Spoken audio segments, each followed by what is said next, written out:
The Little White Bird, or Adventures in Kensington Gardens *******. The Little White Bird or Adventures in Kensington Gardens by J. M. Barrie contents the little white bird David and I set forth upon a journey to the little nursery governess 3. Her marriage, her clothes, her appetite, and an inventory of her furniture 4. A Night Piece v. The Fight for Timothy 6. A Shock 7. The Last of Timothy 8. The Inconsiderate Waiter 9. A Confirmed Spinster X Sporting Reflections 11. The Runaway Perambulator 12. The Pleasantest Club in London 13. The Grand Tour of the Gardens 14. Peter Pan 15. The Thrush's Nest 16. Lockout Time 17. The Little House 18. Peter's Goat 19. An Interloper XX. David and Porthos compared XXI. William Patterson XXII. Joey 23. Pilkington's Xiv. Barbara XXV. The Cricket Match XXVI. The Dedication The Little White Bird David and I set forth upon a journey. Sometimes the little boy who calls me father brings me an invitation from his mother. I shall be so pleased if you will come and see me, and I always reply in some such words as these: Dear madam, I decline.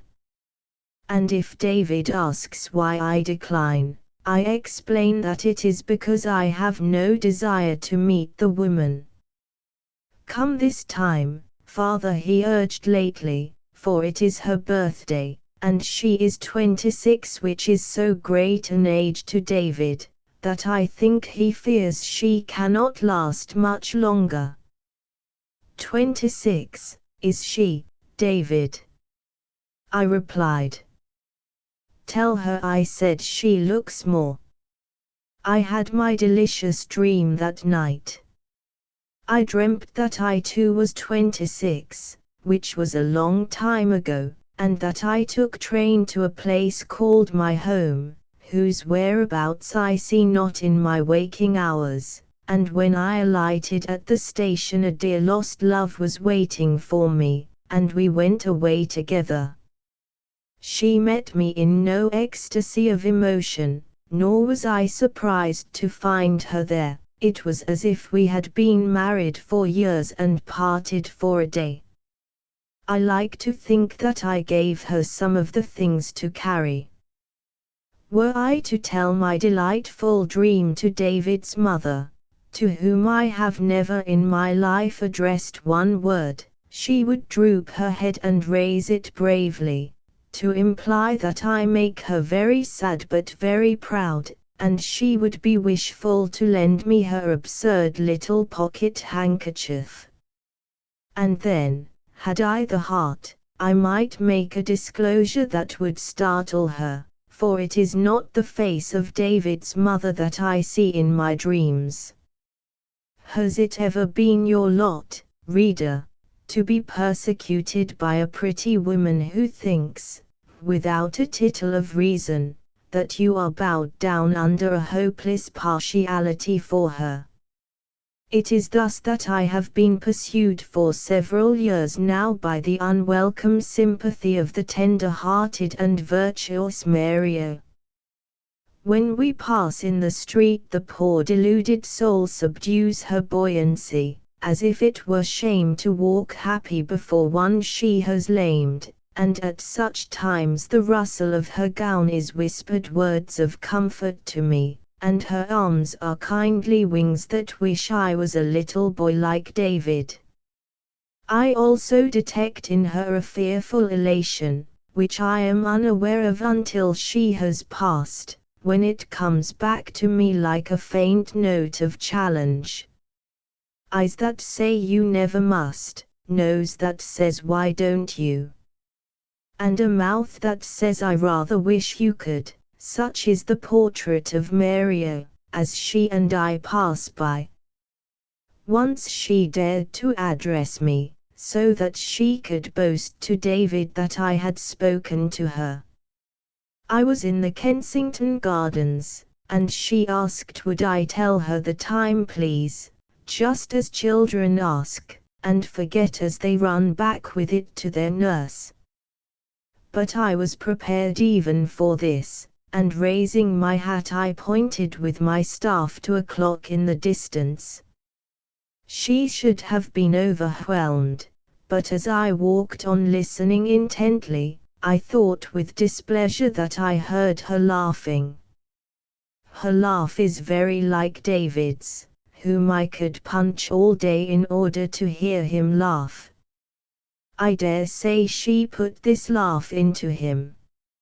She has been putting qualities into David, altering him, turning him forever on a lathe since the day she first knew him, and indeed long before, and all so deftly that he is still called a child of nature. When you release David's hand he is immediately lost like an arrow from the bow.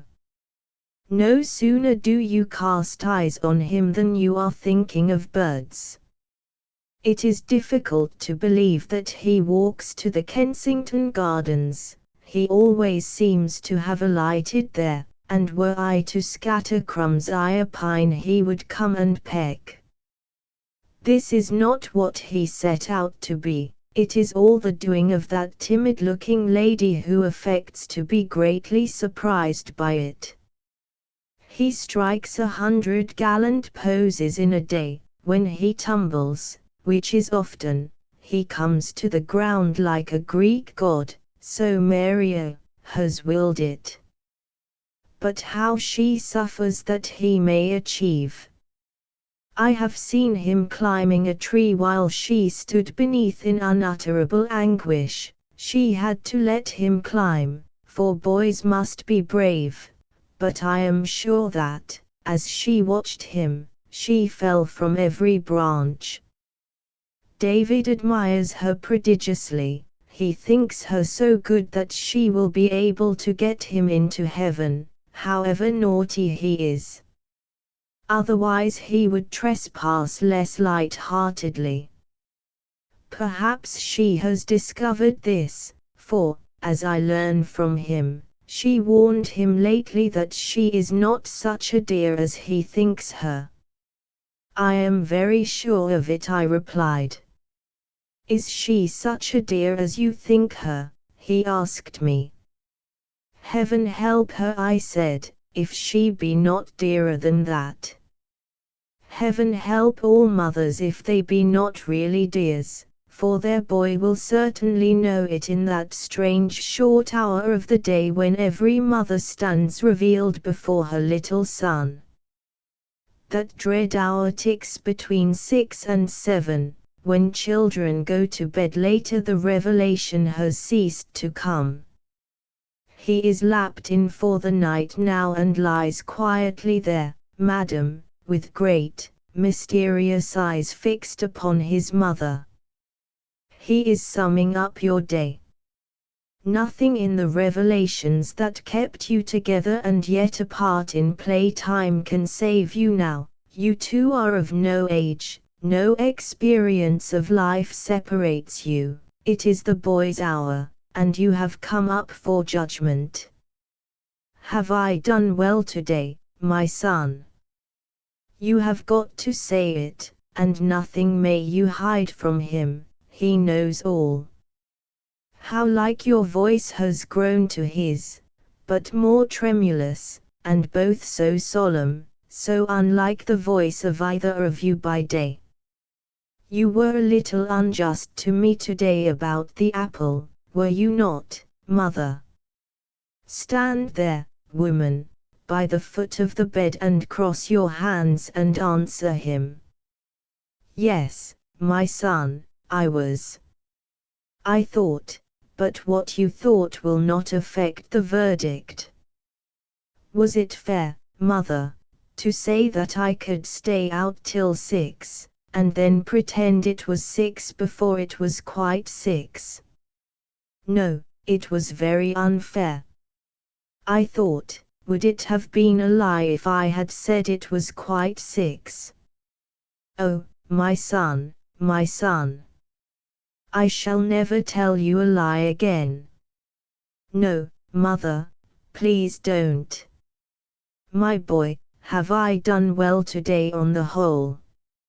Suppose he were unable to say yes. These are the merest peccadilloes, you may say. Is it then a little thing to be false to the agreement you signed when you got the boy?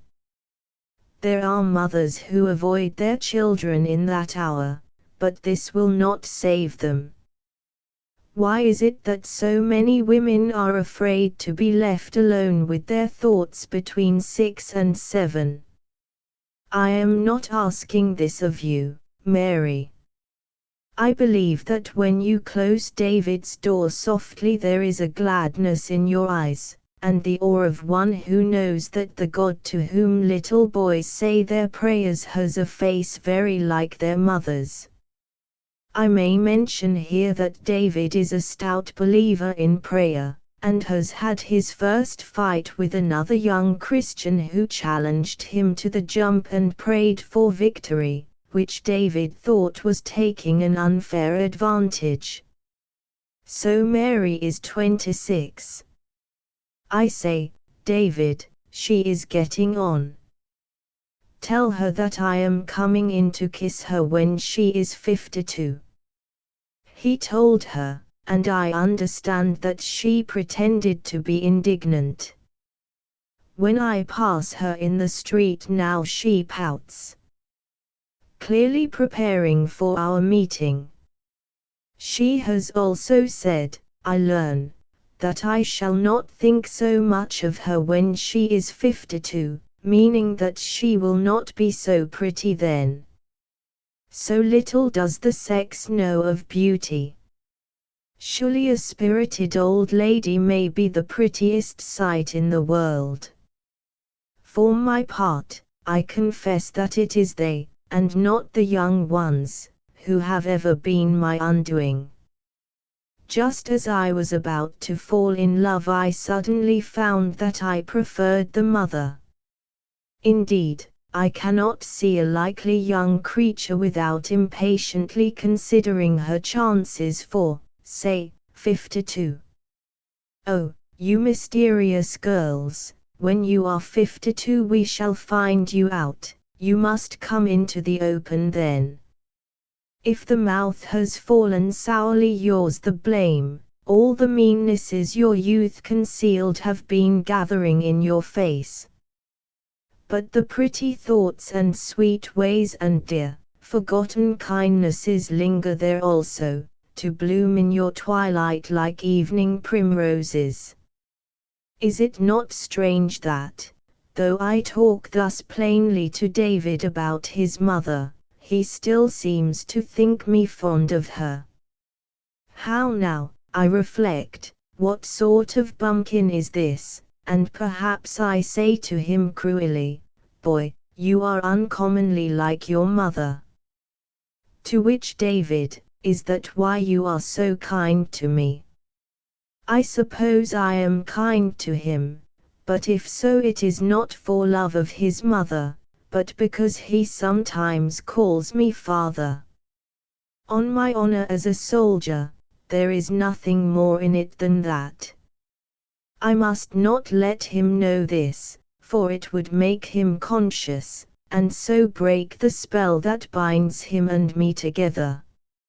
Oftenest I am but Captain W. to him, and for the best of reasons. He addresses me as father when he is in a hurry only, and never have I dared ask him to use the name. He says, come, father, with an accursed beautiful carelessness. So let it be, David, for a little while longer. I like to hear him say it before others, as in shops. When in shops he asks the salesman how much money he makes in a day, and which drawer he keeps it in, and why his hair is red, and does he like Achilles, of whom David has lately heard, and is so enamored that he wants to die to meet him. At such times the shopkeepers accept me as his father, and I cannot explain the peculiar pleasure this gives me. I am always in two minds then, to linger that we may have more of it, and to snatch him away before he volunteers the information, he is not really my father. When David meets Achilles, I know what will happen. The little boy will take the hero by the hand, call him father, and drag him away to some round pond. One day, when David was about 5, I sent him the following letter: Dear David, if you really want to know how it began, will you come and have a chop with me today at the club? Mary, who, I have found out, opens all his letters, gave her consent, and, I doubt not, instructed him to pay heed to what happened so that he might repeat it to her, for despite her curiosity she knows not how it began herself. I chuckled, guessing that she expected something romantic. He came to me arrayed as for a mighty journey, and looking unusually solemn, as little boys always do look when they are wearing a great coat. There was a shawl round his neck. You can take some of them off, I said, when we come to summer. Shall we come to summer? He asked, properly awed. To many summers, I replied, for we are going away back, David, to see your mother as she was in the days before there was you. We hailed a hansom. Drive back 6 years, I said to the cabby, and stop at the Junior Old Fogies Club. He was a stupid fellow, and I had to guide him with my umbrella. The streets were not quite as they had been in the morning. For instance, the bookshop at the corner was now selling fish. I dropped David a hint of what was going on. It doesn't make me littler, does it? He asked anxiously, and then, with a terrible misgiving, it won't make me too little, will it, father? By which he meant that he hoped it would not do for him altogether. He slipped his hand nervously into mine, and I put it in my pocket. You can't think how little David looked as we entered the portals of the club. To the little nursery governess as I enter the club smoking room, you are to conceive David vanishing into nothingness, and that it is any day 6 years ago at 2 in the afternoon. I ring for coffee, cigarette, and cherry brandy, and take my chair by the window, just as the absurd little nursery governess comes tripping into the street. I always feel that I have rung for her. While I am lifting the coffee pot cautiously lest the lid fall into the cup, she is crossing to the post office. As I select the one suitable lump of sugar, she is taking 6 last looks at the letter. With the aid of William I, light my cigarette, and now she is rereading the delicious address. I lie back in my chair, and by this time she has dropped the letter down the slit. I toy with my liqueur, and she is listening to hear whether the postal authorities have come for her letter. I scowl at a fellow member who has had the impudence to enter the smoking room, and her 2 little charges are pulling her away from the post office. When I look out at the window again, she is gone, but I shall ring for her tomorrow at 2 sharp. She must have passed the window many times before I noticed her. I know not where she lives, though I suppose it to be hard by. She is taking the little boy and girl, who bully her, to the St. James's Park as their hoops tell me, and she ought to look crushed and faded. No doubt her mistress overworks her. It must enrage the other servants to see her deporting herself as if she were quite the lady. I noticed that she had sometimes other letters to post, but that the posting of the one only was a process. They shot down the slit, plebeians all, but it followed pompously like royalty. I have even seen her blow a kiss after it. Then there was her ring, of which she was as conscious as if it rather than she was what came gaily down the street. She felt it through her glove to make sure that it was still there. She took off the glove and raised the ring to her lips, though I doubt not it was the cheapest trinket. She viewed it from afar by stretching out her hand. She stooped to see how it looked near the ground. She considered its effect on the right of her and on the left of her and through one eye at a time. Even when you saw that she had made up her mind to think hard of something else, the little silly would take another look. I give anyone 3 chances to guess why Mary was so happy. No and no and no. The reason was simply this, that a lout of a young man loved her. And so, instead of crying because she was the merest nobody, she must, forsooth, sail jauntily down Pall Mall, very trim as to her tackle and ticketed with the insufferable air of an engaged woman. At first her complacency disturbed me, but gradually it became part of my life at 2 o'clock with the coffee, the cigarette, and the liqueur. Now comes the tragedy. Thursday is her great day. She has from 2 to 3 every Thursday for her very own. Just think of it, this girl, who is probably paid several pounds a year, gets a whole hour to herself once a week. And what does she with it? Attend classes for making her a more accomplished person. Not she. This is what she does. Sets sail for Pall Mall, wearing all her pretty things, including the blue feathers, and with such a sparkle of expectation on her face that I stir my coffee quite fiercely. On ordinary days she at least tries to look demure, but on a Thursday she has had the assurance to use the glass door of the club as a mirror in which to see how she likes her engaging trifle of a figure today.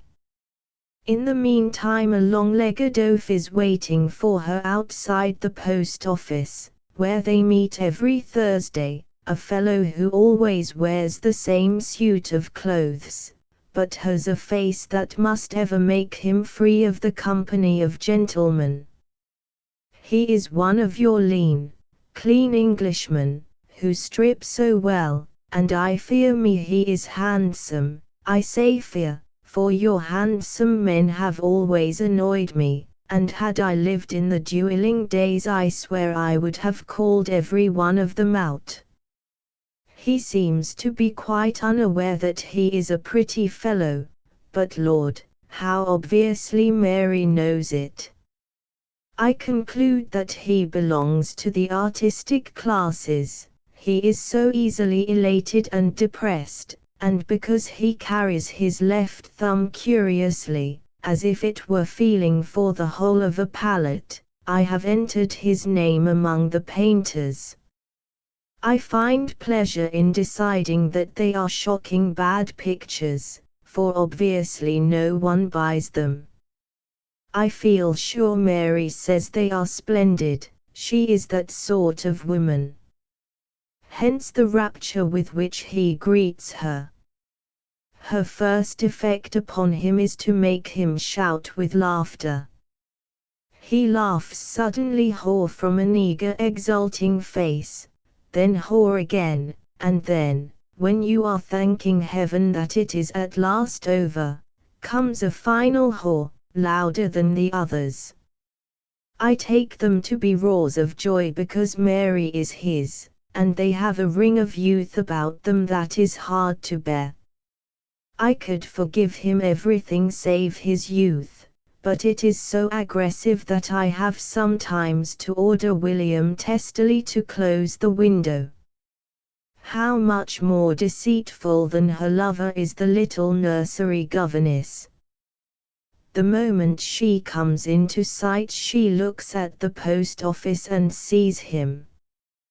Then she looks straight before her, and now she is observed, and he rushes across to her in a glory, and she starts, positively starts, as if he had taken her by surprise.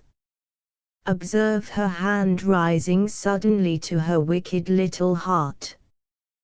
This is the moment when I stir my coffee violently. He gazes down at her in such rapture that he is in everybody's way, and as she takes his arm she gives it a little squeeze, and then away they strut, Mary doing 9/10 of the talking. I fall to wondering what they will look like when they grow up. What a ludicrous difference do these two nobodies make to each other. You can see that they are to be married when he has twopence. Thus I have not an atom of sympathy with this girl, to whom London is famous only as the residence of a young man who mistakes her for someone else, but her happiness had become part of my repast at 2 p.m. And when one day she walked down Pall Mall without gradually posting a letter I was most indignant. It was as if William had disobeyed orders. Her two charges were as surprised as I, and pointed questioningly to the slit, at which she shook her head. She put her finger to her eyes, exactly like a sad baby, and so passed from the street. Next day the same thing happened, and I was so furious that I bit through my cigarette. Thursday came, when I prayed that there might be an end of this annoyance, but no, neither of them appeared on that acquainted ground. Had they changed their post office? No, for her eyes were red every day, and heavy was her foolish little heart. Love had put out his lights, and the little nursery governess walked in darkness. I felt I could complain to the committee. Oh, you selfish young zany of a man, after all you have said to her, won't you make it up and let me return to my coffee? Not he.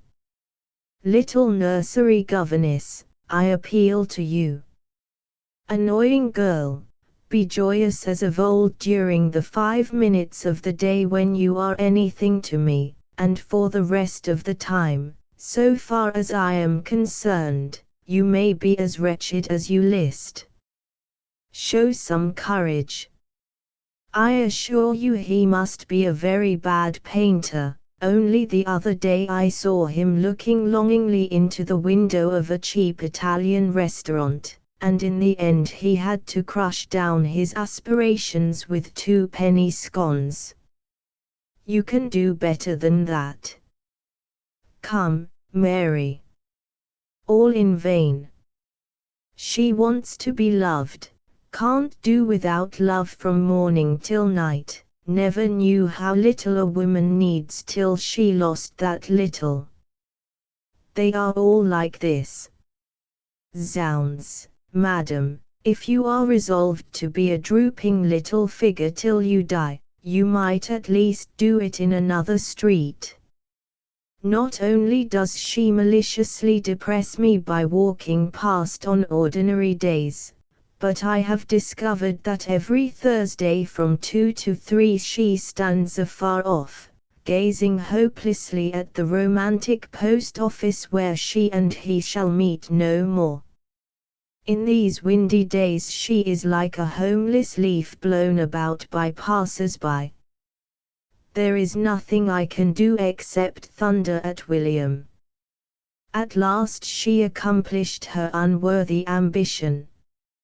It was a wet Thursday, and from the window where I was writing letters I saw the forlorn soul taking up her position at the top of the street. In a blast of fury I rose with the one letter I had completed, meaning to write the others in my chambers.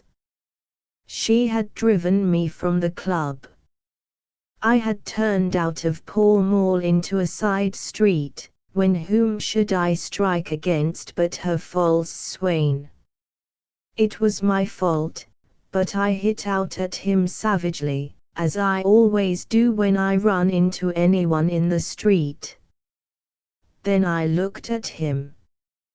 He was hollow-eyed, he was muddy, there was not a hole left in him.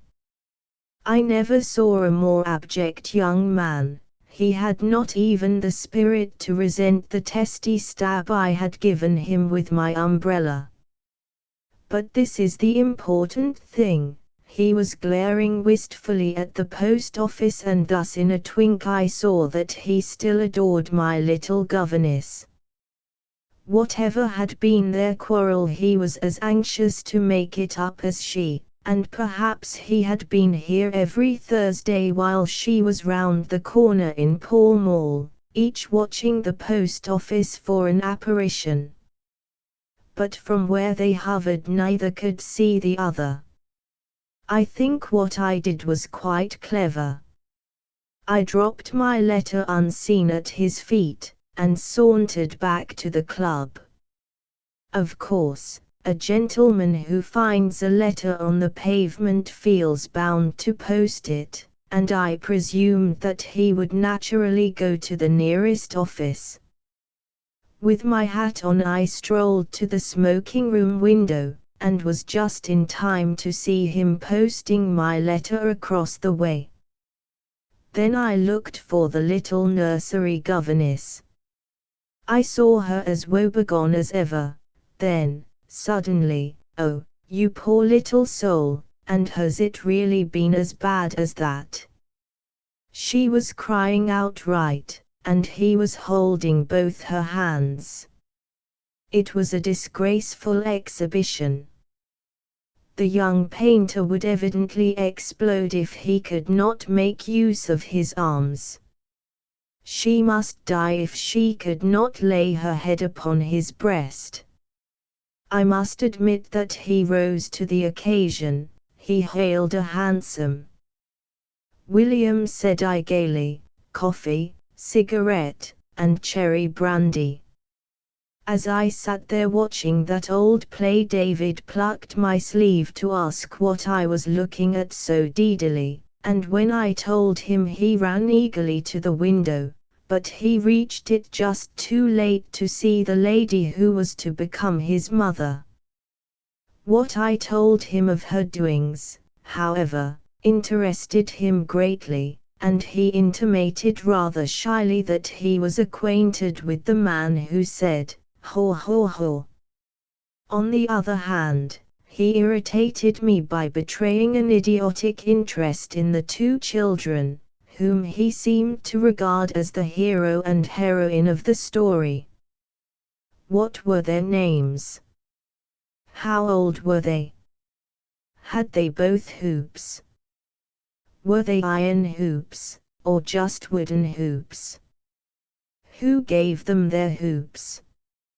"You don't seem to understand, my boy," I said tartly, "that had I not dropped that letter, there would never have been a little boy called David. But instead of being appalled by this he asked, sparkling, whether I meant that he would still be a bird flying about in the Kensington gardens. David knows that all children in our part of London were once birds in the Kensington gardens, and that the reason there are bars on nursery windows and a tall fender by the fire is because very little people sometimes forget that they have no longer wings, and try to fly away through the window or up the chimney. Children in the bird stage are difficult to catch. David knows that many people have none, and his delight on a summer afternoon is to go with me to some spot in the gardens where these unfortunates may be seen trying to catch one with small pieces of cake. That the birds know what would happen if they were caught, and are even a little undecided about which is the better life, is obvious to every student of them. Thus, if you leave your empty perambulator under the trees and watch from a distance, you will see the birds boarding it and hopping about from pillow to blanket in a twitter of excitement. They are trying to find out how babyhood would suit them. Quite the prettiest sight in the gardens is when the babies stray from the tree where the nurse is sitting and are seen feeding the birds, not a grown-up near them. It is first a bit to me and then a bit to you, and all the time such a jabbering and laughing from both sides of the railing. They are comparing notes and inquiring for old friends, and so on, but what they say I cannot determine, for when I approach they all fly away. The first time I ever saw David was on the sward behind the baby's walk. He was a missel thrush, attracted thither that hot day by a hose which lay on the ground sending forth a gay trickle of water, and David was on his back in the water, kicking up his legs. He used to enjoy being told of this, having forgotten all about it, and gradually it all came back to him, with a number of other incidents that had escaped my memory, though I remember that he was eventually caught by the leg with a long string and a cunning arrangement of twigs near the round pond. He never tires of this story, but I notice that it is now he who tells it to me rather than I to him. And when we come to the string he rubs his little leg as if it still smarted. So when David saw his chance of being a missel thrush again he called out to me quickly, "Don't drop the letter," and there were treetops in his eyes. "Think of your mother," I said severely. He said he would often fly in to see her. The first thing he would do would be to hug her. No, he would alight on the water jug first, and have a drink. "Tell her, father," he said with horrid heartlessness, "always to have plenty of water in it, 'cause if I had to lean down too far I might fall in and be drowned. Am I not to drop the letter, David? Think of your poor mother without her boy." It affected him, but he bore up. When she was asleep, he said, he would hop onto the frilly things of her nightgown and peck at her mouth. And then she would wake up, David, and find that she had only a bird instead of a boy.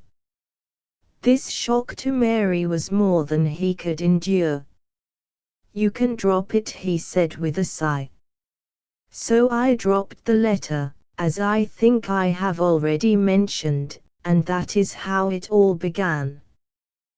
Her marriage, her clothes, her appetite, and an inventory of her furniture. A week or two after I dropped the letter I was in a hansom on my way to certain barracks when loud above the city's roar I heard that accursed haw haw haw, and there they were, the two of them, just coming out of a shop where you may obtain pianos on the hire system. I had the merest glimpse of them, but there was an extraordinary rapture on her face, and his head was thrown proudly back, and all because they had been ordering a piano on the hire system. So they were to be married directly. It was all rather contemptible, but I passed on tolerantly, for it is only when she is unhappy that this woman disturbs me, owing to a clever way she has at such times of looking more fragile than she really is. When next I saw them, they were gazing greedily into the window of the sixpenny halfpenny shop, which is one of the most deliciously dramatic spots in London. Mary was taking notes feverishly on a slip of paper while he did the adding up, and in the end they went away gloomily without buying anything. I was in high feather. Match abandoned, I said to myself, outlook hopeless, another visit to the governess's agency inevitable, can't marry for want of a kitchen shovel. But I was imperfectly acquainted with the lady. A few days afterward I found myself walking behind her. There is something artful about her skirts by which I always know her, though I can't say what it is. She was carrying an enormous parcel that might have been a bird cage wrapped in brown paper, and she took it into a bric-a-brac shop and came out without it. She then ran rather than walked in the direction of the sixpenny halfpenny shop. Now mystery of any kind is detestable to me, and I went into the bric-a-brac shop, ostensibly to look at the cracked china, and there, still on the counter, with the wrapping torn off it, was the article Mary had sold in order to furnish on the proceeds. What do you think it was? It was a wonderful doll's house, with dolls at tea downstairs and dolls going to bed upstairs, and a doll showing a doll out at the front door. Loving lips had long ago licked most of the paint off, but otherwise the thing was in admirable preservation, obviously the joy of Mary's childhood. It had now been sold by her that she might get married. Lately purchased by us, said the shopwoman, seeing me look at the toy, from a lady who has no further use for it. I think I have seldom been more indignant with Mary. I bought the doll's house, and as they knew the lady's address, it was at this shop that I first learned her name. I instructed them to send it back to her with the following letter, which I wrote in the shop: Dear Madam, don't be ridiculous. You will certainly have further use for this. I am, etc., the man who dropped the letter.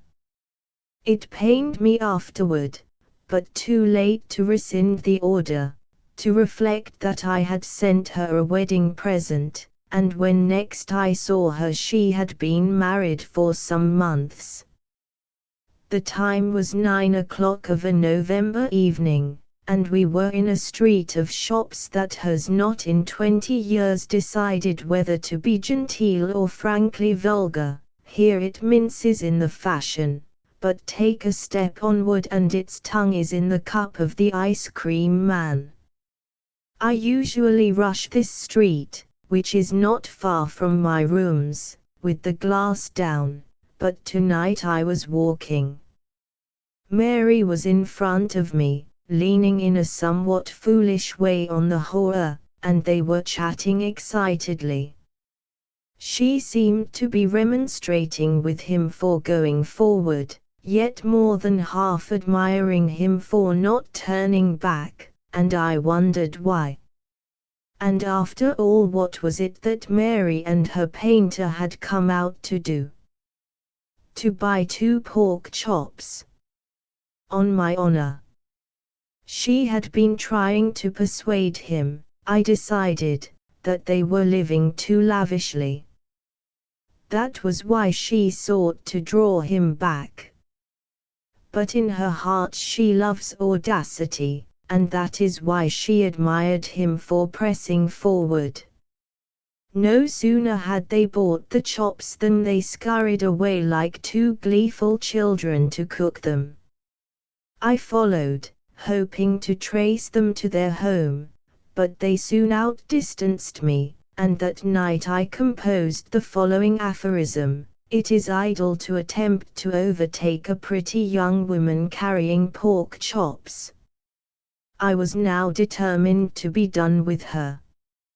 First, however, to find out their abode, which was probably within easy distance of the shop. I even conceived them lured into taking their house by the advertisement, conveniently situated for the pork emporium. Well, one day, now this really is romantic and I am rather proud of it. My chambers are on the second floor, and are backed by an anxiously polite street between which and mine are little yards called, I think, gardens.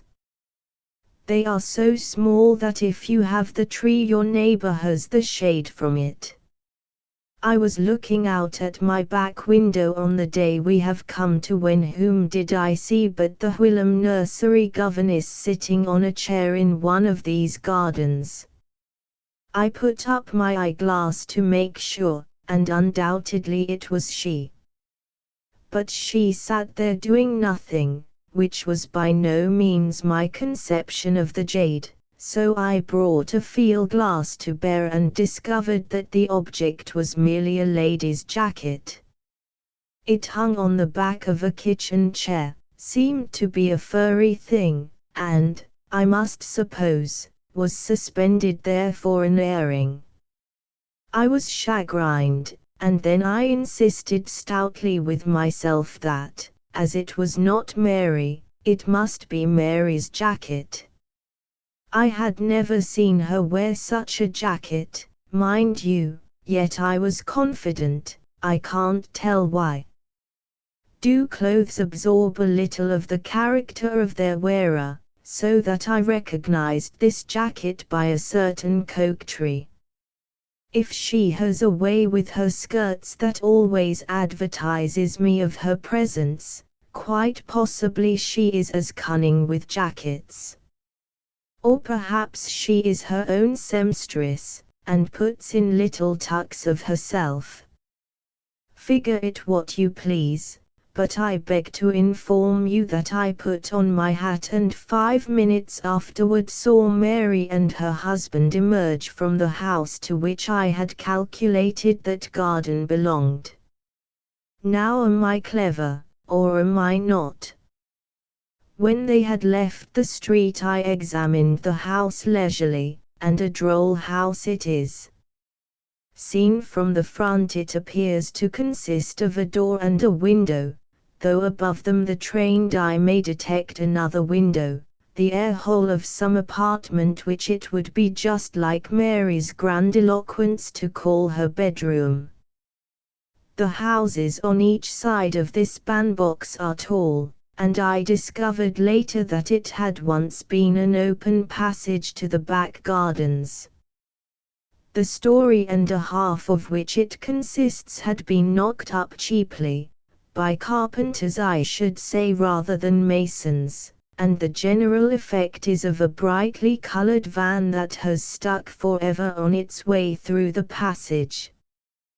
The low houses of London look so much more homely than the tall ones that I never pass them without dropping a blessing on their builders, but this house was ridiculous. Indeed it did not call itself a house, for over the door was a board with the inscription "This space to be sold," and I remembered, as I rang the bell, that this notice had been up for years.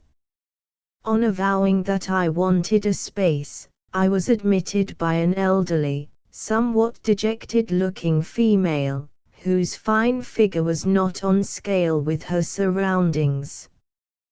Perhaps my face said so, for her first remark was explanatory. "They get me cheap," she said, "because I drink." I bowed, and we passed on to the drawing room. I forget whether I have described Mary's personal appearance, but if so, you have a picture of that sunny drawing room. My first reflection was, how can she have found the money to pay for it all?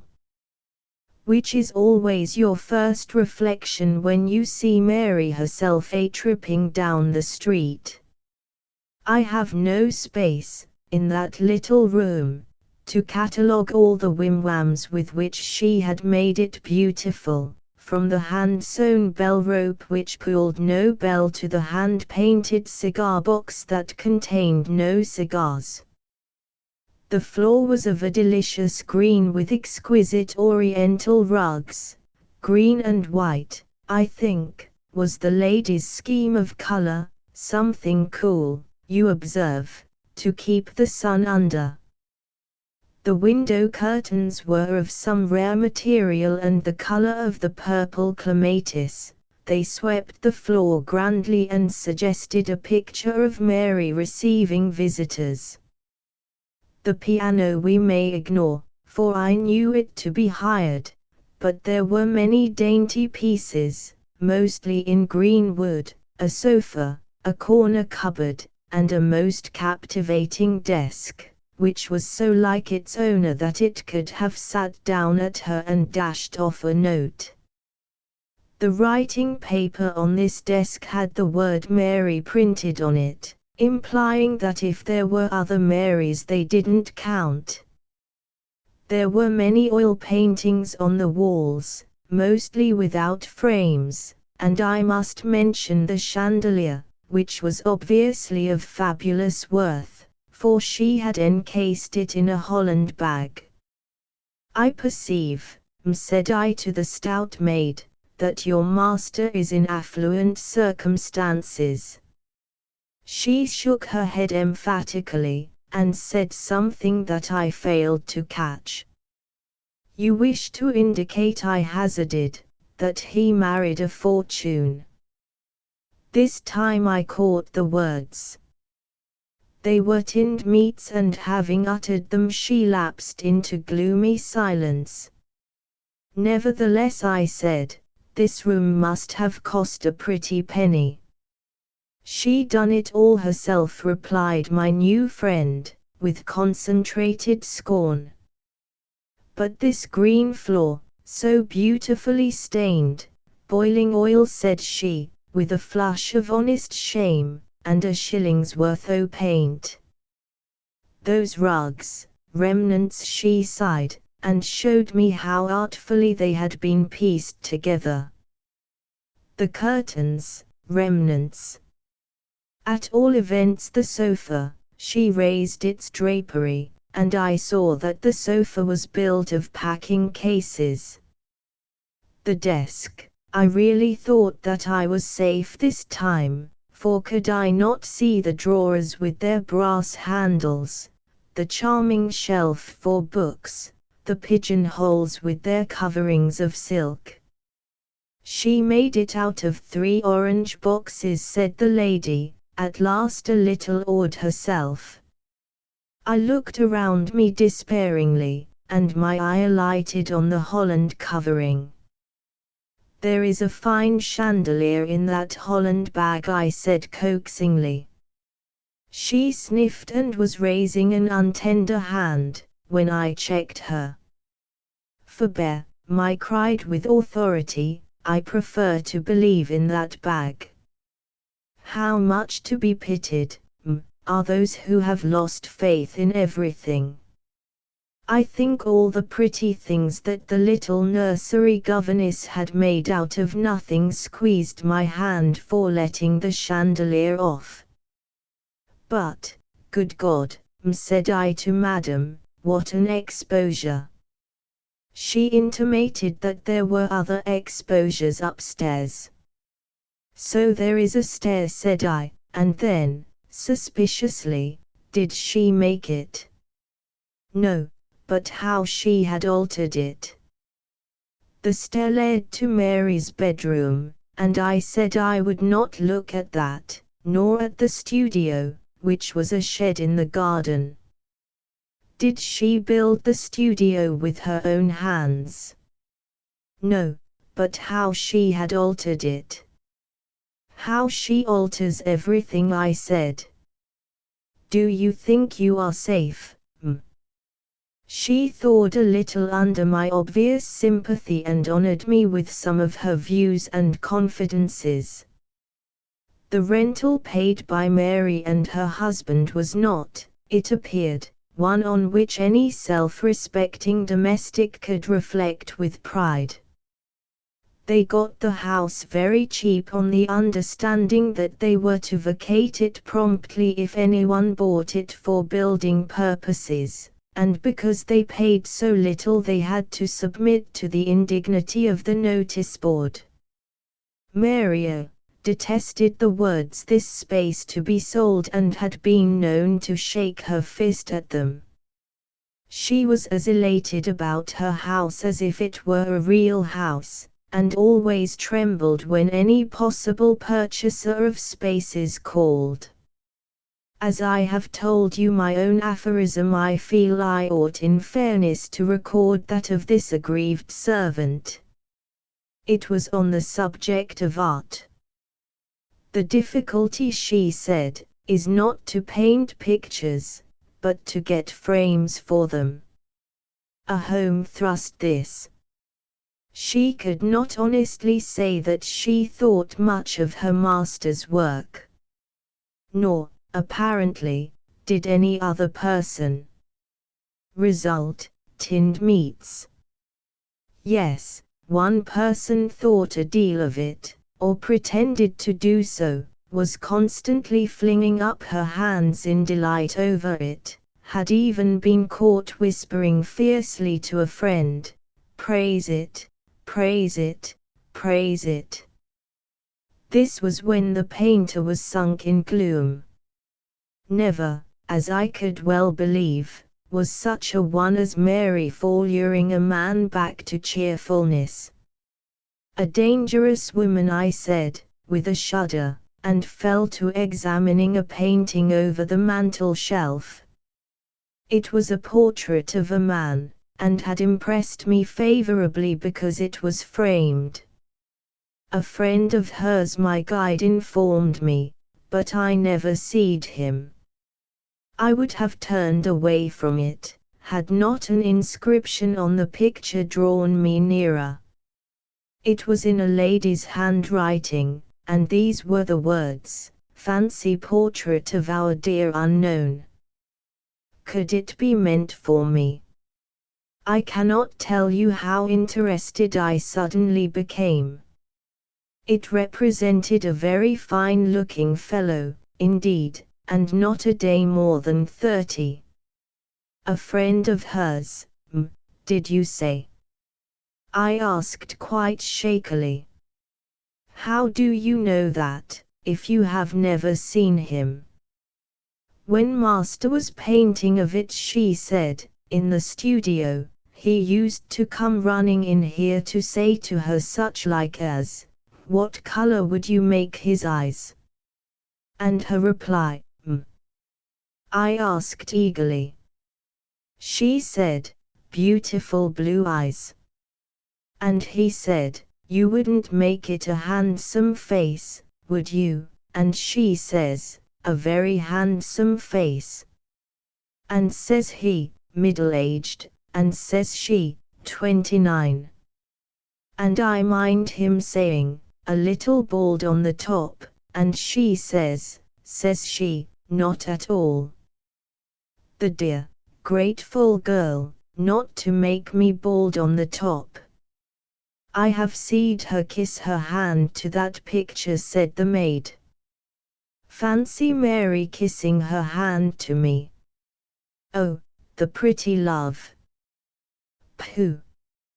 I was staring at the picture, cogitating what insulting message I could write on it, when I heard the woman's voice again.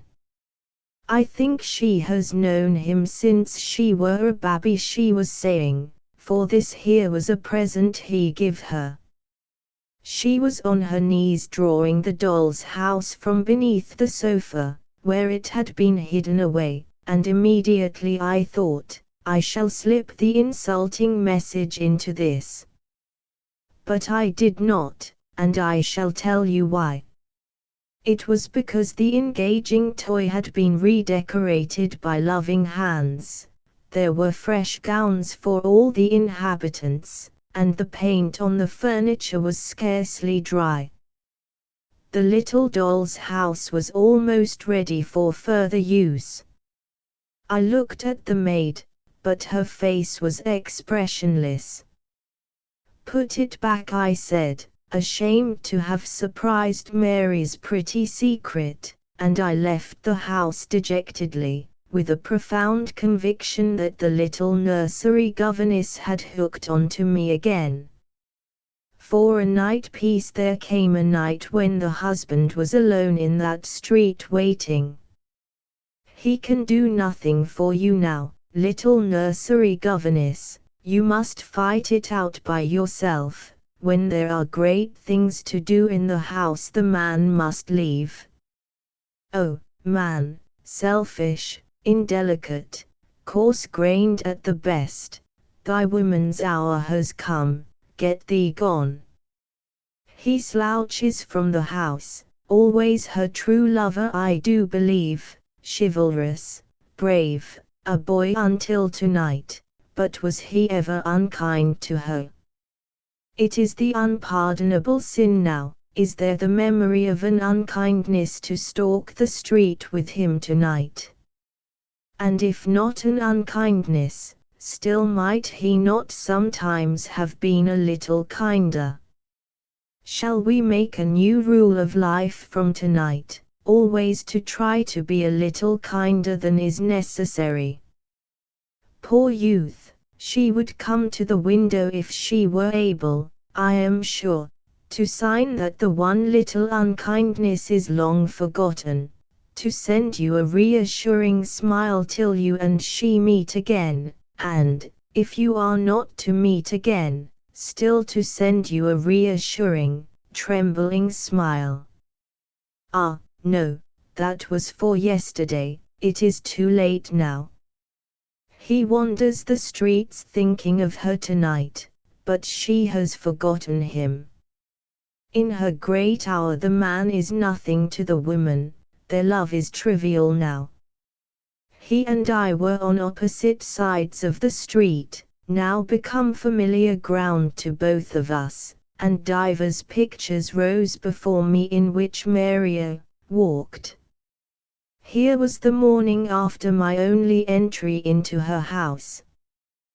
The agent had promised me to have the obnoxious notice board removed, but I apprehended that as soon as the letter announcing his intention reached her she would remove it herself, and when I passed by in the morning there she was on a chair and a footstool pounding lustily at it with a hammer. When it fell she gave it such a vicious little kick. There were the nights when her husband came out to watch for the postman. I suppose he was awaiting some letter big with the fate of a picture. He dogged the postman from door to door like an assassin or a guardian angel. Never had he the courage to ask if there was a letter for him, but almost as it fell into the box he had it out and tore it open, and then if the door closed despairingly the woman who had been at the window all this time pressed her hand to her heart. But if the news was good they might emerge presently and strut off arm in the direction of the pork emporium. One last picture. On summer evenings I had caught glimpses of them through the open window, when she sat at the piano singing and playing to him. Or while she played with one hand, she flung out the other for him to grasp. She was so joyously happy, and she had such a romantic mind. I conceived her so sympathetic that she always laughed before he came to the joke, and I am sure she had filmy eyes from the very start of a pathetic story.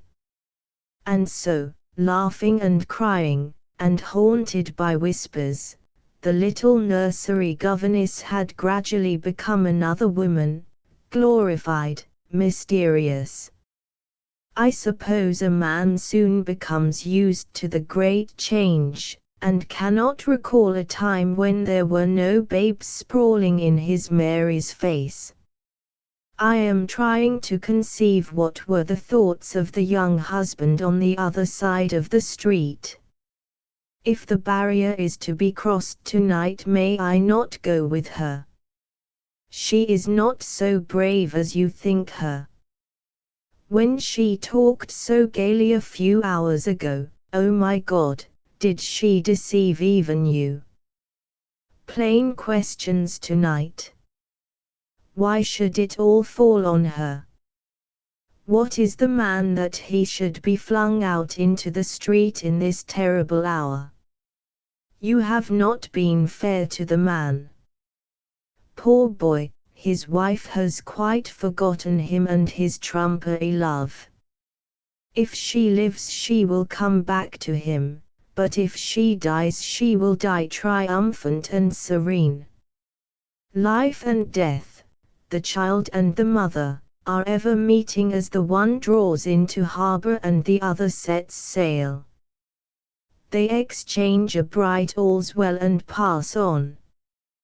But afterward, the only ghosts, I believe, who creep into this world, are dead young mothers, returned to see how their children fare.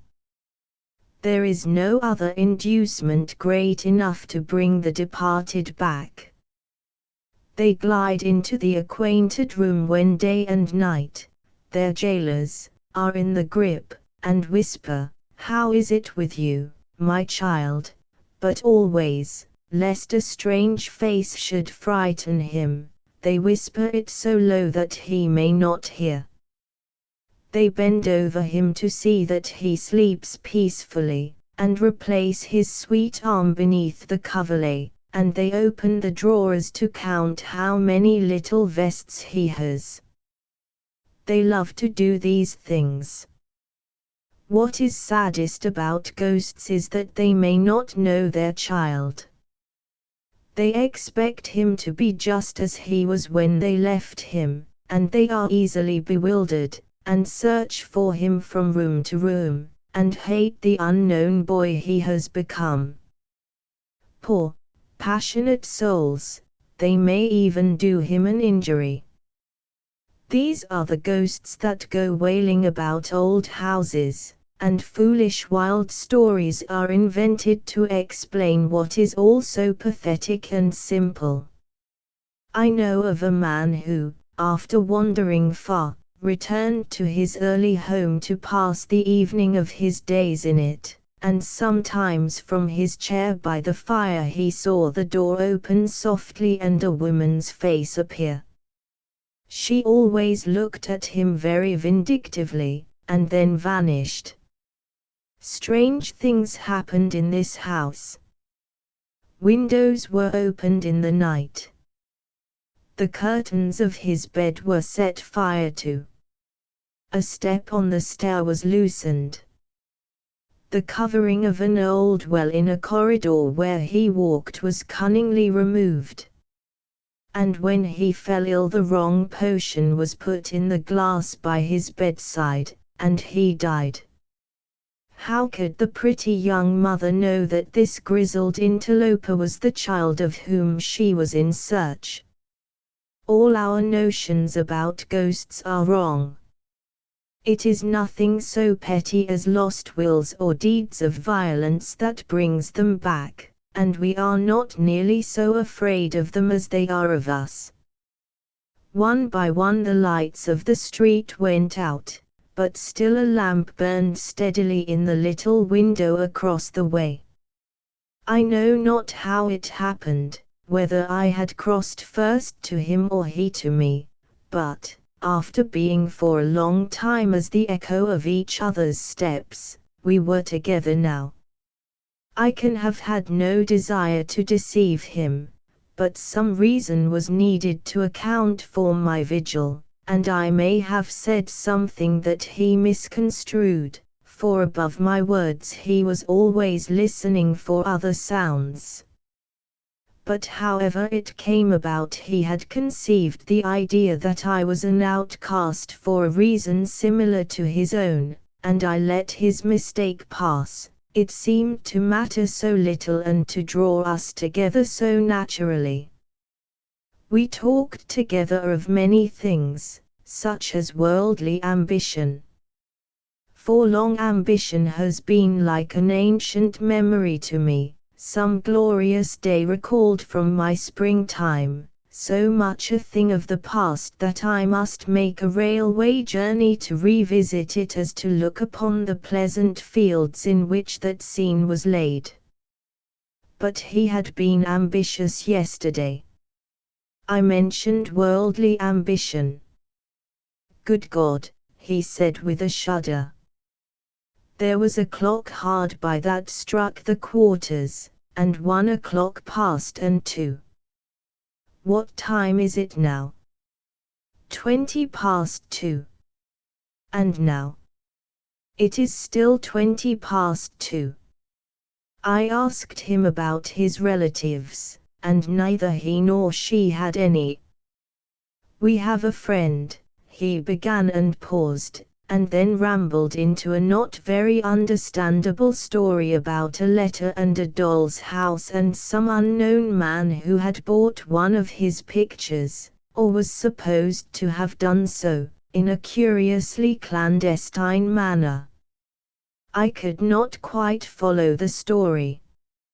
It is she who insists that it is always the same person, he said. She thinks he will make himself known to me if anything happens to her. His voice suddenly went husky. She told me, he said, if she died and I discovered him, to give him her love. At this we parted abruptly, as we did at intervals throughout the night, to drift together again presently. He tried to tell me of some things she had asked him to do should she not get over this, but what they were I know not, for they engulfed him at the first step. He would draw back from them as ill-omened things, and next moment he was going over them to himself like a child at lessons. A child. In that short year she had made him entirely dependent on her. It is ever thus with women, their first deliberate act is to make their husband helpless. There are few men happily married who can knock in a nail. But it was not of this that I was thinking. I was wishing I had not degenerated so much. Well, as you know, the little nursery governess did not die. At 18 minutes to 4 we heard the rustle of David's wings. He boasts about it to this day, and has the hour to a syllable as if the first thing he ever did was to look at the clock. An oldish gentleman had opened the door and waved congratulations to my companion, who immediately butted at me, drove me against a wall, hesitated for a second with his head down as if in doubt whether to toss me, and then rushed away. I followed slowly. I shook him by the hand, but by this time he was haw-haw-hawing so abominably that a disgust of him swelled up within me, and with it a passionate desire to jeer once more at Maria. It is little she will care for you now, I said to the fellow. I know the sort of woman, her intellectuals, which are all she has to distinguish her from the brutes, are so imperfectly developed that she will be a crazy thing about that boy for the next 3 years. She has no longer occasion for you, my dear sir. you are like a picture painted out. But I question whether he heard me. I returned to my home. Home. As if one alone can build a nest. How often as I have ascended the stairs that lead to my lonely, sumptuous rooms, have I paused to listen to the hilarity of the servants below. That morning I could not rest, I wandered from chamber to chamber, followed by my great dog, and all were alike empty and desolate. I had nearly finished a cigar when I thought I heard a pebble strike the window, and looking out I saw David's father standing beneath. I had told him that I lived in this street, and I suppose my lights had guided him to my window.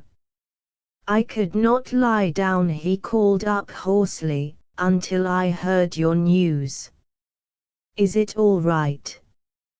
For a moment I failed to understand him.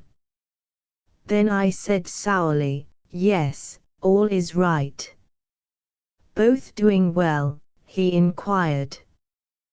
Both, I answered, and all the time I was trying to shut the window. It was undoubtedly a kindly impulse that had brought him out, but I was nevertheless in a passion with him. Boy or girl? Persisted the dodderer with ungentlemanlike curiosity. Boy, I said, very furiously. Splendid, he called out, and I think he added something else, but by that time I had closed the window with a slam. The fight for Timothy. Mary's poor pretentious babe screamed continually, with a note of exultation in his din, as if he thought he was devoting himself to a life of pleasure, and often the last sound I heard as I got me out of the street was his haw haw haw, delivered triumphantly as if it were some entirely new thing, though he must have learned it like a parrot. I had not one tear for the woman, but poor father, thought I, to know that every time your son is happy you are betrayed. Phew, a nauseous draught. I have the acquaintance of a deliciously pretty girl, who is always sulky, and the thoughtless beseech her to be bright, not witting wherein lies her heroism. She was born the merriest of maids, but, being a student of her face, learned anon that sulkiness best becomes it, and so she has struggled and prevailed. A woman's history. Brave Margaret, when night falls and thy hair is down, dost thou return, I wonder, to thy natural state, or, dreading the shadow of indulgence, sleepest thou even sulkily? But will a male child do as much for his father? This remains to be seen, and so, after waiting several months, I decided to buy David a rocking horse. My Saint Bernard dog accompanied me, though I have always been diffident of taking him to toy shops, which over-excite him. Hitherto the toys I had bought had always been for him, and as we durst not admit this to the saleswomen we were both horribly self-conscious when in the shop. A score of times I have told him that he had much better not come. I have announced fiercely that he is not to come. He then lets go of his legs, which is how a Saint Bernard sits down, making the noise of a sack of coals suddenly deposited, and, laying his head between his front paws, stares at me through the red haws that make his eyes so mournful. He will do this for an hour without blinking, for he knows that in time it will unman me. My dog knows very little, but what little he does know he knows extraordinarily well.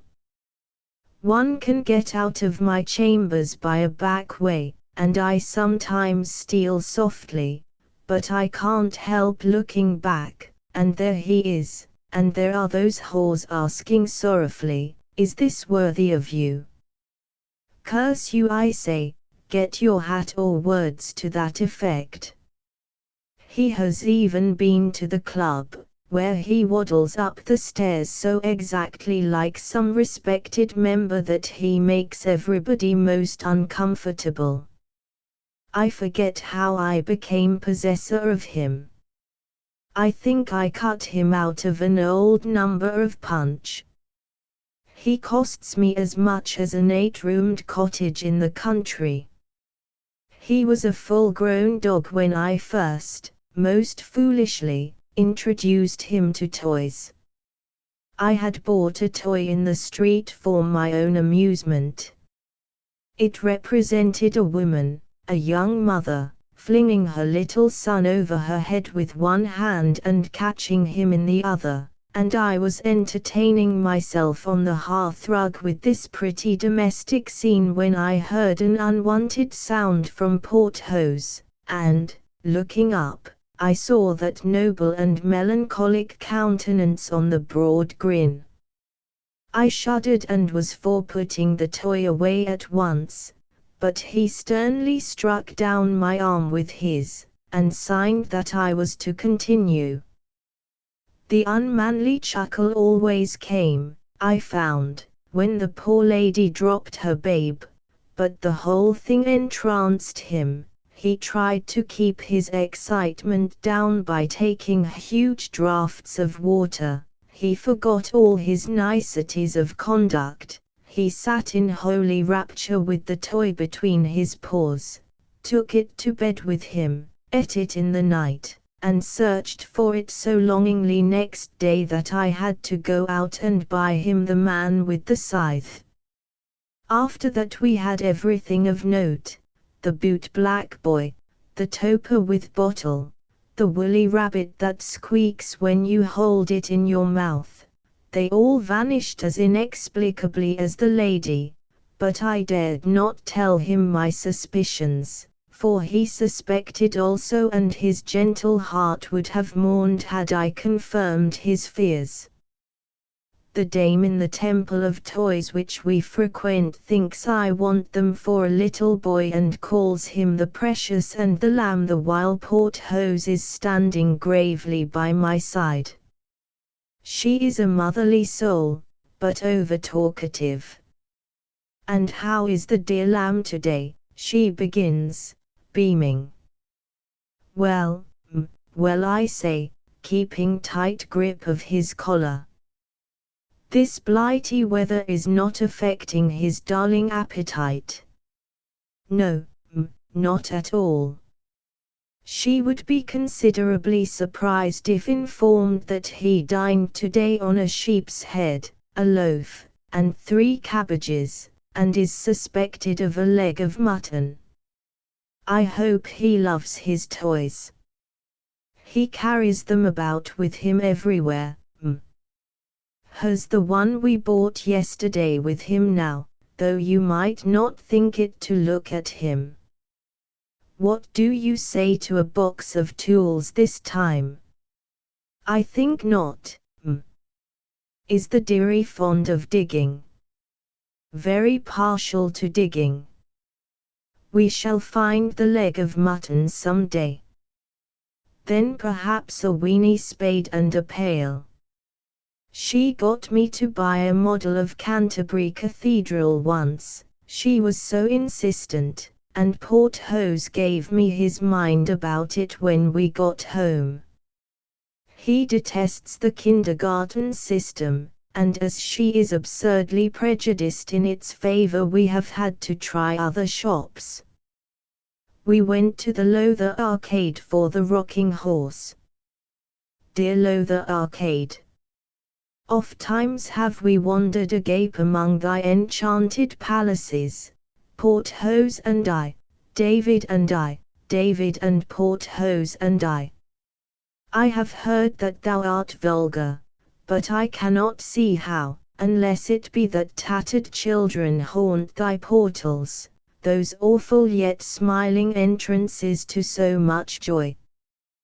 To the arcade there are 2 entrances, and with much to be sung in laudation of that which opens from the Strand, I yet on the whole prefer the other as the more truly romantic, because it is there the tattered ones congregate, waiting to see the Davids emerge with the magic lamp. We have always a penny for them, and I have known them, before entering the arcade with it, retire, but whither? To wash, surely the prettiest of all the compliments that are paid to the home of toys.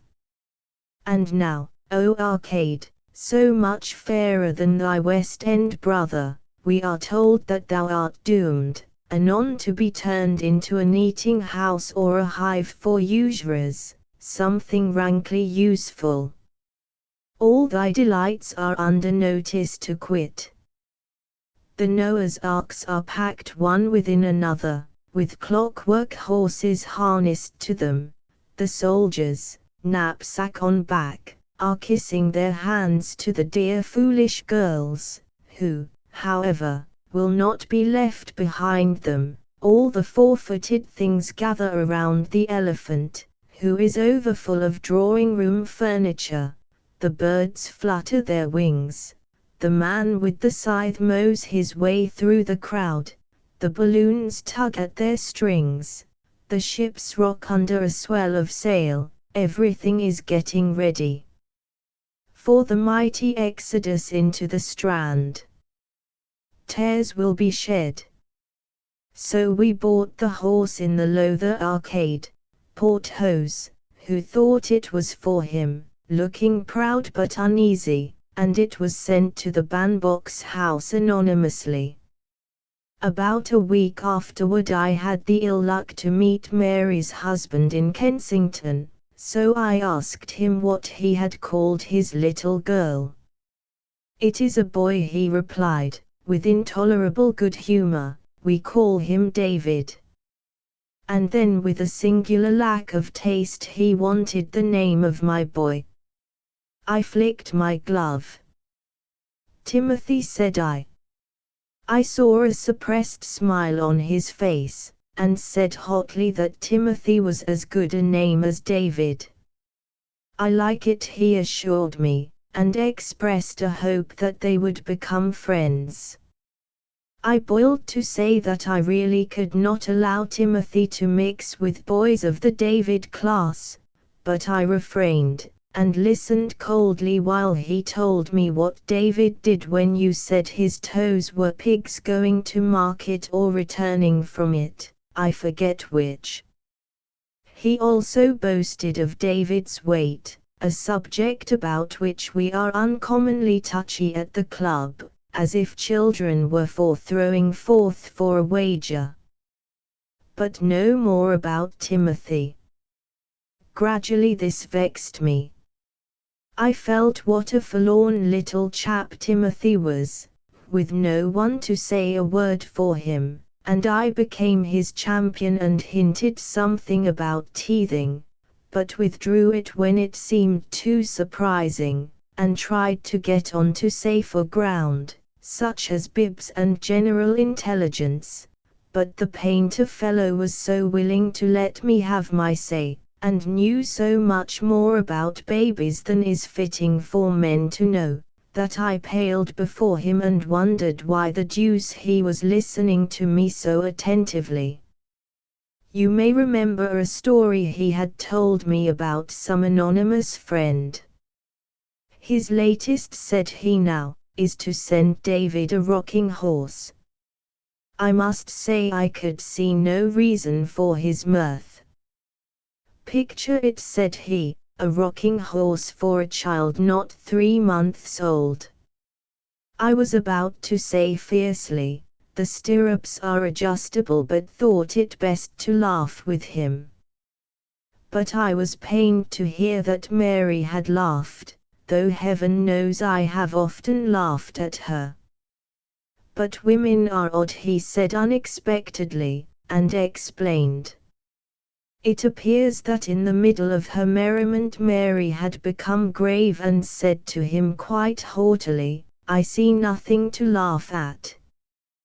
Then she had kissed the horse solemnly on the nose and said, "I wish he was here to see me do it."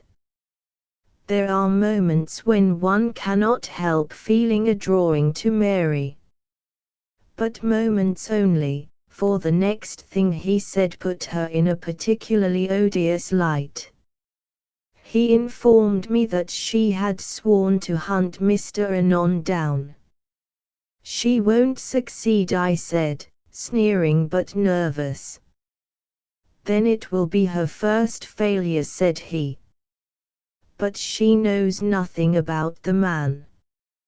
"You would not say that if you heard her talking of him." "She says he is a gentle, whimsical, lonely old bachelor." "Old?" I cried. "Well, what she says is that he will soon be old if he doesn't take care. He is a bachelor at all events, and is very fond of children, but has never had one to play with." "Could not play with a child though there was one," I said brusquely, "has forgotten the way, could stand and stare only." "Yes, if the parents were present. But he thinks that if he were alone with the child he could come out strong." "How the deuce," I began. "That is what she says," he explained, apologetically. "I think she will prove to be too clever for him." "Pooh," I said, but undoubtedly I felt a dizziness, and the next time I met him he quite frightened me. "Do you happen to know anyone," he said, "who has a Saint Bernard dog?" "No," said I, picking up my stick. "He has a Saint Bernard dog." "How have you found that out?" "She has found it out." "But how?" "I don't know." I left him at once, for Porthos was but a little way behind me. The mystery of it scared me, but I armed promptly for battle. I engaged a boy to walk Porthos in Kensington Gardens, and gave him these instructions: "Should you find yourself followed by a young woman wheeling a second-hand perambulator, instantly hand her over to the police on the charge of attempting to steal the dog." Now then, Mary. By the way, her husband said at our next meeting, "That rocking horse I told you of cost 3 guineas. She has gone to the shop to ask." "No, not to ask that, but for a description of the purchaser's appearance." "Oh, Mary, Mary. Here is the appearance of purchaser as supplied at the arcade. Looked like a military gentleman, tall, dark, and rather dressy, fine Roman nose, quite so, carefully trimmed moustache going grey, not at all, hair thin and thoughtfully distributed over the head like fiddle strings, as if to make the most of it, dusted chair with handkerchief before sitting down on it, and had other old maidish ways. I should like to know what they are. Tediously polite, but no talker, bored face, age 45 if a day, a lie, was accompanied by an enormous yellow dog with sore eyes. They always think the whores are sore eyes. Do you know anyone who is like that?" Mary's husband asked me innocently. "My dear man," I said, "I know almost no one who is not like that, and it was true, so like each other do we grow at the club." I was pleased, on the whole, with this talk, for it at least showed me how she had come to know of the Saint Bernard, but anxiety returned when one day from behind my curtains I saw Mary in my street with an inquiring eye on the windows. She stopped a nurse who was carrying a baby and went into pretended ecstasies over it. I was sure she also asked whether by any chance it was called Timothy. And if not, whether that nurse knew any other nurse who had charge of a Timothy. Obviously Mary suspicioned me, but nevertheless, I clung to Timothy, though I wished fervently that I knew more about him, for I still met that other father occasionally, and he always stopped to compare notes about the boys. And the questions he asked were so intimate. How Timothy slept, how he woke up, how he fell off again, what we put in his bath. It is well that dogs and little boys have so much in common, for it was really of Porthos I told him, how he slept, peacefully, how he woke up, supposed to be subject to dreams, how he fell off again, with one little hand on his nose. But I glided past what we put in his bath, carbolic and a mop. The man had not the least suspicion of me, and I thought it reasonable to hope that Mary would prove as generous. Yet was I straitened in my mind.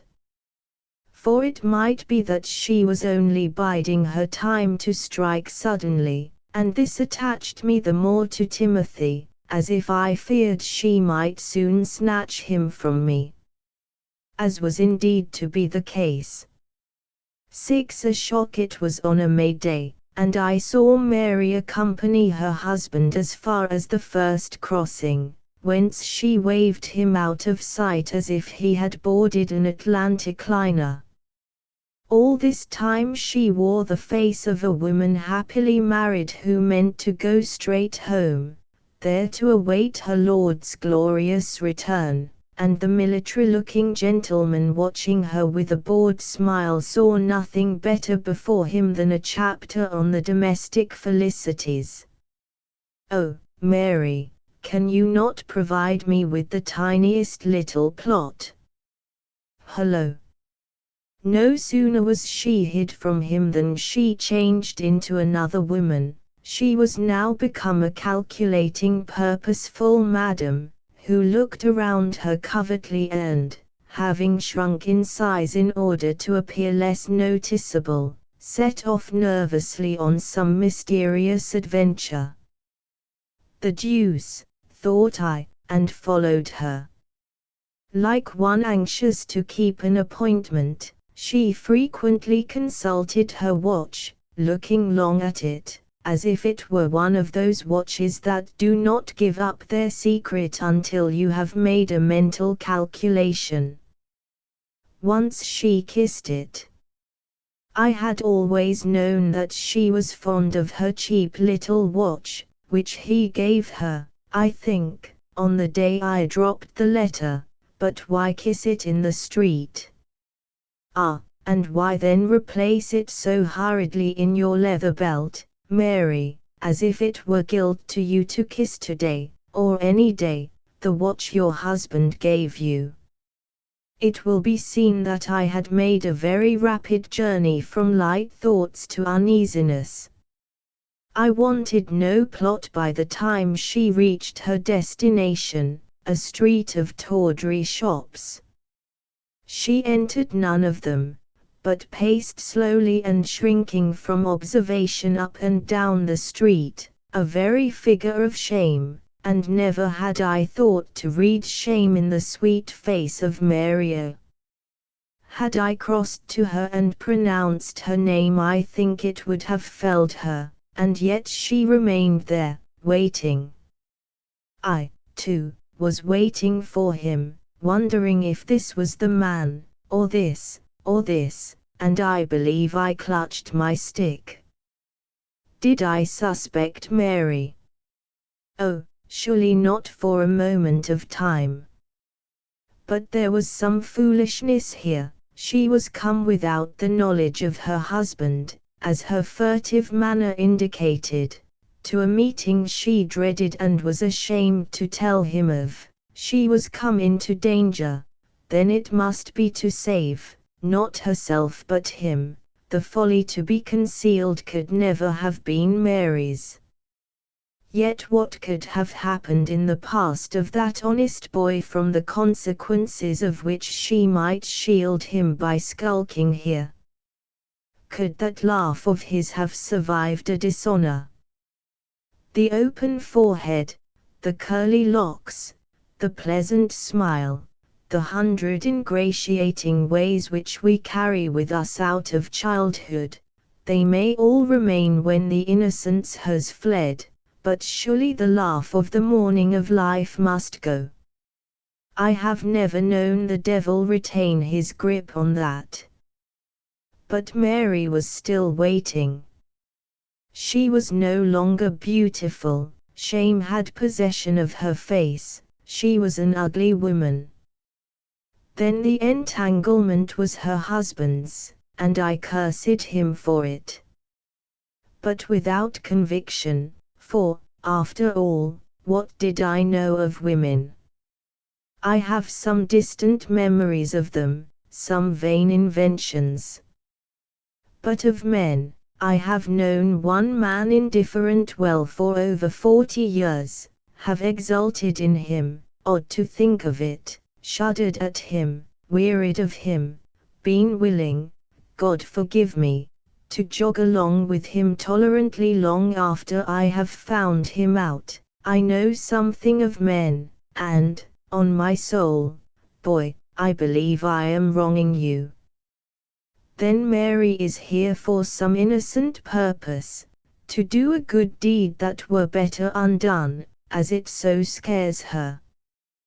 Turn back, you foolish, soft heart, and I shall say no more about it. Obstinate one, you saw the look on your husband's face as he left you. It is the studio light by which he paints and still sees to hope, despite all the disappointments of his not ignoble ambitions. That light is the dower you brought him, and he is a wealthy man if it does not flicker. So anxious to be gone, and yet she would not go. Several times she made little darts, as if at last resolved to escape from that detestable street, and faltered and returned like a bird to the weasel. Again she looked at her watch and kissed it. Oh, Mary, take flight. What madness is this? Woman, be gone. Suddenly she was gone.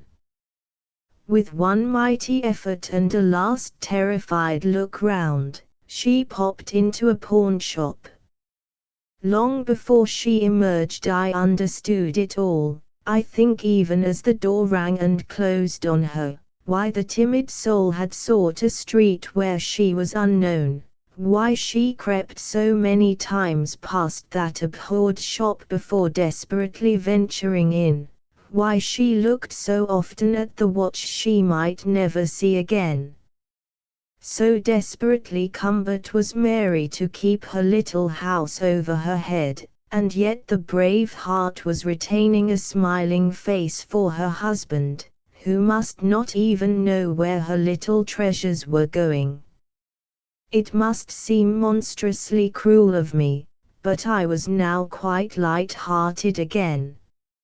Even when Mary fled from the shop where she had left her watch, and I had peace of mind to note how thin and worn she had become, as if her baby was grown too big for her slight arms, even then I was light-hearted. Without attempting to follow her, I sauntered homeward humming a snatch of song with a great deal of faldelalderidalo in it, for I can never remember words. I saw her enter another shop, baby linen shop or some nonsense of that sort, so it was plain for what she had popped her watch, but what cared I? I continued to sing most beautifully. I lunged gaily with my stick at a lamp-post and missed it, whereat a street urchin grinned, and I winked at him and slipped twopence down his back. I presume I would have chosen the easy way had time been given me, but fate willed that I should meet the husband on his homeward journey, and his first remark inspired me to a folly. "How is Timothy?" he asked, and the question opened a way so attractive that I think no one whose dull life craves for color could have resisted it. "He is no more," I replied impulsively. The painter was so startled that he gave utterance to a very oath of pity, and I fell to sinking myself, for in these hasty words my little boy was gone. Indeed, all my bright dreams of Timothy, all my efforts to shelter him from Mary's scorn, went whistling down the wind. 7. The last of Timothy. So accomplished a person as the reader must have seen at once that I made away with Timothy in order to give his little vests and pinafores and shoes to David, and, therefore, dear sir or madam, rail not overmuch at me for causing our pain to pain. Know, too, that though his sympathy ran free, I soon discovered many of his inquiries to be prompted by a mere selfish desire to save his boy from the fate of mine. Such are parents. He asked compassionately if there was anything he could do for me, and, of course, there was something he could do.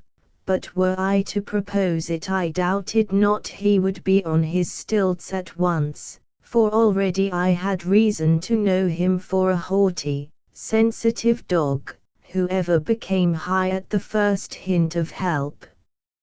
So the proposal must come from him. I spoke of the many little things in the house that were now hurtful to me to look upon, and he clutched my hand, deeply moved, though it was another house with its little things he saw. I was ashamed to harass him thus, but he had not a sufficiency of the little things, and besides my impulsiveness had plunged me into a deuce of a mess, so I went on distastefully. Was there no profession in this age of specialism for taking away children's garments from houses where they were suddenly become a pain? Could I sell them? Could I give them to the needy, who would probably dispose of them for gin? I told him of a friend with a young child who had already refused them because it would be unpleasant to him to be reminded of Timothy, and I think this was what touched him to the quick, so that he made the offer I was waiting for.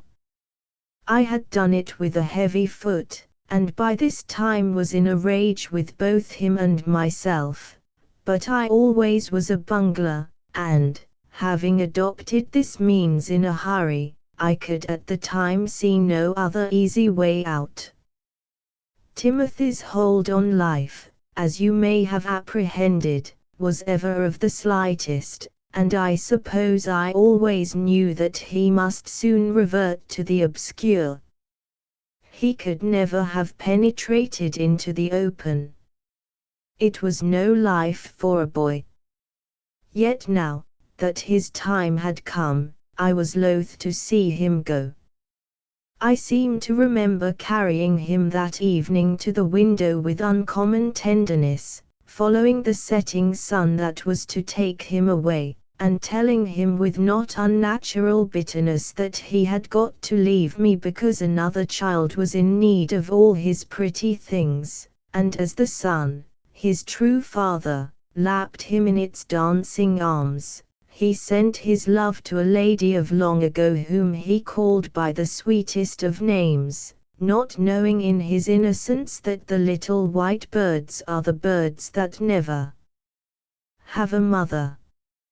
I wished, so had the fantasy of Timothy taken possession of me, that before he went he could have played once in the Kensington gardens, and have ridden on the fallen trees, calling gloriously to me to look, that he could have sailed one paper galleon on the round pond. Fain would I have had him chase one hoop a little way down the laughing avenues of childhood, where memory tells us we run but once, on a long summer day, emerging at the other end as men and women with all the fun to pay for. And I think, thus fancy wantons with me in these desolate chambers, he knew my longings, and said with a boy-like flush that the reason he never did these things was not that he was afraid, for he would have loved to do them all, but because he was not quite like other boys, and, so saying, he let go my finger and faded from before my eyes into another and golden ether. But I shall ever hold that had he been quite like other boys there would have been none braver than my Timothy. I fear I am not truly brave myself, for though when under fire, so far as I can recollect, I behaved as others, morally I seem to be deficient. So I discovered next day when I attempted to buy David's outfit, and found myself as shy of entering the shop as any Mary at the pawnbroker's. The shop for little garments seems very alarming when you reach the door, a man abruptly become a parent, and thus lost to a finer sense of the proprieties, may be able to stalk in unprotected, but apparently I could not. Indeed, I have allowed a repugnance to entering shops of any kind, save my tailor's, to grow on me, and to my tailor's I fear I go too frequently. So I skulked near the shop of the little garments, jeering at myself, and it was strange to me to reflect at, say, 3 o'clock that if I had been brazen at 2:30 all would now be over.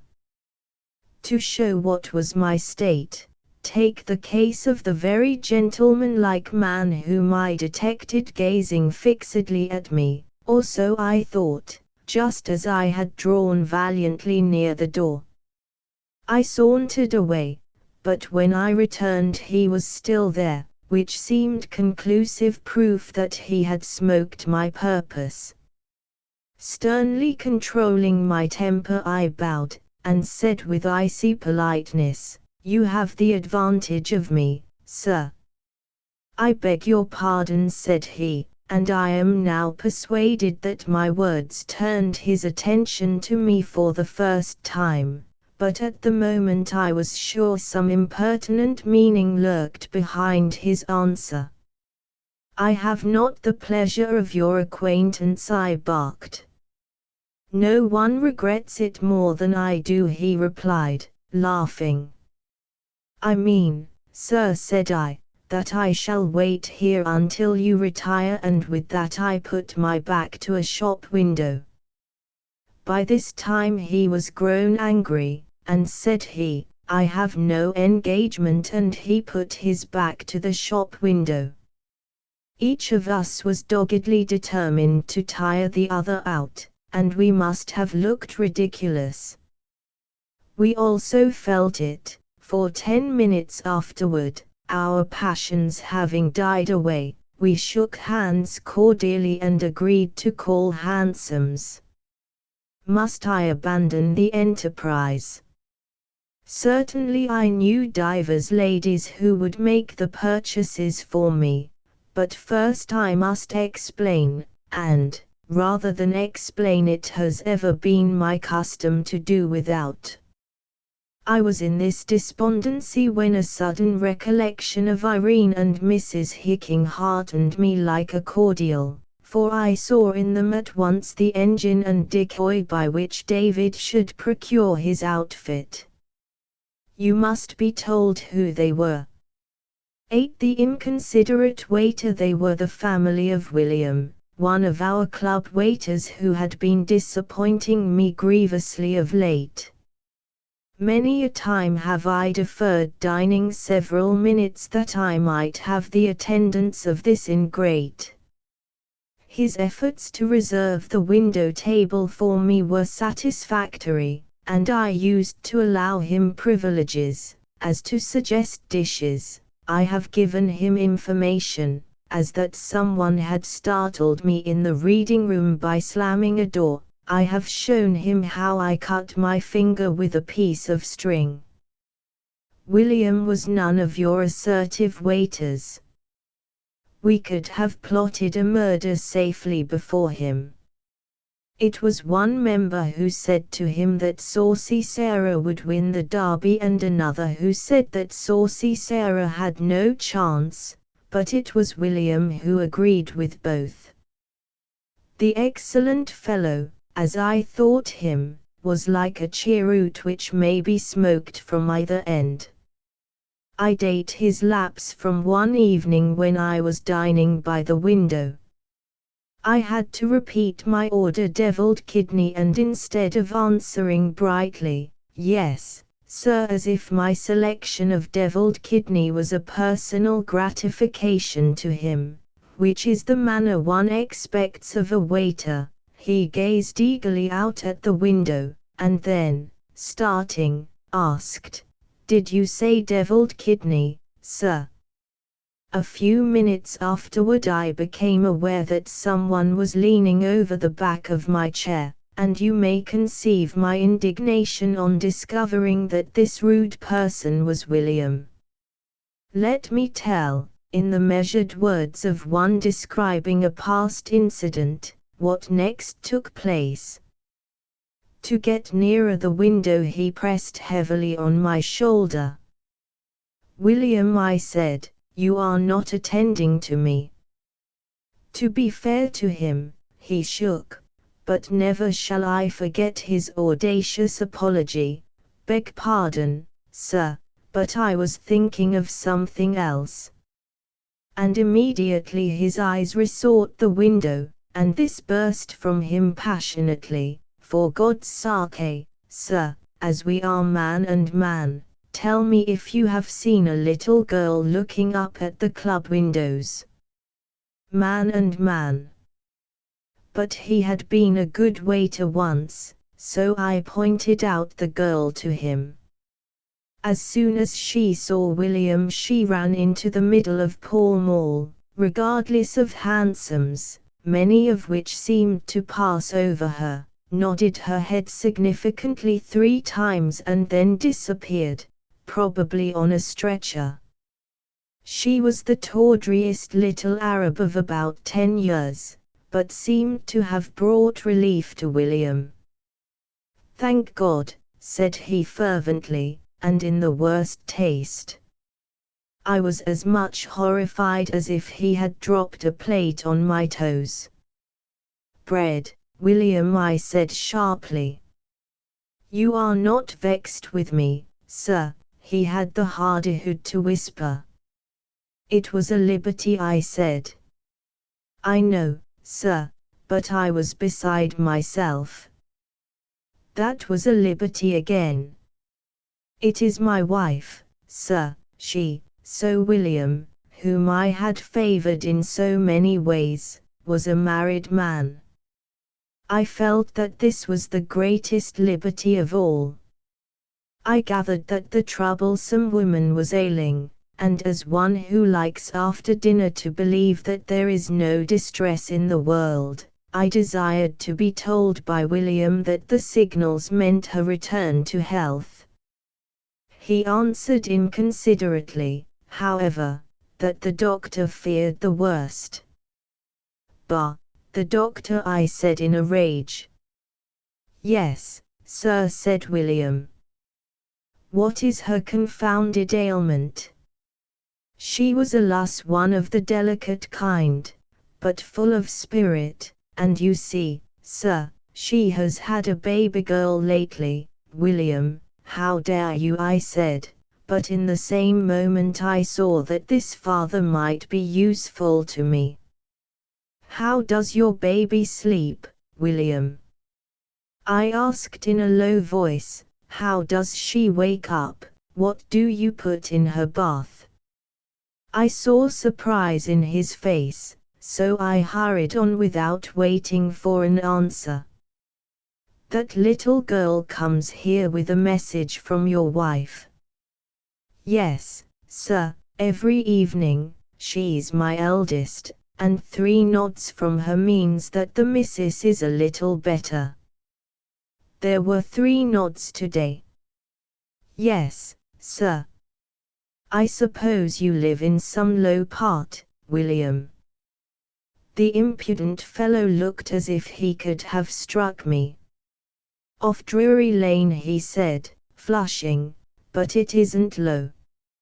And now he groaned, she's afeard she will die without my being there to hold her hand. She should not say such things. She never says them, sir. She alas pretends to be feeling stronger.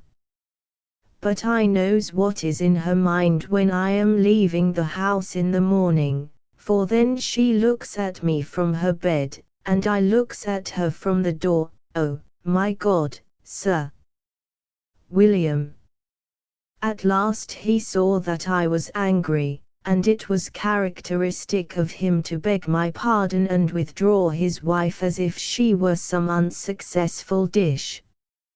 I tried to forget his vulgar story in billiards, but he had spoiled my game, and next day to punish him I gave my orders through another waiter.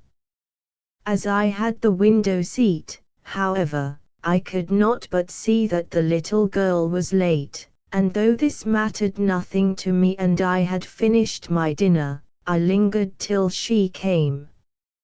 She not only nodded 3 times but waved her hat, and I arose, having now finished my dinner. William came stealthily toward me. Her temperature has gone down, sir, he said, rubbing his hands together. To whom are you referring? I asked coldly, and retired to the billiard room, where I played a capital game. I took pains to show William that I had forgotten his maunderings, but I observed the girl nightly, and once, instead of nodding, she shook her head, and that evening I could not get into a pocket. Next evening there was no William in the dining room, and I thought I knew what had happened. But, chancing to enter the library rather miserably, I was surprised to see him on a ladder dusting books. We had the room practically to ourselves, for though several members sat on chairs holding books in their hands, they were all asleep, and William descended the ladder to tell me his blasting tale. He had sworn at a member. I hardly knew what I was doing all day, sir, for I had left her so weakly that I stamped my foot. I beg your pardon for speaking of her, he had the grace to say. But Irene had promised to come every 2 hours, and when she came about 4 o'clock and I saw she was crying, it sort of blinded me, sir, and I stumbled against a member, Mr. B, and he said, "Damn you."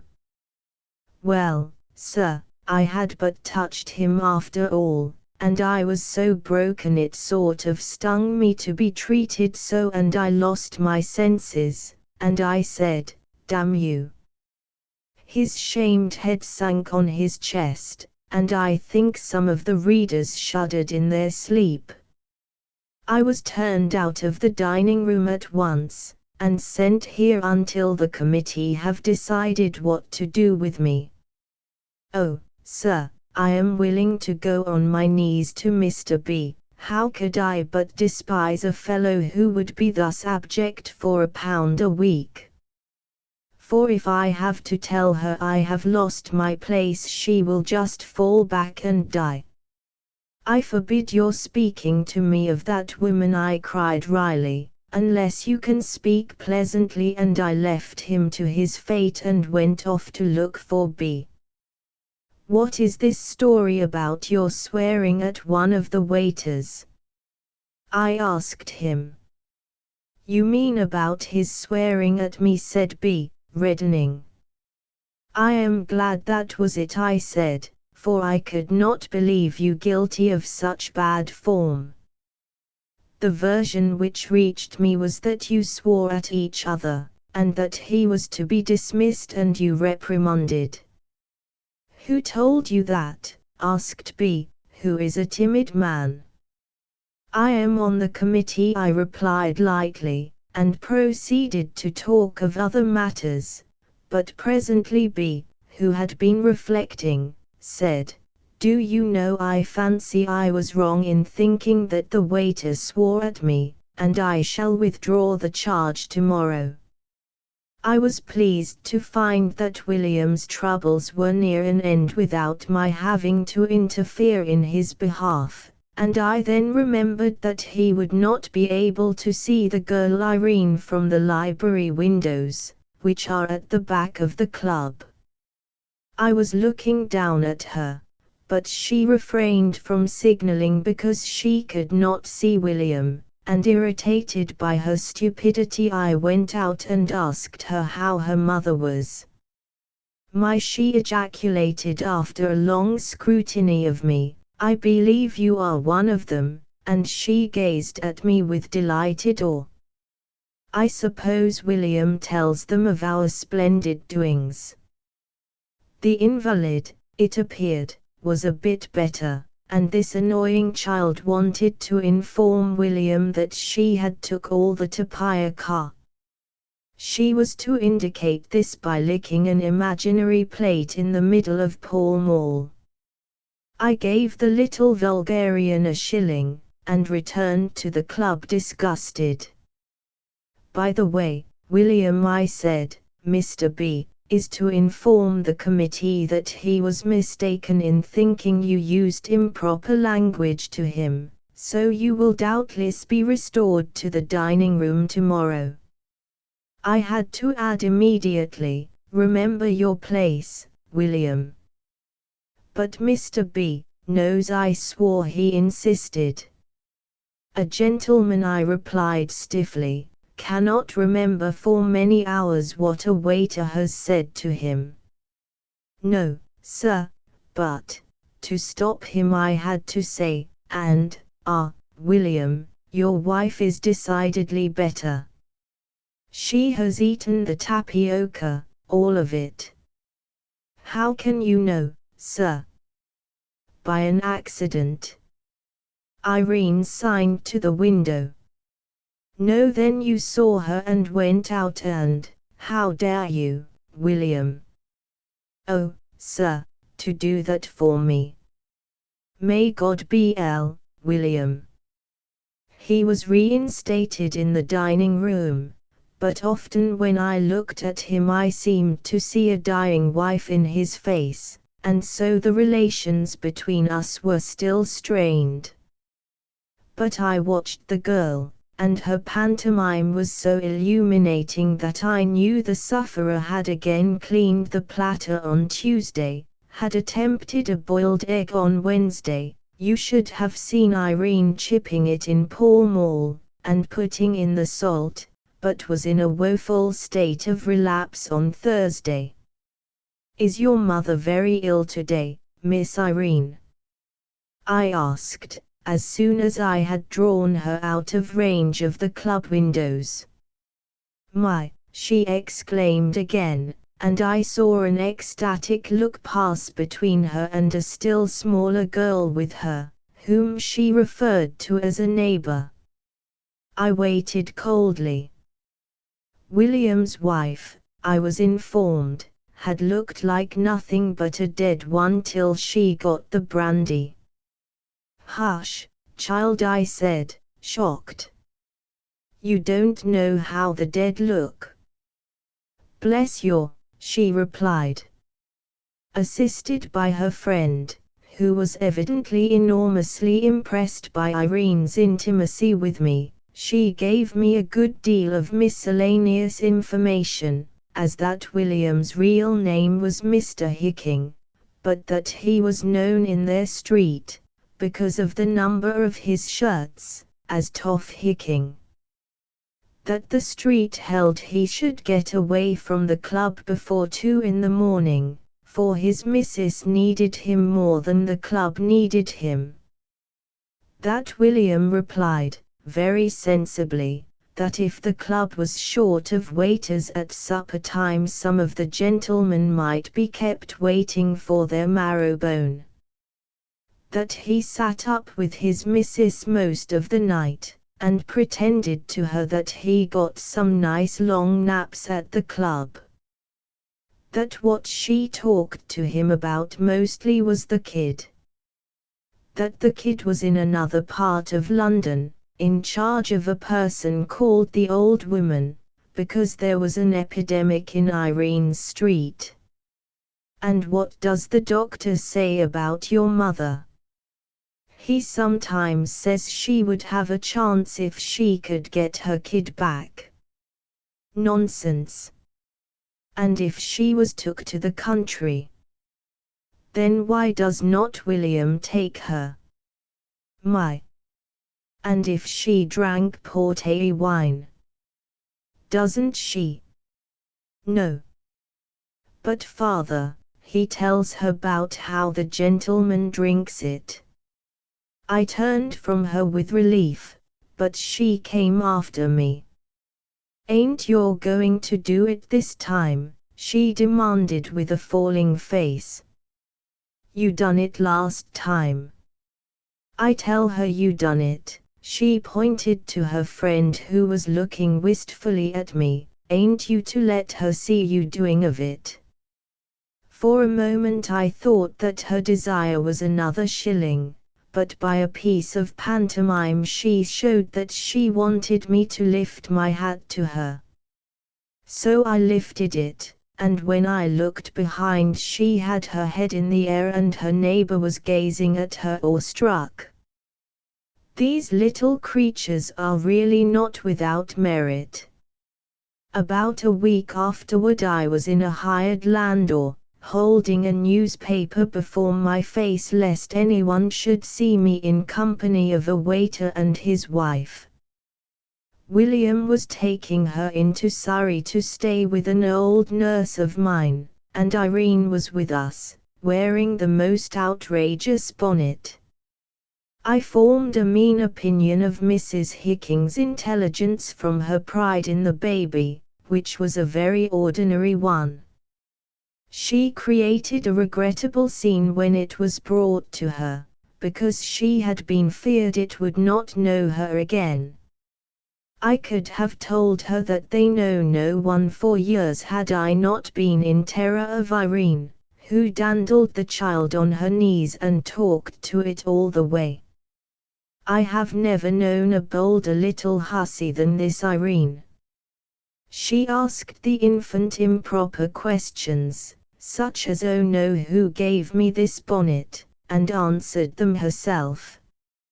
It was the pretty gentleman there, and several times I had to affect sleep, because she announced, "Kiddy wants to kiss the pretty gentleman." Irksome as all this necessarily was to a man of taste, I suffered still more acutely when we reached our destination, where disagreeable circumstances compelled me to drink tea with a waiter's family. William knew that I regarded thanks from persons of his class as an outrage, yet he looked them though he dared not speak them. Hardly had he sat down at the table by my orders than he remembered that I was a member of the club and jumped up. Nothing is in worse form than whispering, yet again and again he whispered to his poor, foolish wife, "How are you now? You don't feel faint?" And when she said she felt like another woman already, his face charged me with the change. I could not but conclude from the way she let the baby pound her that she was stronger than she pretended. I remained longer than was necessary because I had something to say to William which I feared he would misunderstand, but when he announced that it was time for him to catch a train back to London, at which his wife paled, I delivered the message. "William," I said, backing away from him, "the head waiter asked me to say that you could take a fortnight's holiday. Your wages will be paid as usual." "Confound him!" "William," I cried furiously, "go away." Then I saw his wife signing to him, and I knew she wanted to be left alone with me. "William," I cried in a panic, "stay where you are." But he was gone, and I was alone with a woman whose eyes were filmy. Her class are fond of scenes. "If you please, I said imploringly. But she kissed my hand. She was like a little dog. "It can be only the memory of some woman," said she, "that makes you so kind to me and mine." Memory was the word she used, as if all my youth were fled. "I suppose I really am quite elderly." "I should like to know her name, sir," she said, "that I may mention her with loving respect in my prayers." I raised the woman and told her the name. It was not Mary. "But she has a home," I said, "as you have, and I have none. Perhaps, it would be better worth your while to mention me." It was this woman, now in health, whom I entrusted with the purchase of the outfits, one for a boy of 6 months, I explained to her, and one for a boy of a year, for the painter had boasted to me of David's rapid growth. I think she was a little surprised to find that both outfits were for the same house, and she certainly betrayed an ignoble curiosity about the mother's Christian name, but she was much easier to browbeat than a fine lady would have been, and I am sure she and her daughter enjoyed themselves hugely in the shops, from one of which I shall never forget Irene emerging proudly with a commissionaire, who conducted her under an umbrella to the cab where I was lying in wait. I think that was the most celestial walk of Irene's life.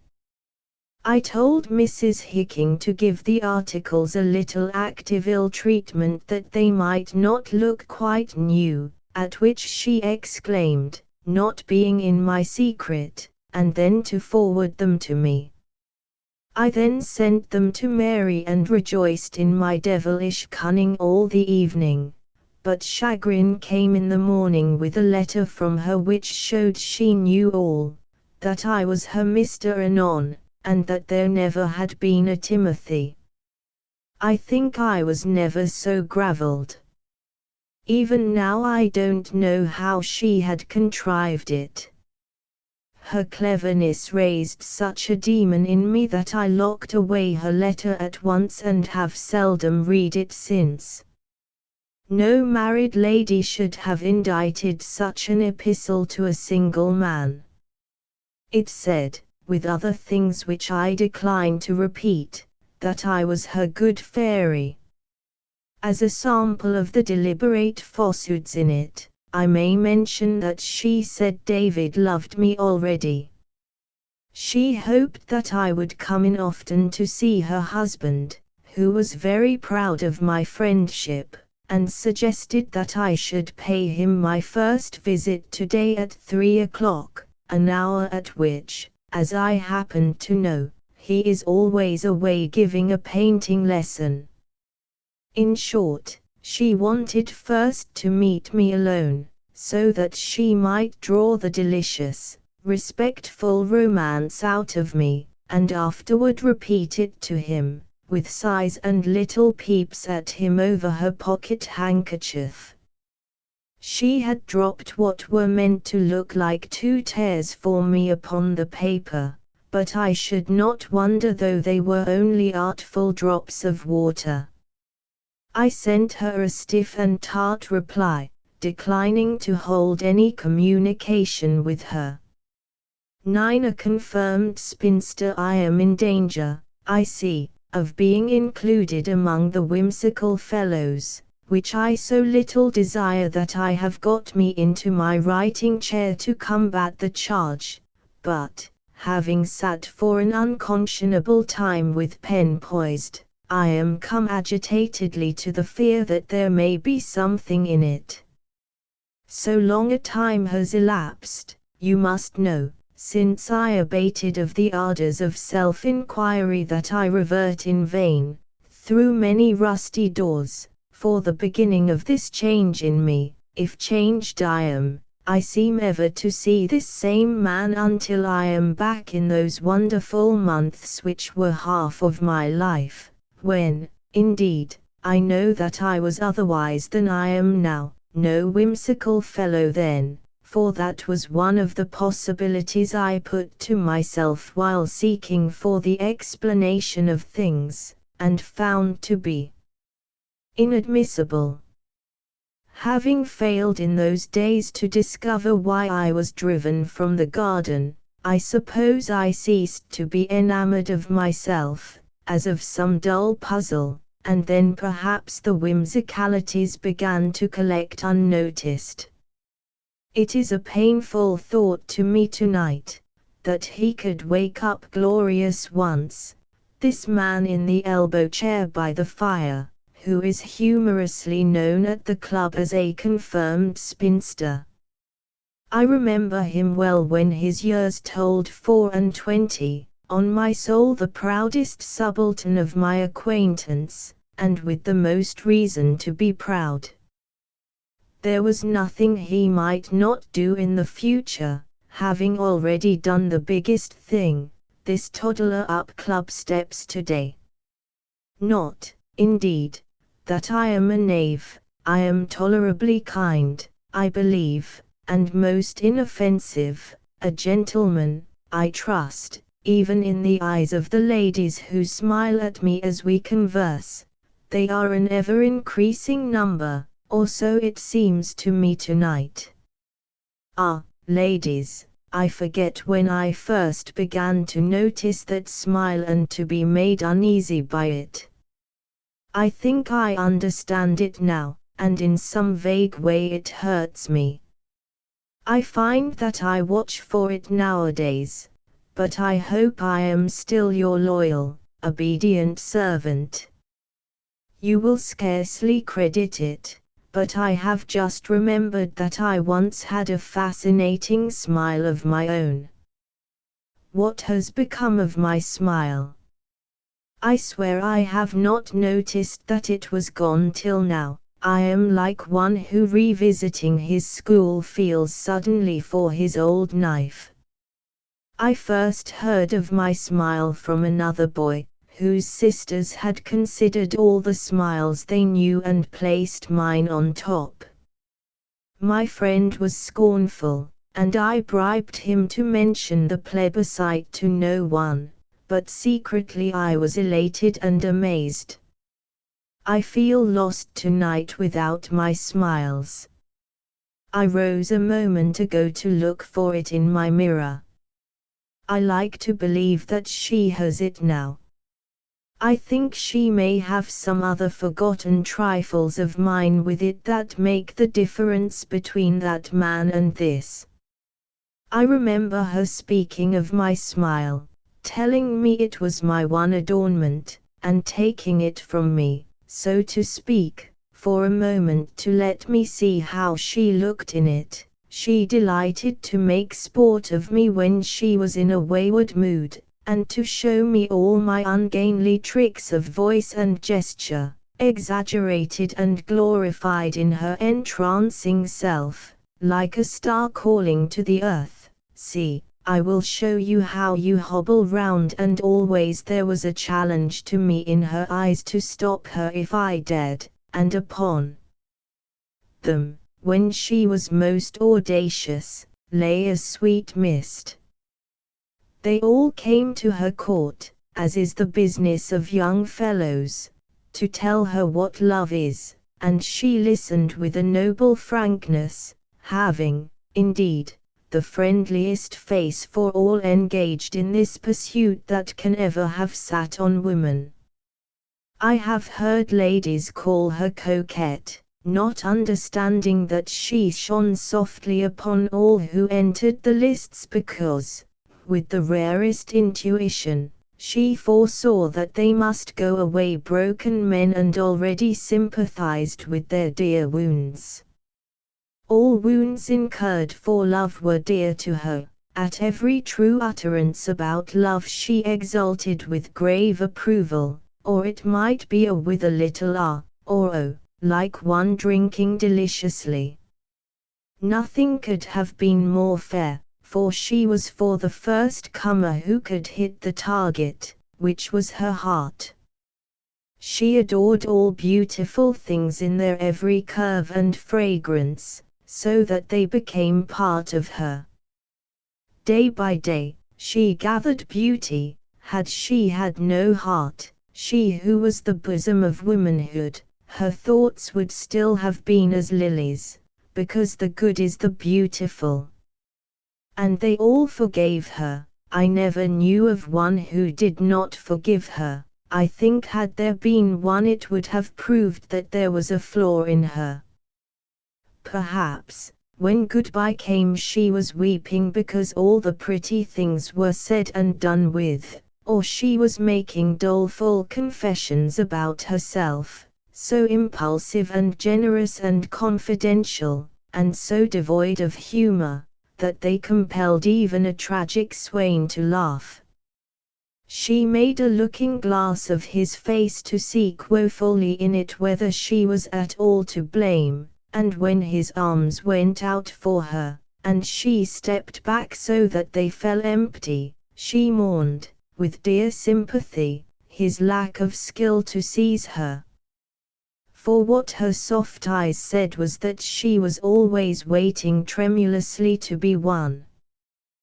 They all forgave her, because there was nothing to forgive, or very little, just the little that makes a dear girl dearer, and often afterward, I believe, they have laughed fondly when thinking of her, like boys brought back.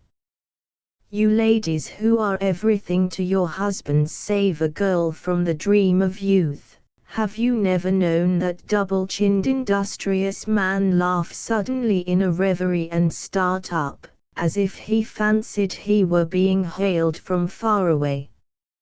I hear her hailing me now. She was so light-hearted that her laugh is what comes first across the years, so high-spirited that she would have wept like Mary of Scots because she could not lie on the bare plains like the men. I hear her, but it is only as an echo. I see her, but it is as a light among distant trees, and the middle-aged man can draw no nearer. She was only for the boys. There was a month when I could have shown her to you in all her bravery, but then the veil fell, and from that moment I understood her not. For long I watched her, but she was never clear to me again, and for long she hovered round me, like a dear heart willing to give me 1,000 chances to regain her love. She was so picturesque that she was the last word of art, but she was as young as if she were the first woman. The world must have rung with gallant deeds and grown lovely thoughts for numberless centuries before she could be. She was the child of all the brave and wistful imaginings of men. She was as mysterious as night when it fell for the first time upon the earth. She was the thing we call romance, which lives in the little hut beyond the blue haze of the pine woods. No one could have looked less elfish.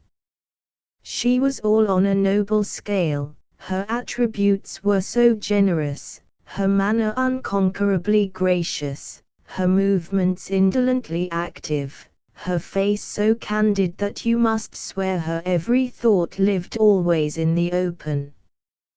Yet, with it all, she was a wild thing, alert, suspicious of the lasso, nosing it in every man's hand, more curious about it than about aught else in the world. Her quivering delight was to see it cast for her, her game to elude it. So mettlesome was she that she loved it to be cast fair that she might escape as it was closing round her. She scorned, however her heart might be beating, to run from her pursuers. She took only the one step backward, which still left her near them but always out of reach, her head on high now, but her face as friendly, her manner as gracious as before. She is yours for the catching. That was ever the unspoken compact between her and the huntsman. It may be but an old trick come back to me with these memories, but again I clasp my hands to my brows in amaze at the thought that all this was for me. Could I retain her love? For I won it, wonder of the gods, but I won it. I found myself with one foot across the magic circle wherein she moved, and which none but I had entered, and so, I think, I saw her in revelation, not as the wild thing they had all conceived her, but as she really was. I saw no tameless creature, nothing wild or strange. I saw my sweet love placid as a young cow browsing. As I brushed aside the haze and she was truly seen for the first time, she raised her head, like one caught, and gazed at me with meek affrighted eyes. I told her what had been revealed to me as I looked upon her, and she trembled, knowing she was at last found, and fain would she have fled away, but that her fear was less than her gladness. She came to me slowly, no incomprehensible thing to me now, but transparent as a pool, and so restful to look upon that she was a bath to the eyes, like banks of moss. Because I knew the maid, she was mine. Every maid, I say, is for him who can know her. The others had but followed the glamour in which she walked, but I had pierced it and found the woman. I could anticipate her every thought and gesture. I could have flashed and rippled and mocked for her, and melted for her and been dear disdain for her. She would forget this and be suddenly conscious of it as she began to speak, when she gave me a look with a shy smile in it which meant that she knew I was already waiting at the end of what she had to say. I call this the blush of the eye. She had a look and a voice that were for me alone, her very fingertips were charged with caresses for me. And I loved even her naughtinesses, as when she stamped her foot at me, which she could not do without also gnashing her teeth, like a child trying to look fearsome. How pretty was that gnashing of her teeth! All her tormentings of me turned suddenly into sweetnesses, and who could torment like this exquisite fury, wondering in sudden flame why she could give herself to anyone, while I wondered only why she could give herself to me. It may be that I wondered overmuch. Perhaps that was why I lost her. It was in the full of the moon that she was most restive, but I brought her back, and at first she could have bit my hand, but then she came willingly. Never, I thought, shall she be wholly tamed, but he who knows her will always be able to bring her back. I am not that man, for mystery of mysteries, I lost her.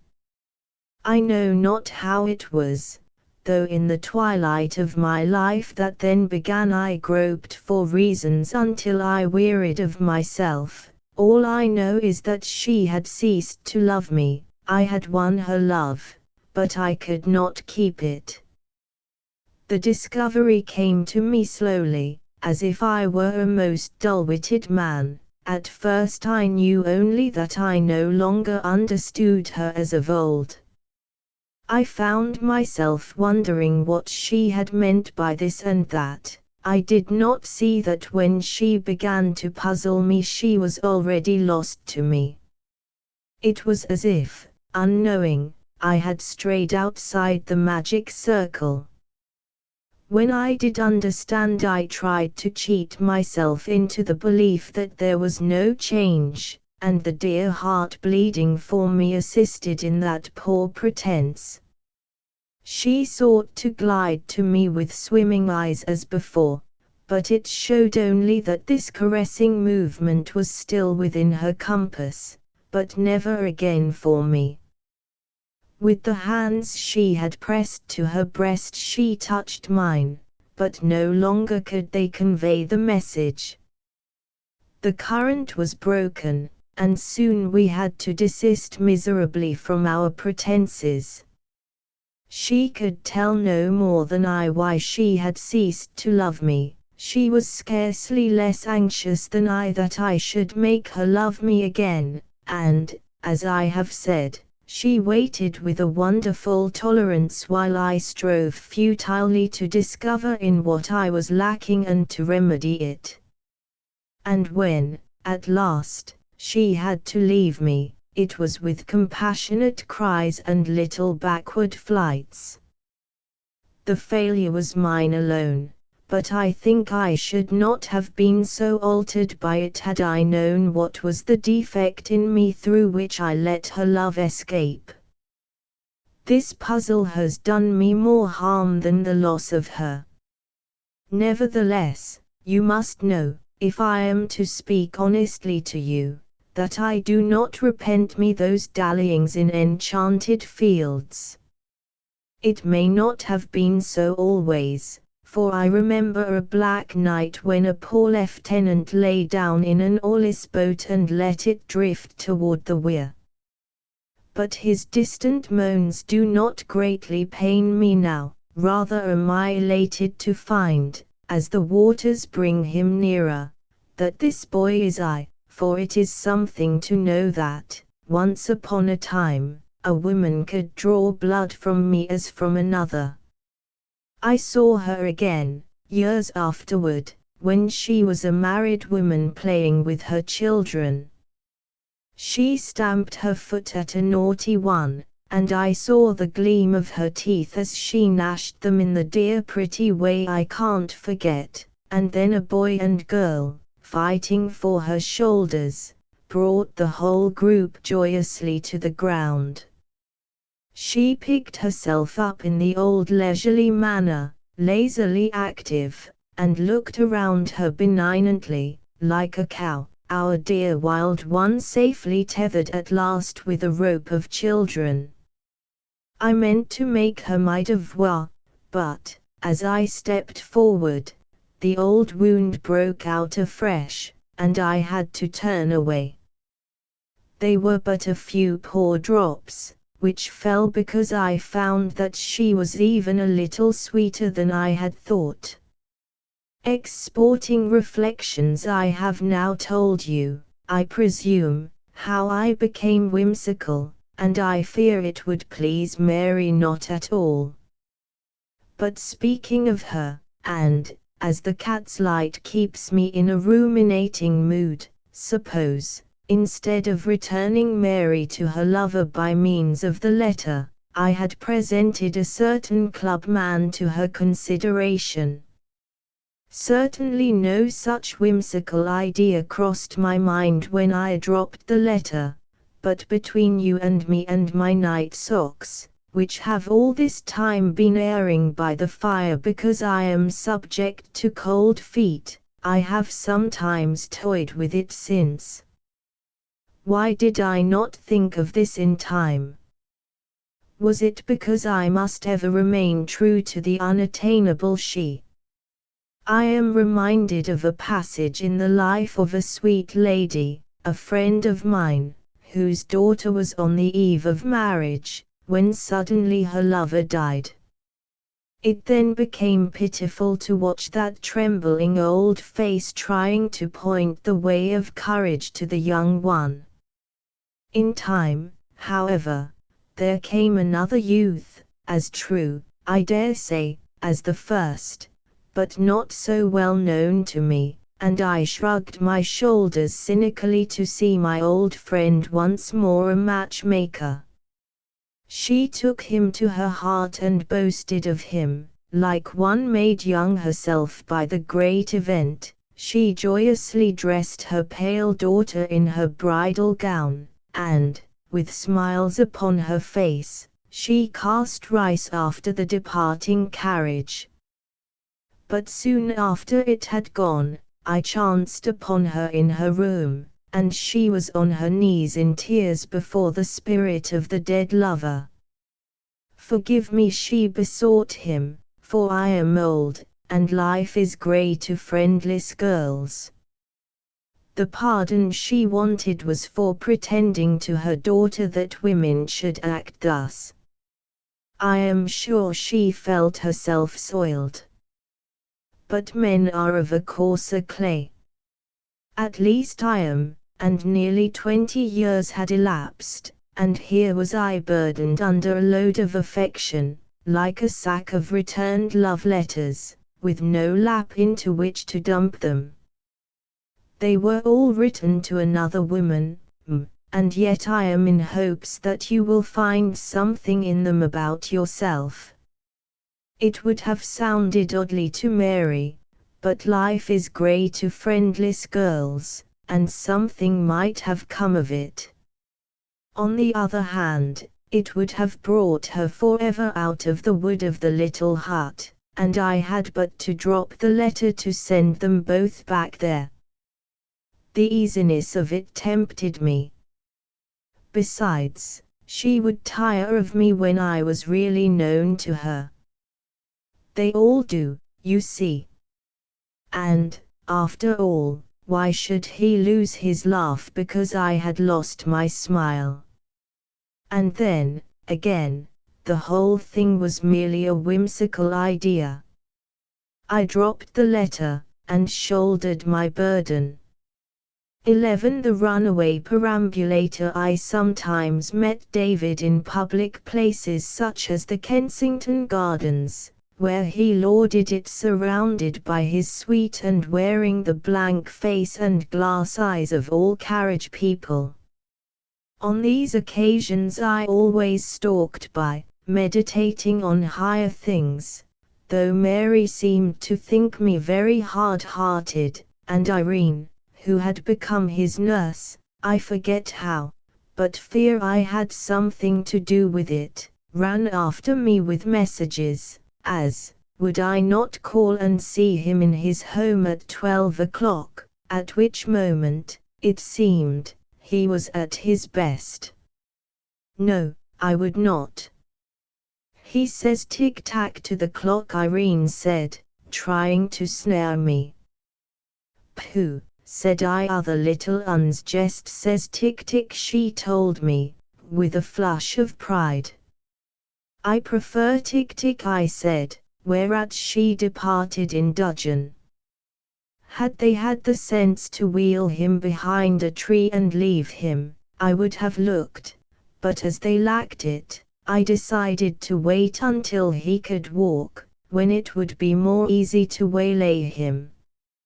However, he was a cautious little gauble who, after many threats to rise, always seemed to come to the conclusion that he might do worse than remain where he was, and when he had completed his first year I lost patience with him. When I was his age, I said to Irene, I was running about. I consulted them casually about this matter at the club, and they had all been running about at a year old. I made this nurse the following offer: if she would bring the dilatory boy to my rooms and leave him there for half an hour, I would look at him. At first Mary, to whom the offer was passed on, rejected it without her, but presently she wavered, and the upshot was that Irene, looking scornful and anxious, arrived one day with the perambulator. Without casting eyes on its occupant, I pointed Irene to the door. In half an hour, I said. She begged permission to remain, and promised to turn her back, and so on, but I was obdurate, and she then delivered herself of a passionately affectionate farewell to her charge, which was really all directed against me, and ended with these powerful words: "And if he takes off your socks, my pretty, may he be blasted forevermore." "I shall probably take off her socks," I said carelessly to this. Her socks. Do you see what made Irene scream? "It is a girl, is it not?" I asked, thus neatly depriving her of coherent speech as I pushed her to the door. I then turned round to begin, and, after reflecting, I began by sitting down behind the hood of his carriage. My plan was to accustom him to his new surroundings before bursting on the scene myself. I had various thoughts. Was he awake? If not, better let him wake naturally. Half an hour was a long time. Why had I not said quarter of an hour? Anon, I saw that if I was to sit there much longer I should have said an hour, so I whistled softly, but he took no notice. I remember trying to persuade myself that if I never budged till Irene's return, it would be an amusing triumph over Mary. I coughed, but still there was no response. Abruptly, the fear smote me. Perhaps he is not there. I rose hastily, and was striding forward, when I distinctly noticed a covert movement somewhere near the middle of the carriage, and heard a low gurgle, which was instantly suppressed. I stopped dead at this sharp reminder that I was probably not the only curious person in the room, and for a long moment we both lay low, after which, I am glad to remember, I made the first advance. Earlier in the day I had arranged some likely articles on a side table, my watch and chain, my bunch of keys, and 2 war medals for plodding merit, and with a glance at these, as something to fall back upon, I stepped forward doggedly, looking, I fear now, a little like a professor of legerdemain. David was sitting up, and he immediately fixed his eyes on me. It would ill become me to attempt to describe this dear boy to you, for of course I know really nothing about children, so I shall say only this, that I thought him very like what Timothy would have been had he ever had a chance. I, to whom David had been brought for judgment, now found myself being judged by him, and this rearrangement of the pieces seemed so natural that I felt no surprise. I felt only a humble craving to hear him signify that I would do. I have stood up before other keen judges and deceived them all, but I made no effort to deceive David. I wanted to, but dared not. Those unblinking eyes were too new to the world to be hooded by any of its tricks. In them I saw my true self. They opened for me that peddler's pack of which I have made so much ado, and I found that it was weighted less with pretty little sad love tokens than with ignoble thoughts and deeds and an unguided life. I looked dejectedly at David, not so much, I think, because I had such a sorry display for him, as because I feared he would not have me in his service. I seemed to know that he was making up his mind once and for all. And in the end he smiled, perhaps only because I looked so frightened, but the reason scarcely mattered to me. I felt myself a fine fellow at once.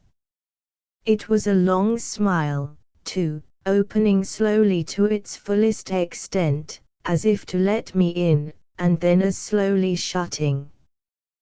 Then, to divert me from sad thoughts, or to rivet our friendship, or because the time had come for each of us to show the other what he could do, he immediately held one foot high in the air.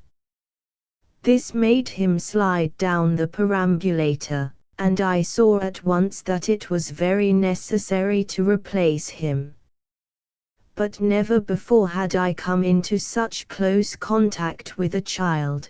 The most I had ever done was, when they were held up to me, to shut my eyes and kiss a vacuum. David, of course, though no doubt he was eternally being replaced, could tell as little as myself how it was contrived, and yet we managed it between us quite easily.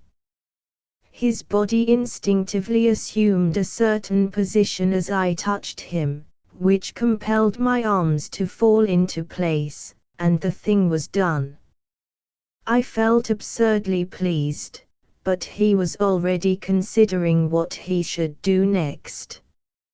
He again held up his foot, which had a gouty appearance owing to its being contained in a dumpy little worsted sock, and I thought he proposed to repeat his first performance, but in this I did him an injustice, for, unlike Porthos, he was one who scorned to do the same feat twice. Perhaps, like the conjurers, he knew that the audience were more on the alert the second time. I discovered that he wanted me to take off his sock. Remembering Irene's dread warnings on this subject, I must say that I felt uneasy. Had he heard her, and was he daring me? And what dire thing could happen if the sock was removed? I sought to reason with him, but he signed to me to look sharp, and I removed the sock. The part of him thus revealed gave David considerable pleasure, but I noticed, as a curious thing, that he seemed to have no interest in the other foot. However, it was not there merely to be looked at, for after giving me a glance which said "Now observe," he raised his bare foot and ran his mouth along the toes, like one playing on a barbaric instrument. He then tossed his foot aside, smiled his long triumphant smile and intimated that it was now my turn to do something. I thought the best thing I could do would be to put his sock on him again, but as soon as I tried to do so I discovered why Irene had warned me so portentously against taking it off. I should say that she had trouble in socking him every morning. Nevertheless, I managed to slip it on while he was debating what to do with my watch. I bitterly regretted that I could do nothing with it myself, put it under a wine glass, for instance, and make it turn into a rabbit, which so many people can do. In the meantime David, occupied with similar thoughts, very nearly made it disappear altogether, and I was thankful to be able to pull it back by the chain. Haw haw haw. Thus he commented on his new feat, but it was also a reminder to me, a trifle cruel, that he was not my boy. After all, you see, Mary had not given him the whole of his laugh. The watch said that 25 minutes had passed, and looking out I saw Irene at one end of the street staring up at my window, and at the other end Mary's husband staring up at my window, and beneath me Mary staring up at my window. They had all broken their promise.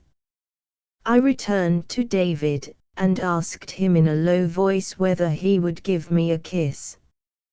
He shook his head about 6 times, and I was in despair. Then the smile came, and I knew that he was teasing me only. He now nodded his head about 6 times. This was the prettiest of all his exploits. It was so pretty that, contrary to his rule, he repeated it. I had held out my arms to him, and first he shook his head, and then after a long pause, to frighten me, he nodded it. But no sooner was he in my arms than I seemed to see Mary and her husband and Irene bearing down upon my chambers to take him from me, and acting under an impulse I whipped him into the perambulator and was off with it without a license down the back staircase. To the Kensington Gardens we went. It may have been Manitoba we started for, but we arrived at the Kensington Gardens, and it had all been so unpremeditated and smartly carried out that I remember clapping my hand to my head in the street, to make sure that I was wearing a hat. I watched David to see what he thought of it, and he had not yet made up his mind. Strange to say, I no longer felt shy. I was grown suddenly indifferent to public comment, and my elation increased when I discovered that I was being pursued. They drew a cordon round me near Margot Meredith's tree, but I broke through it by a strategic movement to the south, and was next heard of in the Baby's Walk. They held both ends of this passage, and then thought to close on me, but I slipped through their fingers by doubling up Bunting's thumb into Picnic Street. Cowering at St. Govers Well, we saw them rush distractedly up the hump, and when they had crossed to the Round Pond we paraded gaily in the Broad Walk, not feeling the tiniest bit sorry for anybody. Here, however, it gradually came into David's eyes that, after all, I was a strange man, and they opened wider and wider, until they were the size of my medals, and then, with the deliberation that distinguishes his smile, he slowly prepared to howl. I saw all his forces gathering in his face, and I had nothing to oppose to them. It was an unarmed man against a regiment. Even then I did not chide him. He could not know that it was I who had dropped the letter. I think I must have stepped over a grateful fairy at that moment, for who else could have reminded me so opportunely of my famous manipulation of the eyebrows, forgotten since I was in the 5th form. I alone of boys had been able to elevate and lower my eyebrows separately. When the one was climbing my forehead the other descended it, like the 2 buckets in the well. Most diffidently did I call this accomplishment to my aid now, and immediately David checked his forces and considered my unexpected movement without prejudice. His face remained as it was, his mouth open to emit the howl if I did not surpass expectation. I saw that, like the fair-minded boy he has always been, he was giving me my chance, and I worked feverishly, my chief fear being that, owing to his youth, he might not know how marvelous was this thing I was doing. It is an appeal to the intellect, as well as to the senses, and no one on earth can do it except myself. When I paused for a moment exhausted, he signed gravely, with unchanged face, that though it was undeniably funny, he had not yet decided whether it was funny enough, and, taking this for encouragement, at it I went once more, till I saw his forces wavering, when I sent my left eyebrow up almost farther than I could bring it back, and with that I had him. The smile broke through the clouds. In the midst of my hard-won triumph I heard cheering. I had been vaguely conscious that we were not quite alone, but had not dared to look away from David. I looked now, and found to my annoyance that I was the center of a deeply interested gathering of children. There was, in particular, one vulgar little street boy. However, if that damped me in the moment of victory, I was soon to triumph gloriously in what began like defeat. I had sat me down on one of the garden seats in the figs, with one hand resting carelessly on the perambulator, in imitation of the nurses. It was so pleasant to assume the air of one who walked with David daily, when to my chagrin I saw Mary approaching with quick stealthy steps, and already so near me that flight would have been ignominy. Porthos, of whom she had hold, bounded toward me, waving his traitorous tail, but she slowed on seeing that I had observed her. She had run me down with my own dog.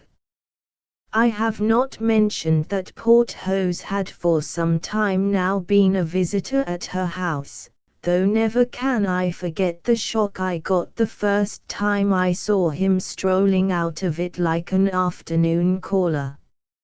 Of late he has avoided it, crossing to the other side when I go that way, and rejoining me farther on, so I conclude that Mary's husband is painting him. I waited her coming stiffly, in great depression of spirits, and noted that her first attentions were for David, who, somewhat shabbily, gave her the end of a smile which had been begun for me. It seemed to relieve her, for what one may call the wild maternal look left her face, and trying to check little gasps of breath, the result of unseemly running, she signed to her confederates to remain in the background, and turned curious eyes on me.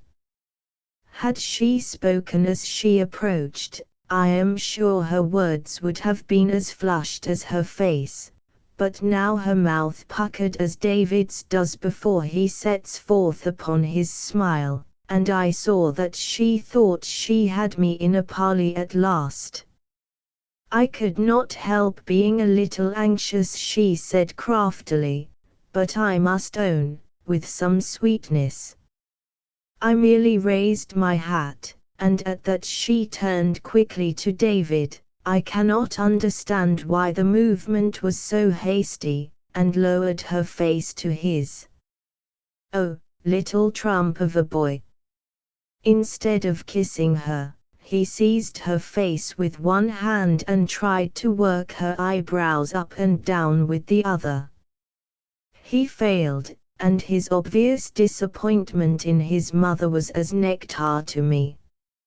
I don't understand what you want, darling, said she in distress, and looked at me inquiringly, and I understood what he wanted, and let her see that I understood.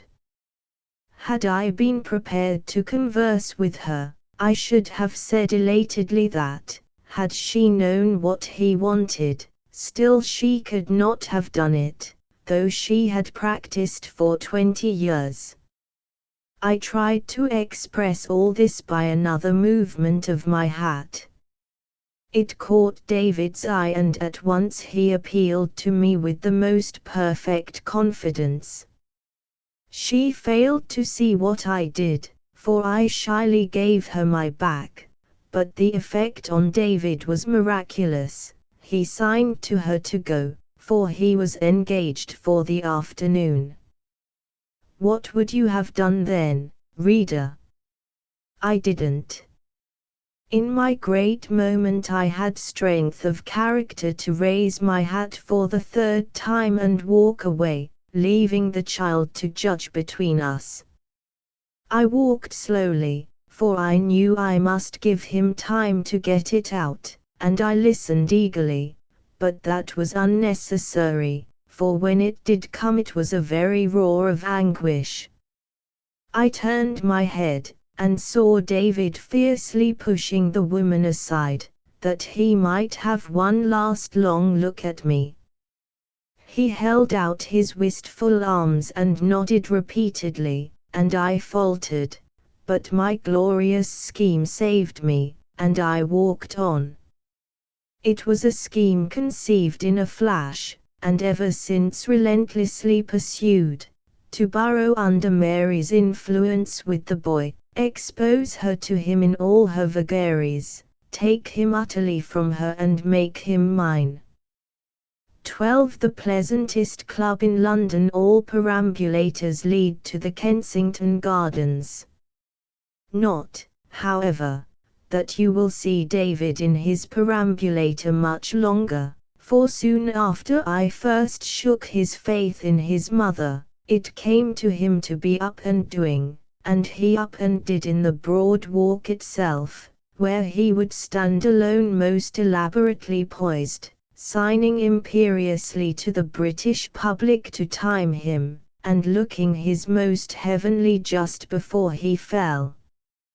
He fell with a dump, and as they always laughed then, he pretended that this was his funny way of finishing. That was on a Monday. On Tuesday he climbed the stone stair of the Gold King, looking over his shoulder gloriously at each step, and on Wednesday he struck 3 and went into knickerbockers. For the Kensington Gardens, you must know, are full of short cuts, familiar to all who play there, and the shortest leads from the baby in long clothes to the little boy of 3 riding on the fence. It is called the mother's tragedy. If you are a burgess of the gardens, which have a vocabulary of their own, the faces of these quaint mothers are a clock to you, in which you may read the ages of their young. When he is 3 they are said to wear the knickerbocker face, and you may take it from me that Mary assumed that face with a sigh. Fain would she have kept her boy a baby longer, but he insisted on his rights, and I encouraged him that I might notch another point against her. I was now seeing David once at least every week. His mother, who remained culpably obtuse to my sinister design, having instructed Irene that I was to be allowed to share him with her, and we had become close friends, though the little nurse was ever a threatening shadow in the background. Irene, in short, did not improve with acquaintance. I found her to be high and mighty, chiefly, I think, because she now wore a nurse's cap with streamers, of which the little creature was ludicrously proud. She assumed the airs of an official person, and always talked as if generations of babies had passed through her hands. She was also extremely jealous, and had a way of signifying disapproval of my methods that led to many coldnesses and even bickerings between us, which I now see to have been undignified. I brought the following accusations against her: that she prated too much about right and wrong, that she was a martinet, that she pretended it was a real cap, with real streamers, when she knew Mary had made the whole thing out of a muslin blind. I regret having used this argument, but it was the only one that really damped her. On the other hand, she accused me of spoiling him, of not thinking of his future, of never asking him where he expected to go to if he did such things, of telling him tales that had no moral application, of saying that the handkerchief disappeared into nothingness, when it really disappeared into a small tin cup, attached to my person by a piece of elastic. To this last charge I plead guilty, for in those days I had a pathetic faith in legerdemain, and the eyebrow feat, which, however, is entirely an affair of skill. Having yielded such good results, I naturally cast about for similar diversions when it ceased to attract. It lost its hold on David suddenly, as I was to discover was the fate of all of them. 20 times would he call for my latest, and exult in it, and the 21st time, and ever afterward, he would stare blankly, as if wondering what the man meant. He was like the child queen who, when the great joke was explained to her, said coldly, "We are not amused, and, I assure you, it is a humiliating thing to perform before an infant who intimates, after giving you ample time to make your points, that he is not amused." I hoped that when David was able to talk, and not merely to stare at me for 5 minutes and then say "hat," his spoken verdict, however damning, would be less expressive than his verdict without words, but I was disillusioned. I remember once in those later years, when he could keep up such spirited conversations with himself that he had little need for any of us, promising him to do something exceedingly funny with a box and 2 marbles, and after he had watched for a long time he said gravely, "Tell me when it begins to be funny." I confess to having received a few simple lessons in conjuring, in a dimly lighted chamber beneath a shop, from a gifted young man with a long neck and a pimply face, who as I entered took a barber's pole from my pocket, saying at the same time, "Come, come, sir, this will never do." Whether because he knew too much, or because he wore a trick shirt, he was the most depressing person I ever encountered. He felt none of the artist's joy, and it was sad to see one so well calculated to give pleasure to thousands not caring a dump about it. The barber's pole I successfully extracted from David's mouth, but the difficulty, not foreseen, of knowing how to dispose of a barber's pole in the Kensington gardens is considerable, there always being polite children hovering near who run after you and restore it to you. The young man, again, had said that anyone would lend me a bottle or a lemon, but though these were articles on which he seemed ever able to lay his hand, I found, what I had never noticed before, that there is a curious dearth of them in the gardens.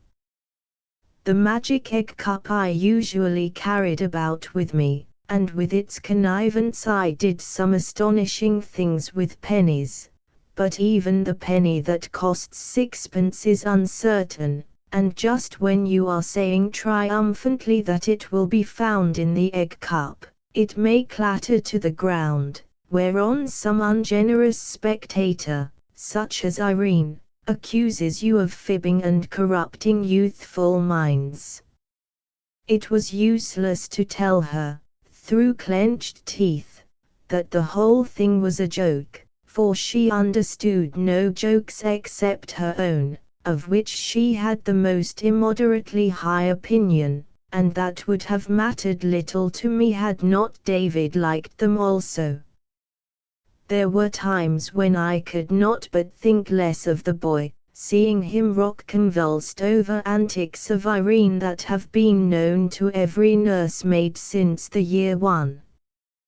While I stood by, sneering, he would give me the ecstatic look that meant, "Irene is really very entertaining, isn't she?"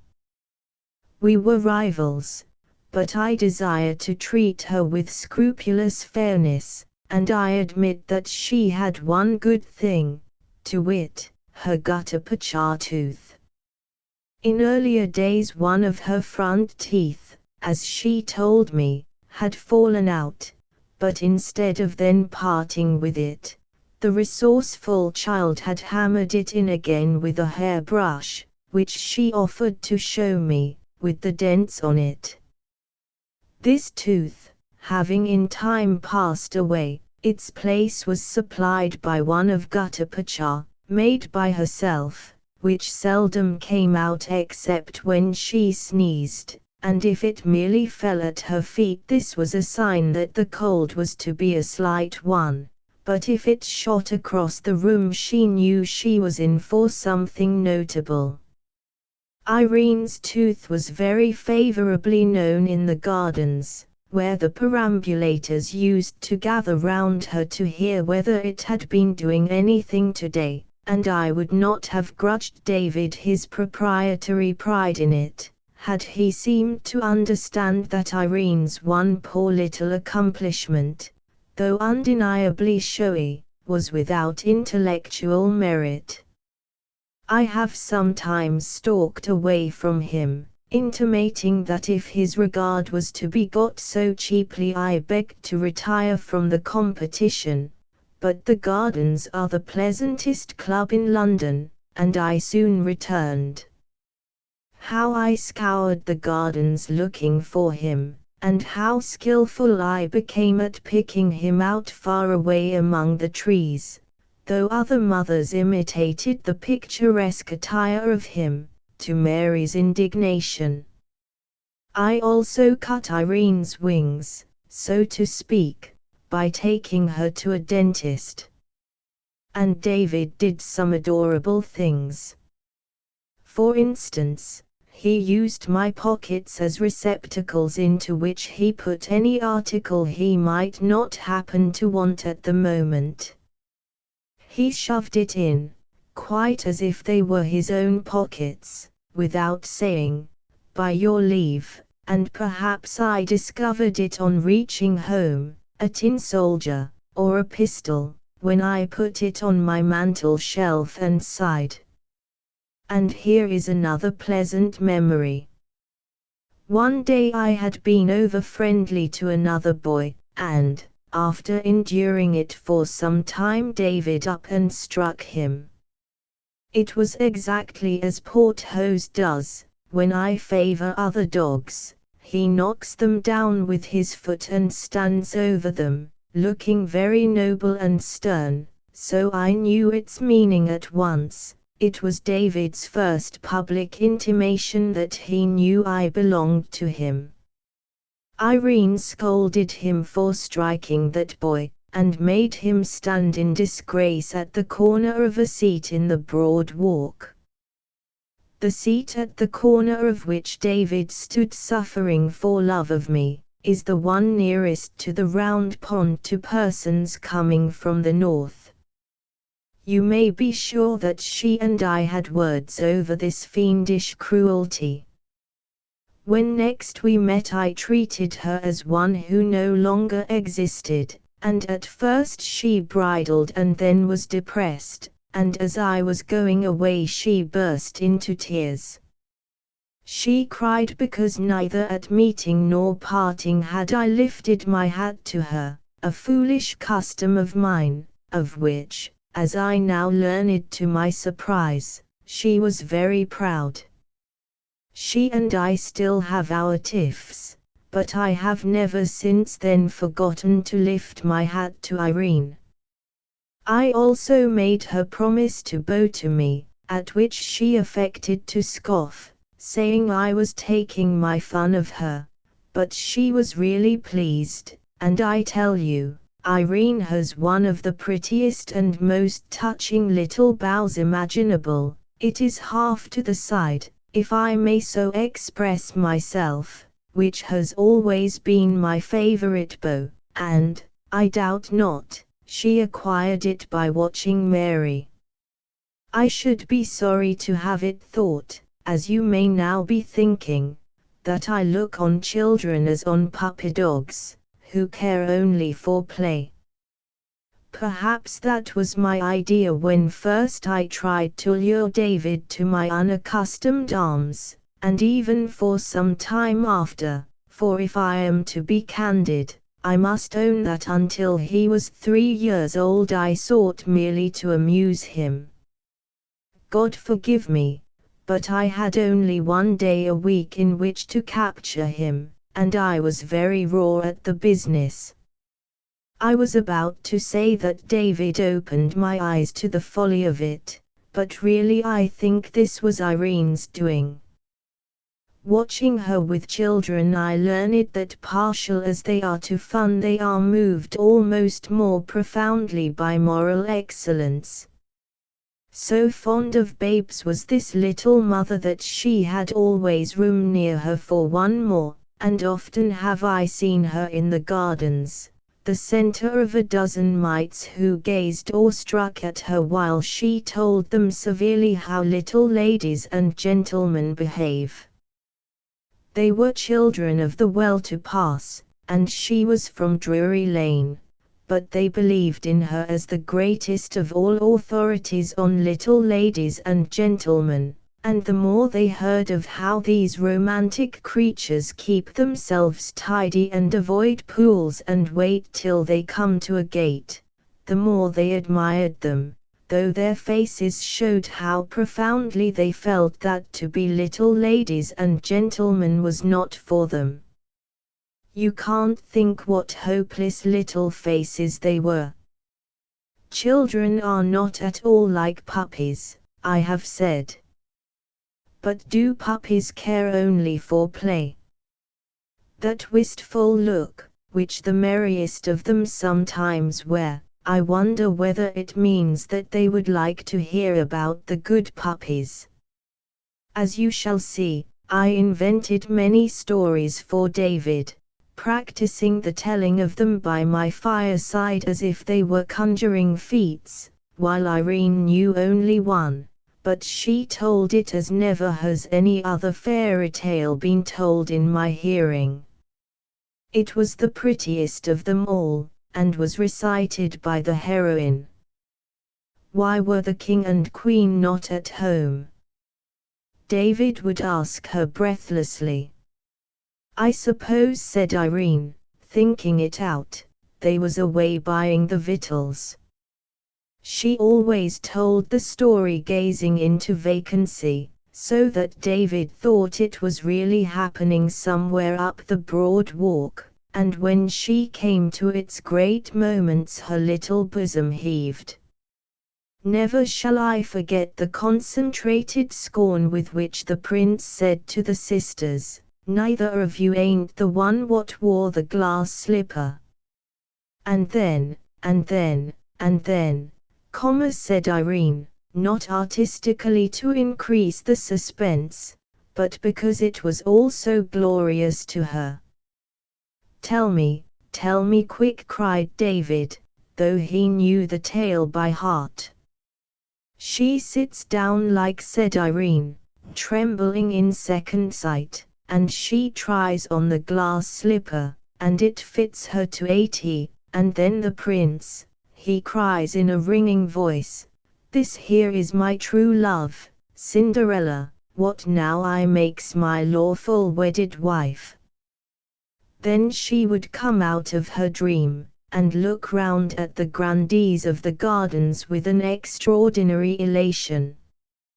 Her, as was only a kitchen drudge, she would say in a strange soft voice and with shining eyes, but was true and faithful in word and deed, such was her reward. I am sure that had the fairy godmother appeared just then and touched Irene with her wand, David would have been interested rather than astonished. As for myself, I believe I have surprised this little girl's secret. She knows there are no fairy godmothers nowadays, but she hopes that if she is always true and faithful she may someday turn into a lady in word and deed, like the mistress whom she adores. It is a dead secret, a Drury Lane child's romance, but what an amount of heavy artillery will be brought to bear against it in this sad London of ours. Not much chance for her, I suppose. Good luck to you, Irene. 13. The grand tour of the gardens. You must see for yourselves that it will be difficult to follow our adventures unless you are familiar with the Kensington Gardens, as they now became known to David.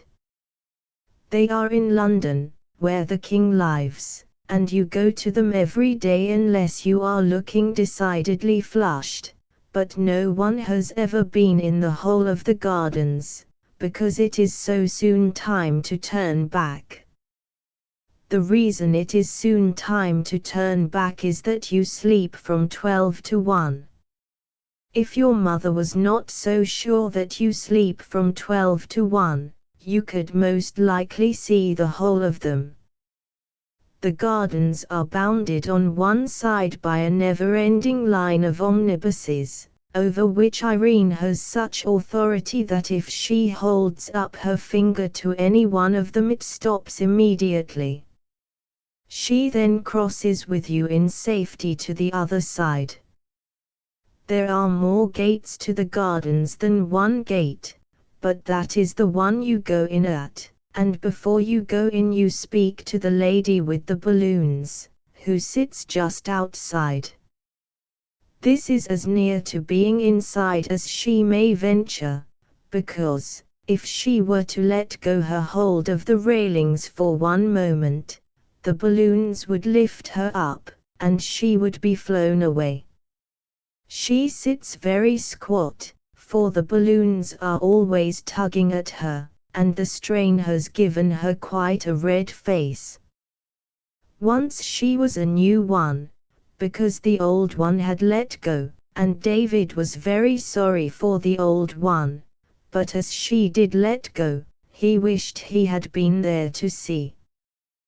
The gardens are a tremendous big place, with millions and hundreds of trees, and first you come to the figs, but you scorn to loiter there, for the figs is the resort of superior little persons, who are forbidden to mix with the commonalty, and is so named, according to legend, because they dress in full fig. These dainty ones are themselves contemptuously called figs by David and other heroes, and you have a key to the manners and customs of this dandiacal section of the gardens when I tell you that cricket is called crickets here.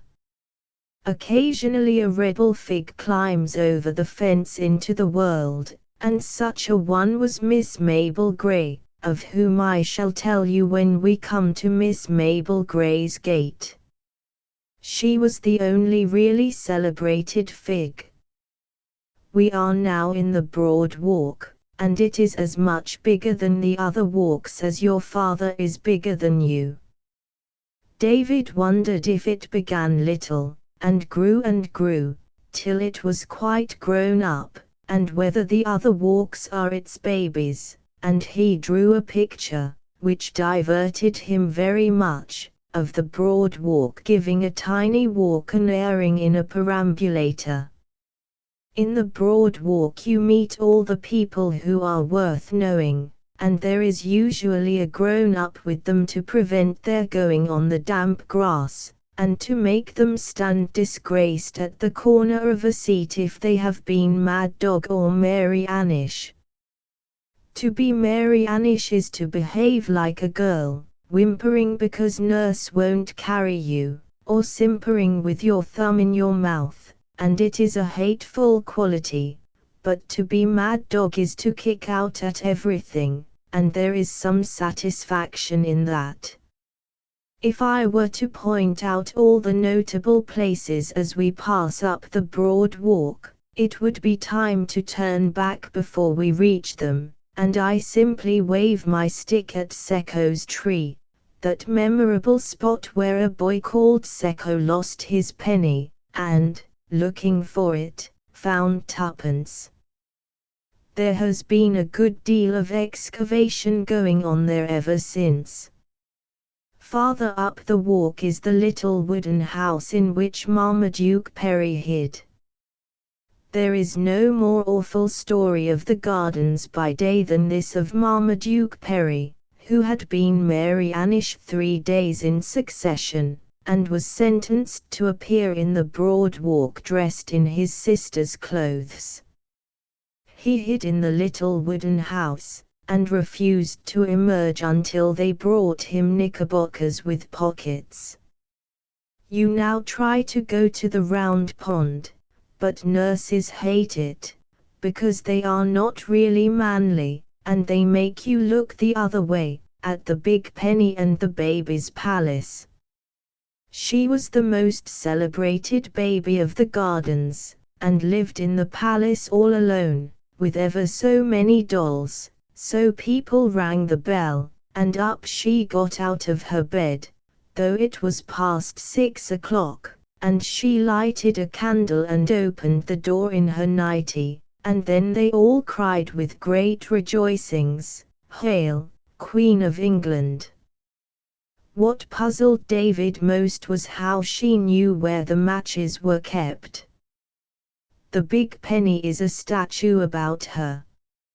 Next we come to the Hump, which is the part of the broad walk where all the big races are run. And even though you had no intention of running, you do run when you come to the Hump. It is such a fascinating, slide-down kind of place. Often you stop when you have run about halfway down it, and then you are lost. But there is another little wooden house near here, called the Lost House, and so you tell the man that you are lost and then he finds you. It is glorious fun racing down the Hump, but you can't do it on windy days because then you are not there, but the fallen leaves do it instead of you. There is almost nothing that has such a keen sense of fun as a fallen leaf. From the Hump we can see the gate that is called after Miss Mabel Grey, the fig I promised to tell you about. There were always 2 nurses with her, or else 1 mother and 1 nurse, and for a long time she was a pattern child who always coughed off the table and said, "How do you do?" to the other figs, and the only game she played at was flinging a ball gracefully and letting the nurse bring it back to her.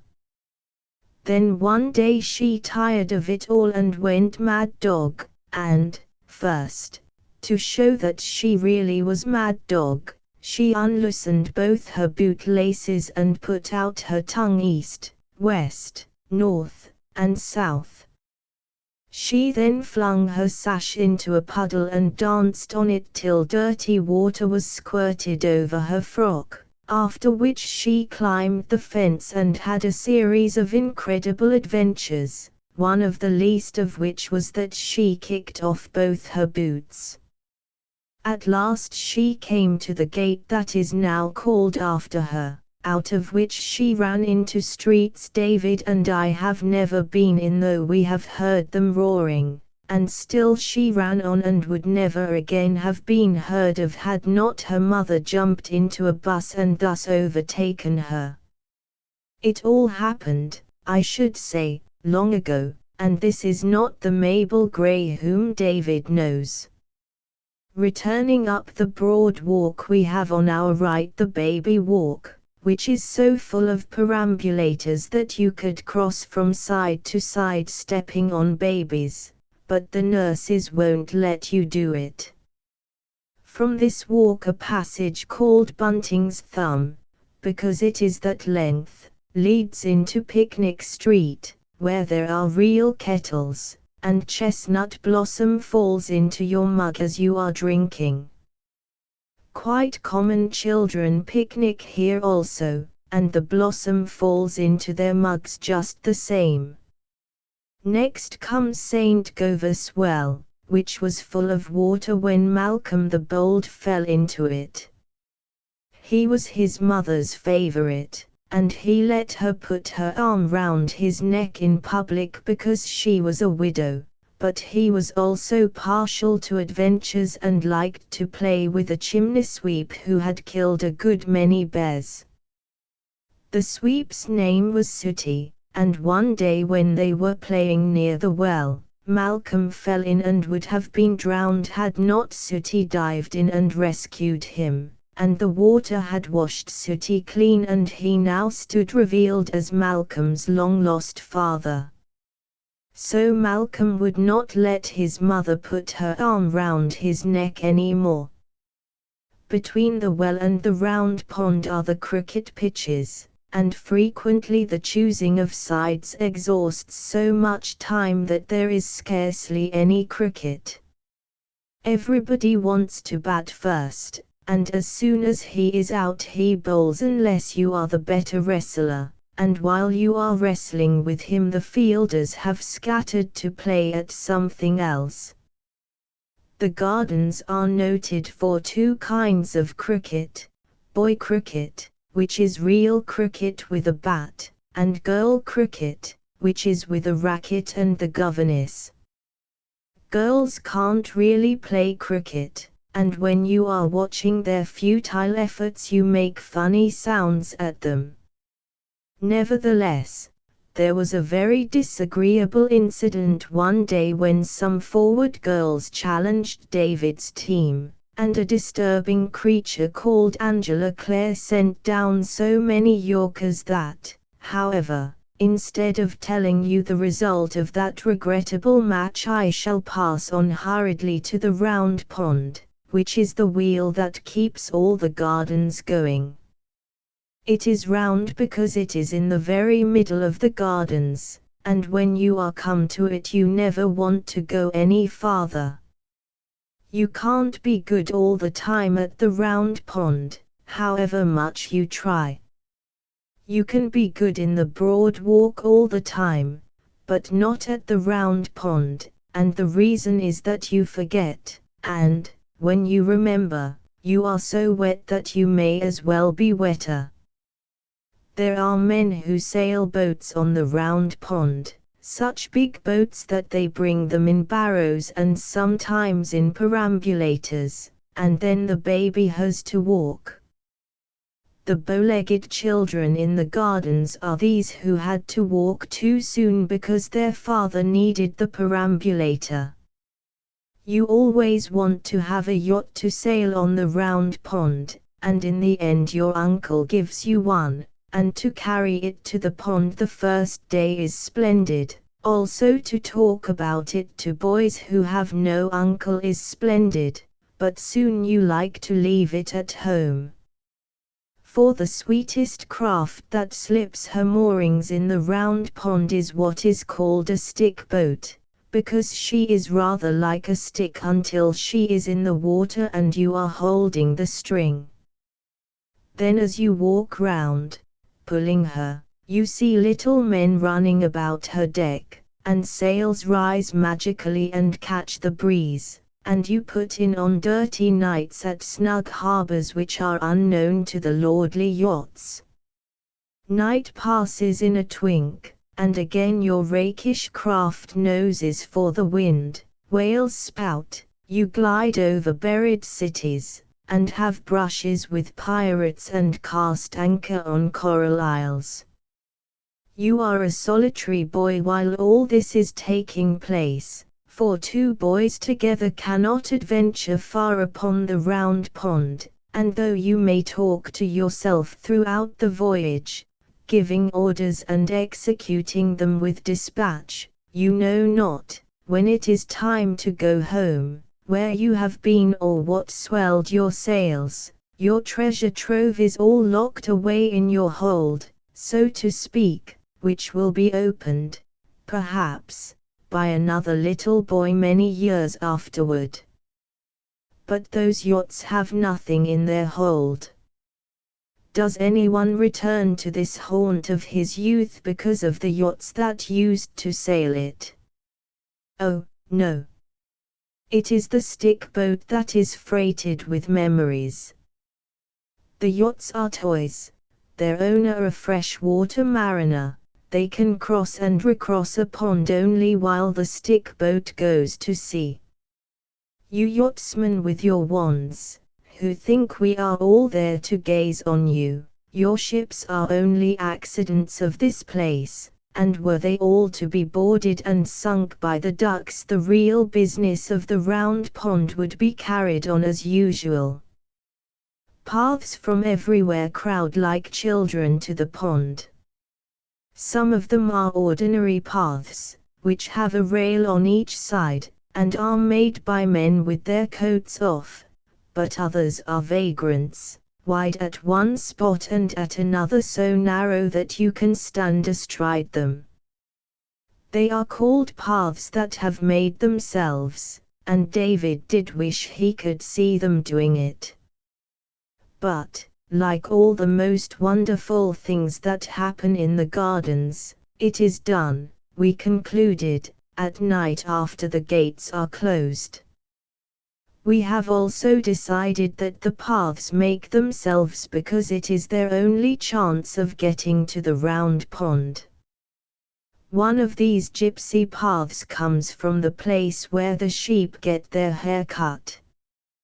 When David shed his curls at the hairdresser's, I am told, he said goodbye to them without a tremor, though Mary has never been quite the same bright creature since, so he despises the sheep as they run from their shearer and calls out tauntingly, "Cowardy, cowardy custard."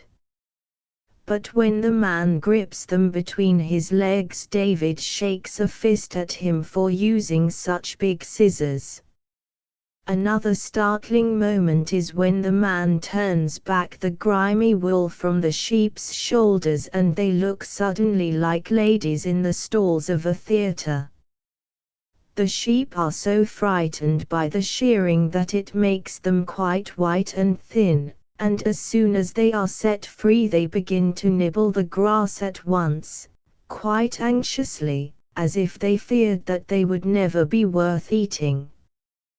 David wonders whether they know each other, now that they are so different, and if it makes them fight with the wrong ones. They are great fighters, and thus so unlike country sheep that every year they give Porthos a shock. He can make a field of country sheep fly by merely announcing his approach, but these town sheep come toward him with no promise of gentle entertainment, and then a light from last year breaks upon Porthos. He cannot with dignity retreat, but he stops and looks about him as if lost in admiration of the scenery. And presently he strolls away with a fine indifference and a glint at me from the corner of his eye. The Serpentine begins near here. It is a lovely lake, and there is a drowned forest at the bottom of it. If you peer over the edge you can see the trees all growing upside down, and they say that at night there are also drowned stars in it. If so, Peter Pan sees them when he is sailing across the lake in the thrush's nest. A small part only of the Serpentine is in the gardens, for soon it passes beneath a bridge to far away where the island is on which all the birds are born that become baby boys and girls. No one who is human, except Peter Pan, and he is only half human, can land on the island, but you may write what you want, boy or girl, dark or fair, on a piece of paper, and then twist it into the shape of a boat and slip it into the water, and it reaches Peter Pan's island after dark. We are on the way home now, though, of course, it is all pretense that we can go to so many of the places in one day. I should have had to be carrying David long ago and resting on every seat like old Mr. Salford. That was what we called him, because he always talked to us of a lovely place called Salford where he had been born. He was a crab-apple of an old gentleman who wandered all day in the gardens from seat to seat trying to fall in with somebody who was acquainted with the town of Salford, and when we had known him for a year or more we actually did meet another aged solitary who had once spent Saturday to Monday in Salford. He was meek and timid and carried his address inside his hat, and whatever part of London he was in search of he always went to the General Post Office first as a starting point. Him we carried in triumph to our other friend, with the story of that Saturday to Monday, and never shall I forget the gloating joy with which Mr. Salford leapt at him. They have been cronies ever since, and I notice that Mr. Salford, who naturally does most of the talking, keeps tight grip of the other old man's coat. The two last places before you come to our gate are the Dog's Cemetery and the Chaffinch's Nest, but we pretend not to know what the Dog's Cemetery is, as Porthos is always with us. The nest is very sad. It is quite white, and the way we found it was wonderful. We were having another look among the bushes for David's lost worsted ball, and instead of the ball we found a lovely nest made of the worsted, and containing 4 eggs, with scratches on them very like David's handwriting, so we think they must have been the mother's love letters to the little ones inside. Every day we were in the gardens we paid a call at the nest, taking care that no cruel boy should see us, and we dropped crumbs, and soon the bird knew us as friends, and sat in the nest looking at us kindly with her shoulders hunched up. But one day when we went, there were only 2 eggs in the nest, and the next time there were none. The saddest part of it was that the poor little chaffinch fluttered about the bushes, looking so reproachfully at us that we knew she thought we had done it, and though David tried to explain to her, it was so long since he had spoken the bird language that I fear she did not understand. He and I left the gardens that day with our knuckles in our eyes. 14 Peter Pan. If you ask your mother whether she knew about Peter Pan when she was a little girl, she will say, "Why, of course, I did, child." And if you ask her whether he rode on a goat in those days, she will say, "What a foolish question to ask, certainly he did." Then if you ask your grandmother whether she knew about Peter Pan when she was a girl, she also says, "Why, of course, I did, child." But if you ask her whether he rode on a goat in those days, she says she never heard of his having a goat. Perhaps she has forgotten, just as she sometimes forgets your name and calls you Mildred, which is your mother's name. Still, she could hardly forget such an important thing as the goat. Therefore there was no goat when your grandmother was a little girl. This shows that, in telling the story of Peter Pan, to begin with the goat, as most people do, is as silly as to put on your jacket before your vest. Of course, it also shows that Peter is ever so old, but he is really always the same age, so that does not matter in the least. His age is 1 week, and though he was born so long ago he has never had a birthday, nor is there the slightest chance of his ever having one. The reason is that he escaped from being a human when he was 7 days old. He escaped by the window and flew back to the Kensington Gardens. If you think he was the only baby who ever wanted to escape, it shows how completely you have forgotten your own young days. When David heard this story first, he was quite certain that he had never tried to escape, but I told him to think back hard, pressing his hands to his temples, and when he had done this hard, and even harder, he distinctly remembered a youthful desire to return to the treetops, and with that memory came others, as that he had lain in bed planning to escape as soon as his mother was asleep, and how she had once caught him halfway up the chimney. All children could have such recollections if they would press their hands hard to their temples, for, having been birds before they were human, they are naturally a little wild during the first few weeks, and very itchy at the shoulders, where their wings used to be. So David tells me.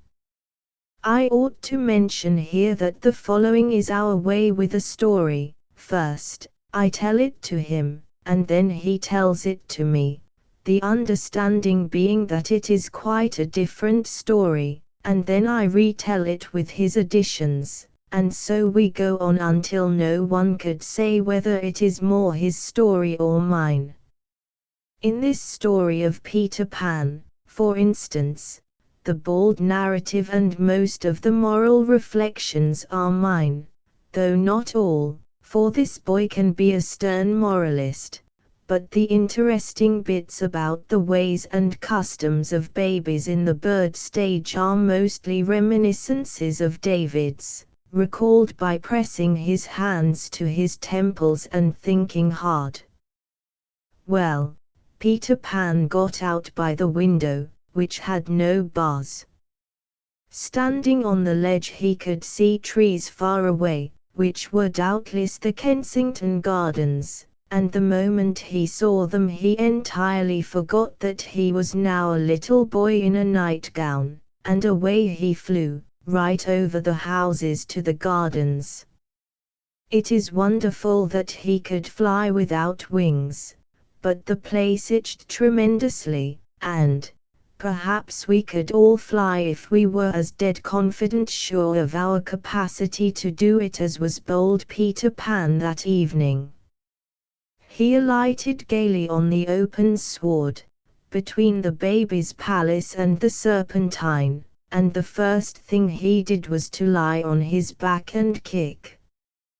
He was quite unaware already that he had ever been human, and thought he was a bird, even in appearance, just the same as in his early days, and when he tried to catch a fly he did not understand that the reason he missed it was because he had attempted to seize it with his hand, which, of course, a bird never does. He saw, however, that it must be past lockout time, for there were a good many fairies about, all too busy to notice him.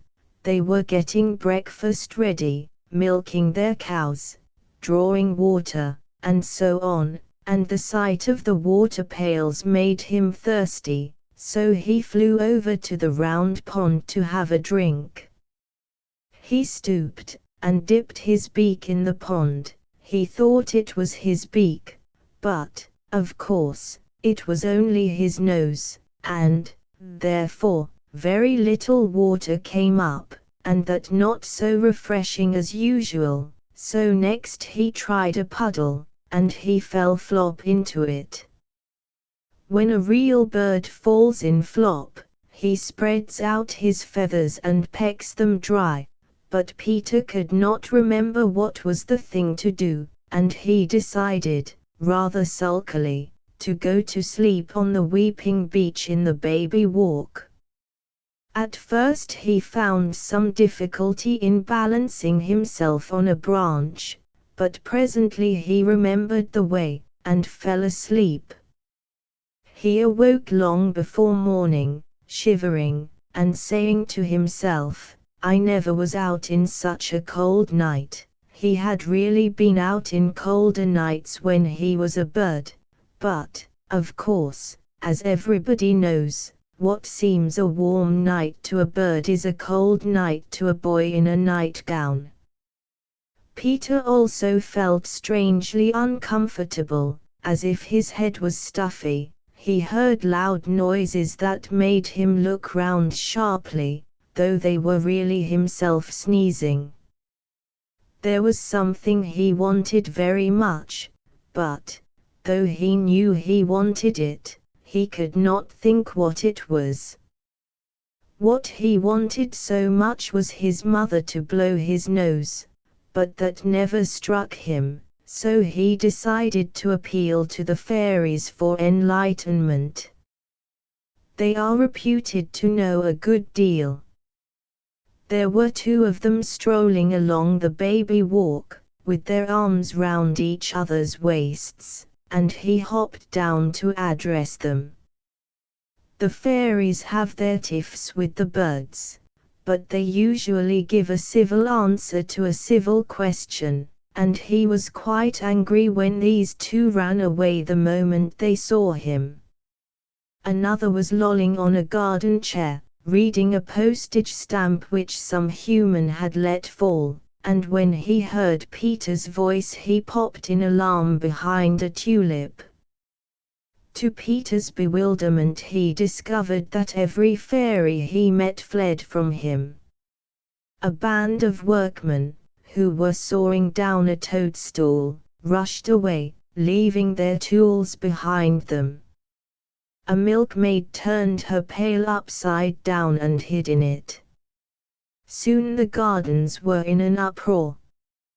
Crowds of fairies were running this way and that, asking each other stoutly, who was afraid. Lights were extinguished, doors barricaded, and from the grounds of Queen Mab's palace came the rub-a-dub of drums, showing that the royal guard had been called out. A regiment of lancers came charging down the broad walk, armed with holly leaves, with which they jogged the enemy horribly in passing. Peter heard the little people crying everywhere that there was a human in the gardens after lockout time, but he never thought for a moment that he was the human. He was feeling stuffier and stuffier, and more wistful to learn what he wanted done to his nose, but he pursued them with the vital question in vain. The timid creatures ran from him, and even the lancers, when he approached them up the hump, turned swiftly into a sidewalk, on the pretense that they saw him there. Despairing of the fairies, he resolved to consult the birds, but now he remembered, as an odd thing, that all the birds on the weeping beach had flown away when he alighted on it, and though that had not troubled him at the time, he saw its meaning now. Every living thing was shunning him. Poor little Peter Pan, he sat down and cried, and even then he did not know that, for a bird, he was sitting on his wrong part. It is a blessing that he did not know, for otherwise he would have lost faith in his power to fly, and the moment you doubt whether you can fly, you cease forever to be able to do it. The reason birds can fly and we can't is simply that they have perfect faith, for to have faith is to have wings. Now, except by flying, no one can reach the island in the Serpentine, for the boats of humans are forbidden to land there, and there are stakes round it, standing up in the water, on each of which a bird sentinel sits by day and night. It was to the island that Peter now flew to put his strange case before old Solomon Caw, and he alighted on it with relief, much heartened to find himself at last at home, as the birds call the island. All of them were asleep, including the sentinels, except Solomon, who was wide awake on one side, and he listened quietly to Peter's adventures, and then told him their true meaning. "Look at your nightgown, if you don't believe me," Solomon said, and with staring eyes Peter looked at his nightgown, and then at the sleeping birds. Not one of them wore anything. "How many of your toes are thumbs?" said Solomon a little cruelly, and Peter saw to his consternation that all his toes were fingers. The shock was so great that it drove away his cold. "Ruffle your feathers," said that grim old Solomon, and Peter tried most desperately hard to ruffle his feathers, but he had none. Then he rose up, quaking, and for the first time since he stood on the window ledge, he remembered a lady who had been very fond of him. "I think I shall go back to mother," he said timidly. "Goodbye," replied Solomon Caw with a queer look. But Peter hesitated. "Why don't you go?" the old one asked politely. "I suppose," said Peter huskily, "I suppose I can still fly." You see, he had lost faith.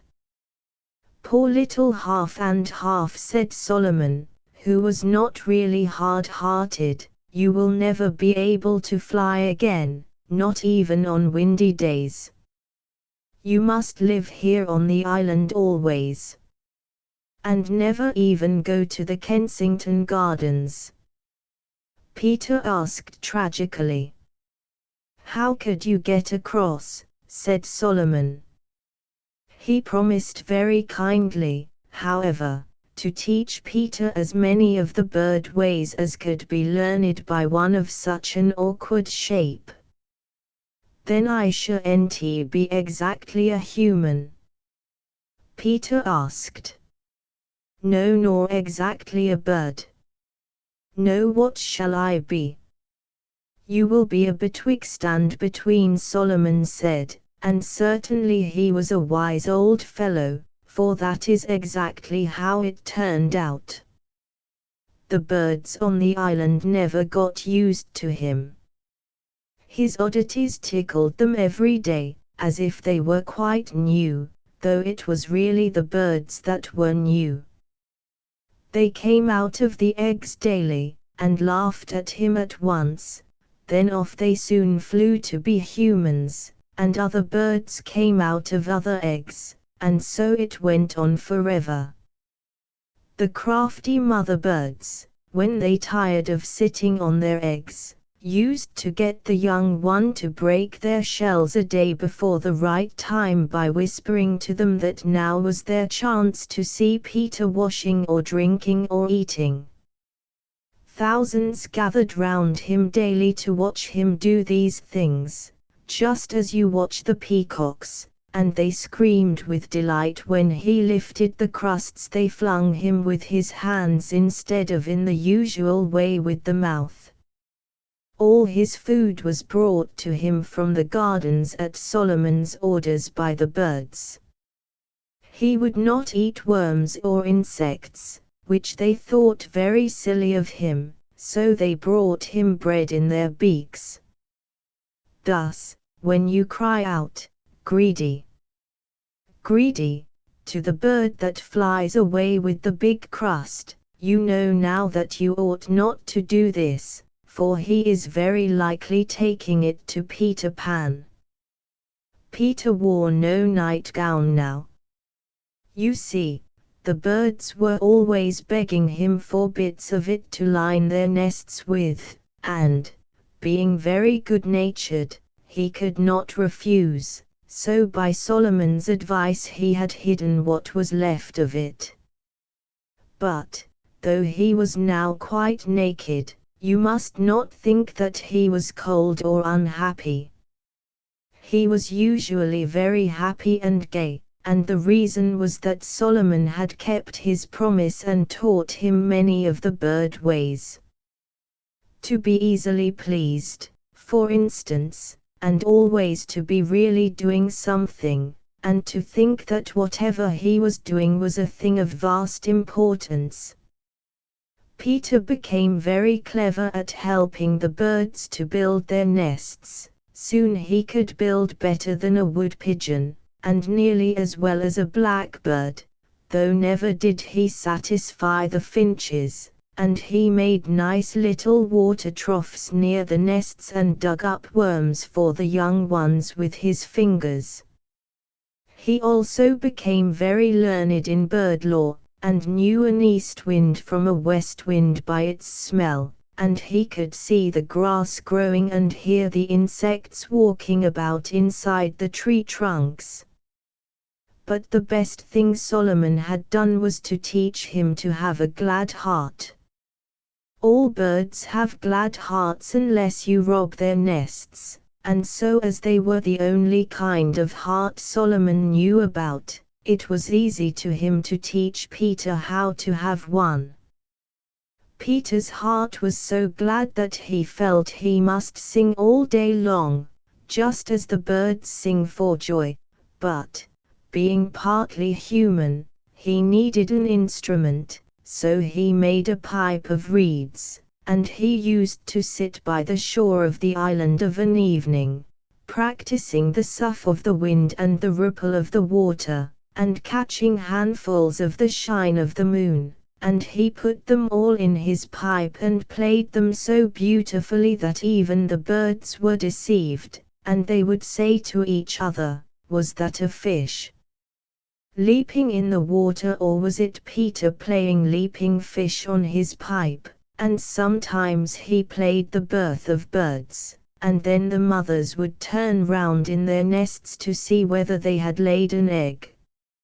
If you are a child of the gardens, you must know the chestnut tree near the bridge, which comes out in flower first of all the chestnuts, but perhaps you have not heard why this tree leads the way. It is because Peter wearies for summer and plays that it has come, and the chestnut being so near, hears him and is cheated. But as Peter sat by the shore tootling divinely on his pipe, he sometimes fell into sad thoughts, and then the music became sad also, and the reason of all this sadness was that he could not reach the gardens, though he could see them through the arch of the bridge. He knew he could never be a real human again, and scarcely wanted to be one, but oh, how he longed to play as other children play, and of course there is no such lovely place to play in as the gardens. The birds brought him news of how boys and girls play, and wistful tears started in Peter's eyes. Perhaps you wonder why he did not swim across. The reason was that he could not swim.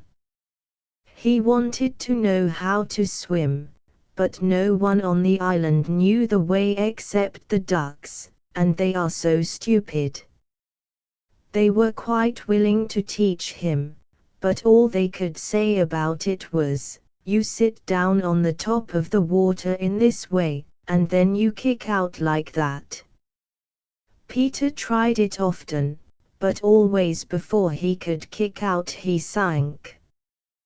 What he really needed to know was how you sit on the water without sinking, and they said it was quite impossible to explain such an easy thing as that. Occasionally swans touched on the island, and he would give them all his day's food and then ask them how they sat on the water, but as soon as he had no more to give them, the hateful things hissed at him and sailed away. Once he really thought he had discovered a way of reaching the gardens. A wonderful white thing, like a runaway newspaper, floated high over the island and then tumbled, rolling over and over after the manner of a bird that has broken its wing. Peter was so frightened that he hid, but the birds told him it was only a kite, and what a kite is, and that it must have tugged its string out of a boy's hand, and soared away. After that they laughed at Peter for being so fond of the kite. He loved it so much that he even slept with one hand on it, and I think this was pathetic and pretty, for the reason he loved it was because it had belonged to a real boy. To the birds this was a very poor reason, but the older ones felt grateful to him at this time because he had nursed a number of fledglings through the German measles, and they offered to show him how birds fly a kite. So 6 of them took the end of the string in their beaks and flew away with it, and to his amazement it flew after them and went even higher than they. Peter screamed out, "Do it again!" And with great good nature they did it several times, and always instead of thanking them he cried, "Do it again," which shows that even now he had not quite forgotten what it was to be a boy. At last, with a grand design burning within his brave heart, he begged them to do it once more with him clinging to the tail, and now 100 flew off with the string, and Peter clung to the tail, meaning to drop off when he was over the gardens.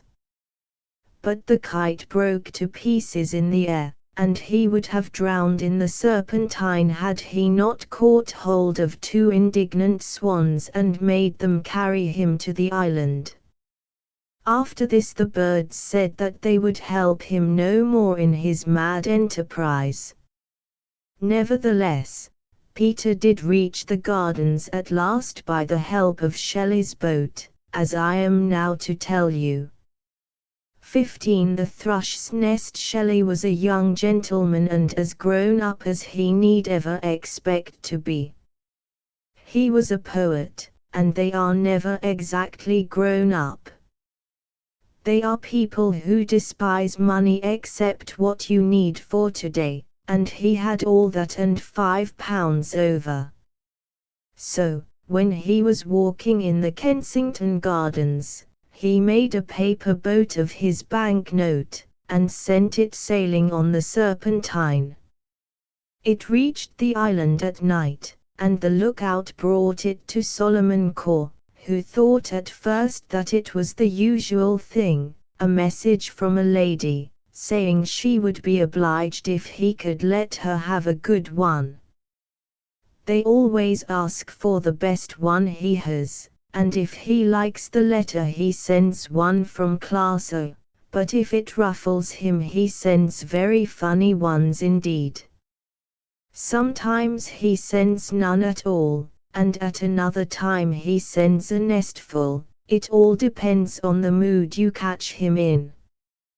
He likes you to leave it all to him, and if you mention particularly that you hope he will see his way to making it a boy this time, he is almost sure to send another girl. And whether you are a lady or only a little boy who wants a baby sister, always take pains to write your address clearly. You can't think what a lot of babies Solomon has sent to the wrong house. Shelley's boat, when opened, completely puzzled Solomon, and he took counsel of his assistants, who having walked over it twice, first with their toes pointed out, and then with their toes pointed in, decided that it came from some greedy person who wanted 5. They thought this because there was a large 5 printed on it. Preposterous, cried Solomon in a rage, and he presented it to Peter. Anything useless which drifted upon the island was usually given to Peter as a plaything. But he did not play with his precious banknote, for he knew what it was at once, having been very observant during the week when he was an ordinary boy. With so much money, he reflected, he could surely at last contrive to reach the gardens, and he considered all the possible ways, and decided, wisely, I think, to choose the best way. But, first, he had to tell the birds of the value of Shelley's boat, and though they were too honest to demand it back, he saw that they were galled, and they cast such black looks at Solomon, who was rather vain of his cleverness, that he flew away to the end of the island, and sat there very depressed with his head buried in his wings. Now Peter knew that unless Solomon was on your side, you never got anything done for you in the island, so he followed him and tried to hearten him. Nor was this all that Peter did to gain the powerful old fellow's goodwill. You must know that Solomon had no intention of remaining in office all his life. He looked forward to retiring by and by, and devoting his green old age to a life of pleasure on a certain yew stump in the figs which had taken his fancy, and for years he had been quietly filling his stocking. It was a stocking belonging to some bathing person which had been cast upon the island, and at the time I speak of it contained 180 crumbs, 34 nuts, 16 crusts, a pen wiper and a bootlace.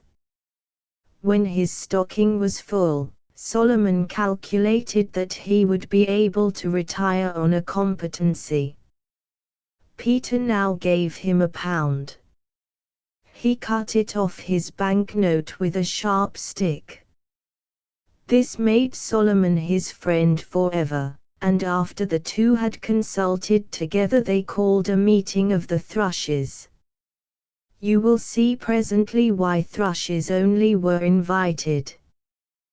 The scheme to be put before them was really Peter's, but Solomon did most of the talking, because he soon became irritable if other people talked. He began by saying that he had been much impressed by the superior ingenuity shown by the thrushes in nest building, and this put them into good humor at once, as it was meant to do, for all the quarrels between birds are about the best way of building nests. Other birds, said Solomon, omitted to line their nests with mud, and as a result they did not hold water. Here he cocked his head as if he had used an unanswerable argument, but, unfortunately, a Mrs. Finch had come to the meeting uninvited, and she squeaked out, "We don't build nests to hold water, but to hold eggs," and then the thrushes stopped cheering, and Solomon was so perplexed that he took several sips of water. "Consider," he said at last, "how warm the mud makes the nest." "Consider," cried Mrs. Finch, "that when water gets into the nest it remains there and your little ones are drowned." The thrushes begged Solomon with a look to say something crushing in reply to this, but again he was perplexed. "Try another drink," suggested Mrs. Finch pertly. Kate was her name, and all Kates are saucy. Solomon did try another drink, and it inspired him. "If," said he, "a finch's nest is placed on the serpentine it fills and breaks to pieces, but a thrush's nest is still as dry as the cup of a swan's back." How the thrushes applauded! Now they knew why they lined their nests with mud, and when Mrs. Finch called out, "We don't place our nests on the serpentine," they did what they should have done at first, chased her from the meeting. After this it was most orderly. What they had been brought together to hear, said Solomon, was this: their young friend, Peter Pan, as they well knew, wanted very much to be able to cross to the gardens, and he now proposed, with their help, to build a boat. At this the thrushes began to fidget, which made Peter tremble for his scheme. Solomon explained hastily that what he meant was not one of the cumbrous boats that humans use. The proposed boat was to be simply a thrush's nest large enough to hold Peter. But still, to Peter's agony, the thrushes were sulky. "We are very busy people," they grumbled, "and this would be a big job." "Quite so," said Solomon, "and, of course, Peter would not allow you to work for nothing. You must remember that he is now in comfortable circumstances, and he will pay you such wages as you have never been paid before.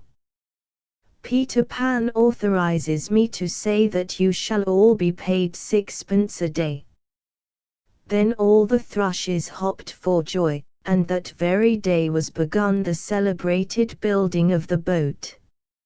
All their ordinary business fell into arrears. It was the time of year when they should have been pairing, but not a thrush's nest was built except this big one, and so Solomon soon ran short of thrushes with which to supply the demand from the mainland. The stout, rather greedy children, who look so well in perambulators but get puffed easily when they walk, were all young thrushes once, and ladies often ask specially for them. What do you think Solomon did? He sent over to the housetops for a lot of sparrows and ordered them to lay their eggs in old thrushes' nests and sent their young to the ladies and swore they were all thrushes. It was known afterward on the island as the Sparrow's Year, and so, when you meet, as you doubtless sometimes do, grown-up people who puff and blow as if they thought themselves bigger than they are, very likely they belong to that year. You ask them. Peter was a just master, and paid his work people every evening.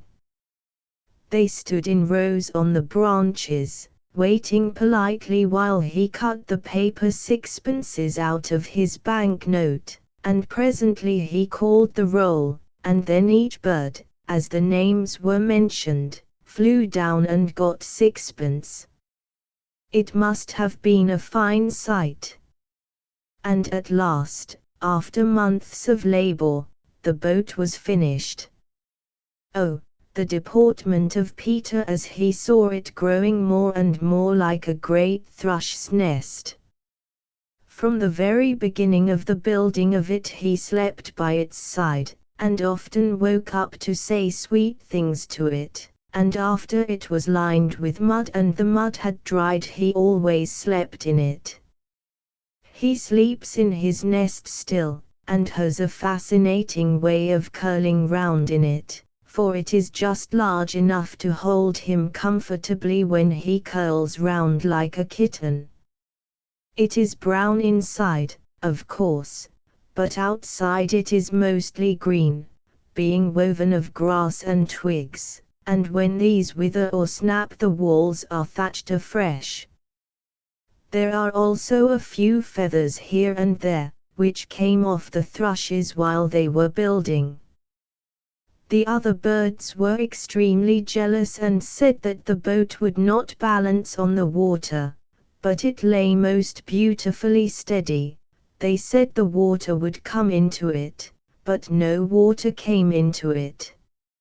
Next they said that Peter had no oars, and this caused the thrushes to look at each other in dismay, but Peter replied that he had no need of oars, for he had a sail, and with such a proud, happy face he produced a sail which he had fashioned out of his nightgown, and though it was still rather like a nightgown it made a lovely sail. And that night, the moon being full, and all the birds asleep, he did enter his coracle, as Master Francis Pretty would have said, and depart out of the island.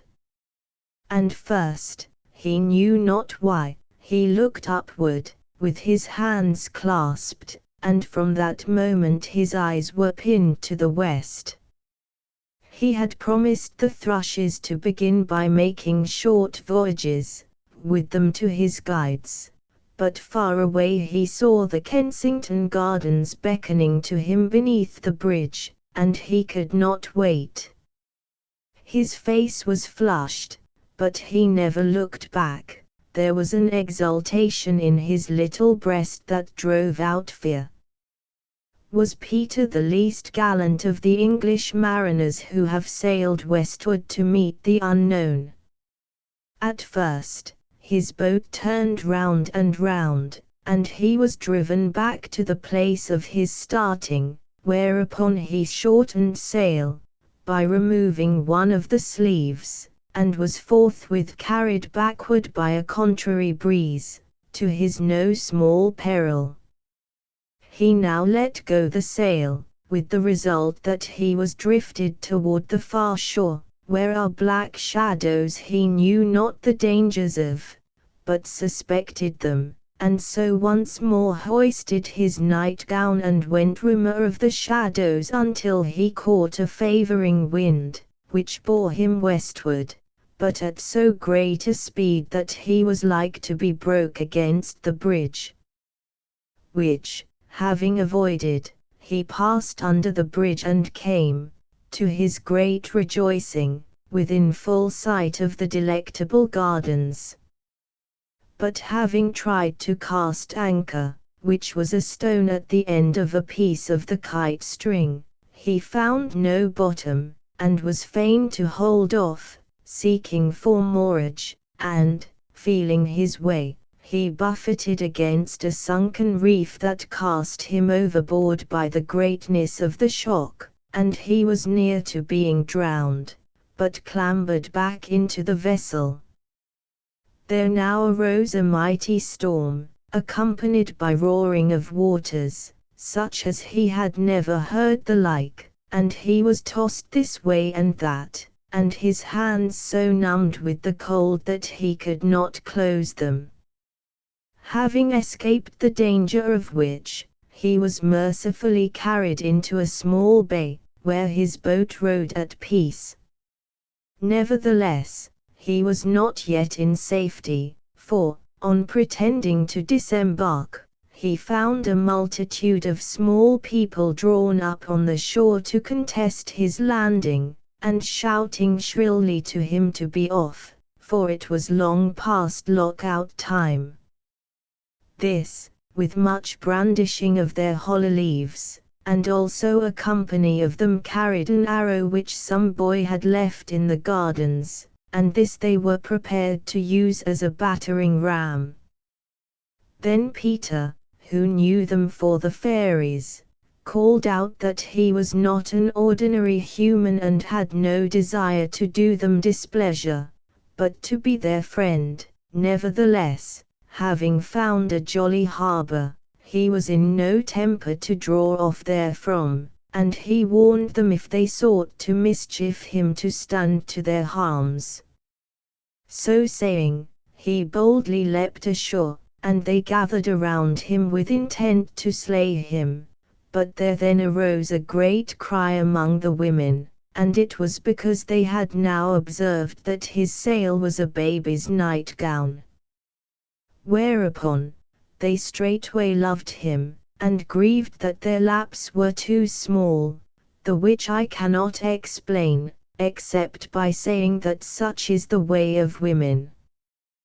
The men fairies now sheathed their weapons on observing the behavior of their women, on whose intelligence they set great store, and they led him civilly to their queen, who conferred upon him the courtesy of the gardens after lock-out time, and henceforth Peter could go whither he chose, and the fairies had orders to put him in comfort. Such was his first voyage to the gardens, and you may gather from the antiquity of the language that it took place a long time ago.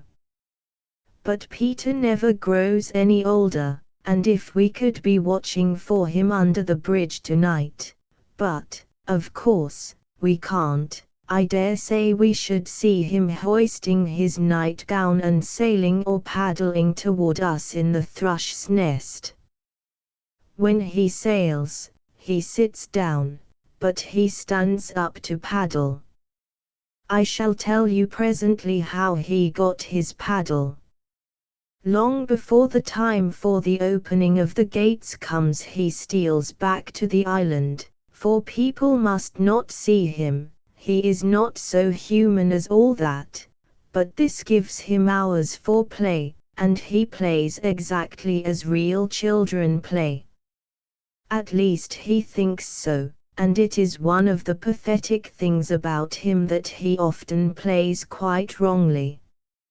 You see, he had no one to tell him how children really play, for the fairies were all more or less in hiding until dusk, and so know nothing, and though the birds pretended that they could tell him a great deal, when the time for telling came, it was wonderful how little they really knew. They told him the truth about hide-and-seek, and he often plays it by himself. But even the ducks on the round pond could not explain to him what it is that makes the pond so fascinating to boys. Every night the ducks have forgotten all the events of the day, except the number of pieces of cake thrown to them. They are gloomy creatures, and say that cake is not what it was in their young days. So Peter had to find out many things for himself. He often played ships at the round pond, but his ship was only a hoop which he had found on the grass. Of course, he had never seen a hoop, and he wondered what you play at with them, and decided that you play at pretending they are boats. This hoop always sank at once, but he waded in for it, and sometimes he dragged it gleefully round the rim of the pond, and he was quite proud to think that he had discovered what boys do with hoops. Another time, when he found a child's pail, he thought it was for sitting in, and he sat so hard in it that he could scarcely get out of it. Also he found a balloon. It was bobbing about on the hump, quite as if it was having a game by itself, and he caught it after an exciting chase. But he thought it was a ball, and Jenny Wren had told him that boys kick balls, so he kicked it, and after that he could not find it anywhere. Perhaps the most surprising thing he found was a perambulator. It was under a lime tree, near the entrance to the Fairy Queen's winter palace, which is within the circle of the 7 Spanish chestnuts, and Peter approached it warily, for the birds had never mentioned such things to him. Lest it was alive, he addressed it politely, and then, as it gave no answer, he went nearer and felt it cautiously. He gave it a little push, and it ran from him, which made him think it must be alive after all, but, as it had run from him, he was not afraid.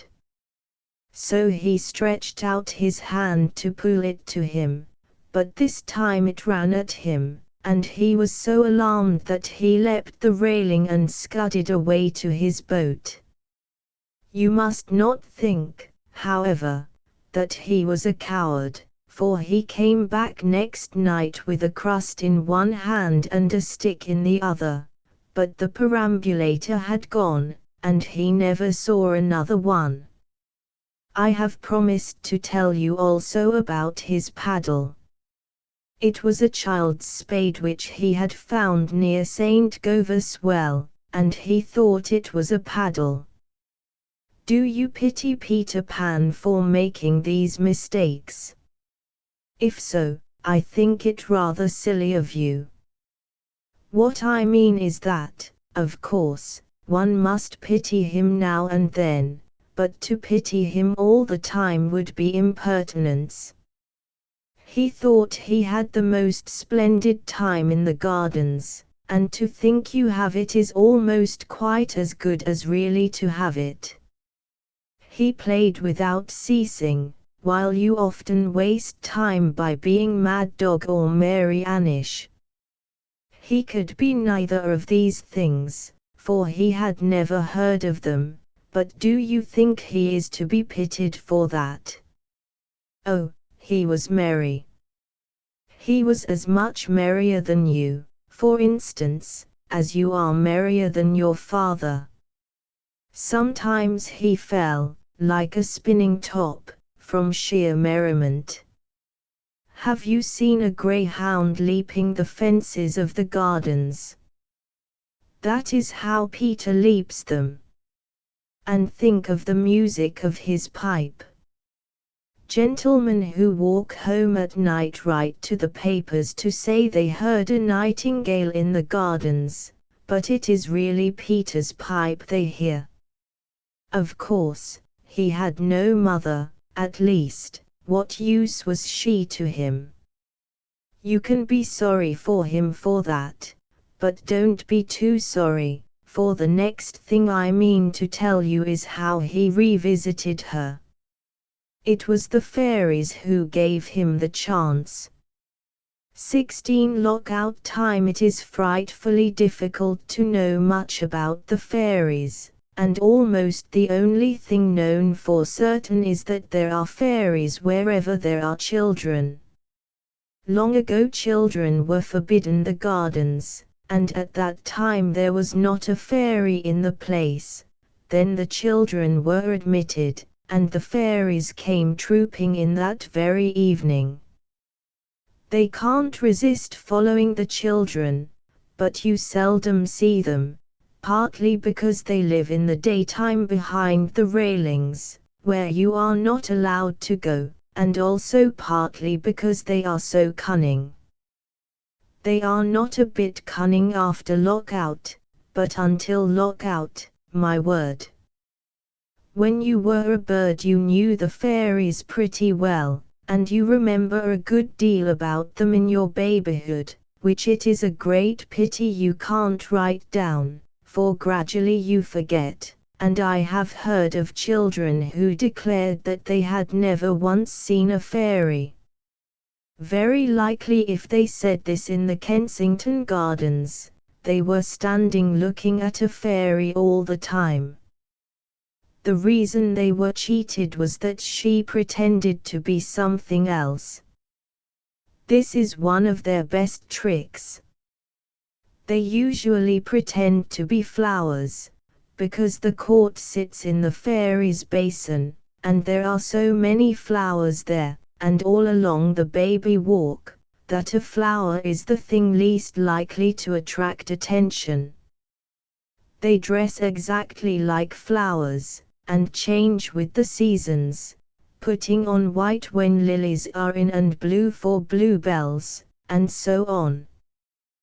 They like crocus and hyacinth time best of all, as they are partial to a bit of color, but tulips, except white ones, which are the fairy cradles, they consider garish, and they sometimes put off dressing like tulips for days, so that the beginning of the tulip weeks is almost the best time to catch them. When they think you are not looking they skip along pretty lively, but if you look and they fear there is no time to hide, they stand quite still, pretending to be flowers. Then, after you have passed without knowing that they were fairies, they rush home and tell their mothers they have had such an adventure. The fairy basin, you remember, is all covered with ground ivy, from which they make their castor oil, with flowers growing in it here and there. Most of them really are flowers, but some of them are fairies. You never can be sure of them, but a good plan is to walk by looking the other way, and then turn round sharply. Another good plan, which David and I sometimes follow, is to stare them down. After a long time they can't help winking, and then you know for certain that they are fairies. There are also numbers of them along the Baby Walk, which is a famous gentle place, as spots frequented by fairies are called. Once 24 of them had an extraordinary adventure. They were a girls' school out for a walk with the governess, and all wearing hyacinth gowns, when she suddenly put her finger to her mouth, and then they all stood still on an empty bed and pretended to be hyacinths. Unfortunately, what the governess had heard was 2 gardeners coming to plant new flowers in that very bed. They were wheeling a handcart with the flowers in it, and were quite surprised to find the bed occupied. "Pity to lift them hyacinths," said the one man. "Duke's orders," replied the other, and, having emptied the cart, they dug up the boarding school and put the poor, terrified things in it in 5 rows. Of course, neither the governess nor the girls dare let on that they were fairies, so they were carted far away to a potting shed, out of which they escaped in the night without their shoes. But there was a great row about it among the parents, and the school was ruined. As for their houses, it is no use looking for them, because they are the exact opposite of our houses. You can see our houses by day, but you can't see them by dark. Well, you can see their houses by dark, but you can't see them by day, for they are the color of night, and I never heard of anyone yet who could see night in the daytime.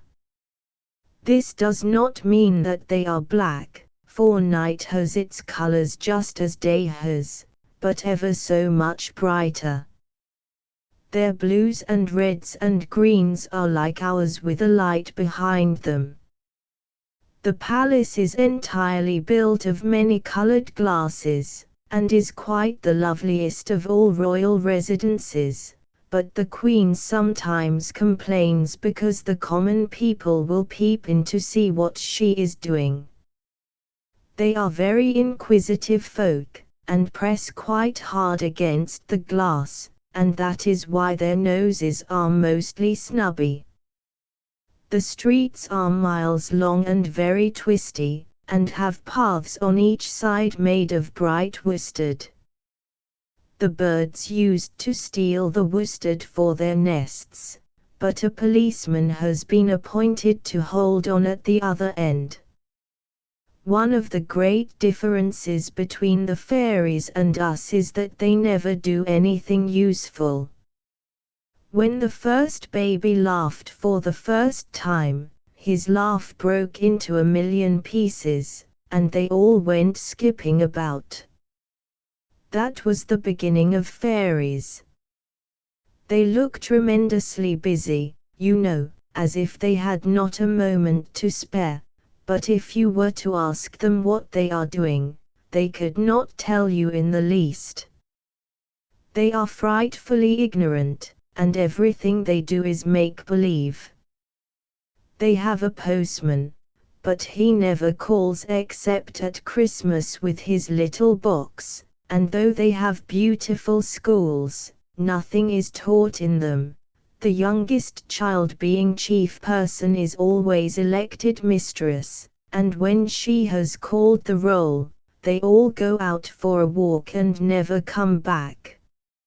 It is a very noticeable thing that, in fairy families, the youngest is always chief person, and usually becomes a prince or princess, and children remember this, and think it must be so among humans also, and that is why they are often made uneasy when they come upon their mother furtively putting new frills on the bassinet. You have probably observed that your baby sister wants to do all sorts of things that your mother and her nurse want her not to do, to stand up at sitting down time, and to sit down at standing up time, for instance, or to wake up when she should fall asleep, or to crawl on the floor when she is wearing her best frock, and so on, and perhaps you put this down to naughtiness. But it is not, it simply means that she is doing as she has seen the fairies do. She begins by following their ways, and it takes about 2 years to get her into the human ways. Her fits of passion, which are awful to behold, and are usually called teething, are no such thing. They are her natural exasperation, because we don't understand her, though she is talking an intelligible language. She is talking fairy. The reason mothers and nurses know what her remarks mean, before other people know, as that Gutch means give it to me at once while worries why do you wear such a funny hat, is because, mixing so much with babies, they have picked up a little of the fairy language. Of late David has been thinking back hard about the fairy tongue, with his hands clutching his temples, and he has remembered a number of their phrases which I shall tell you some day if I don't forget.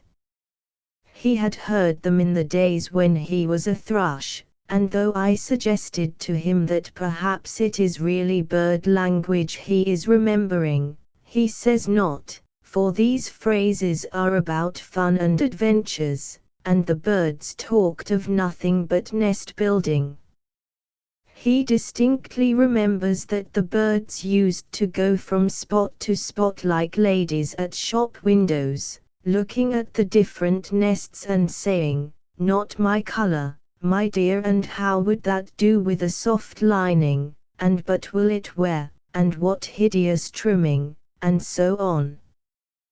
The fairies are exquisite dancers, and that is why one of the first things the baby does is to sign to you to dance to him and then to cry when you do it. They hold their great balls in the open air, in what is called a fairy ring.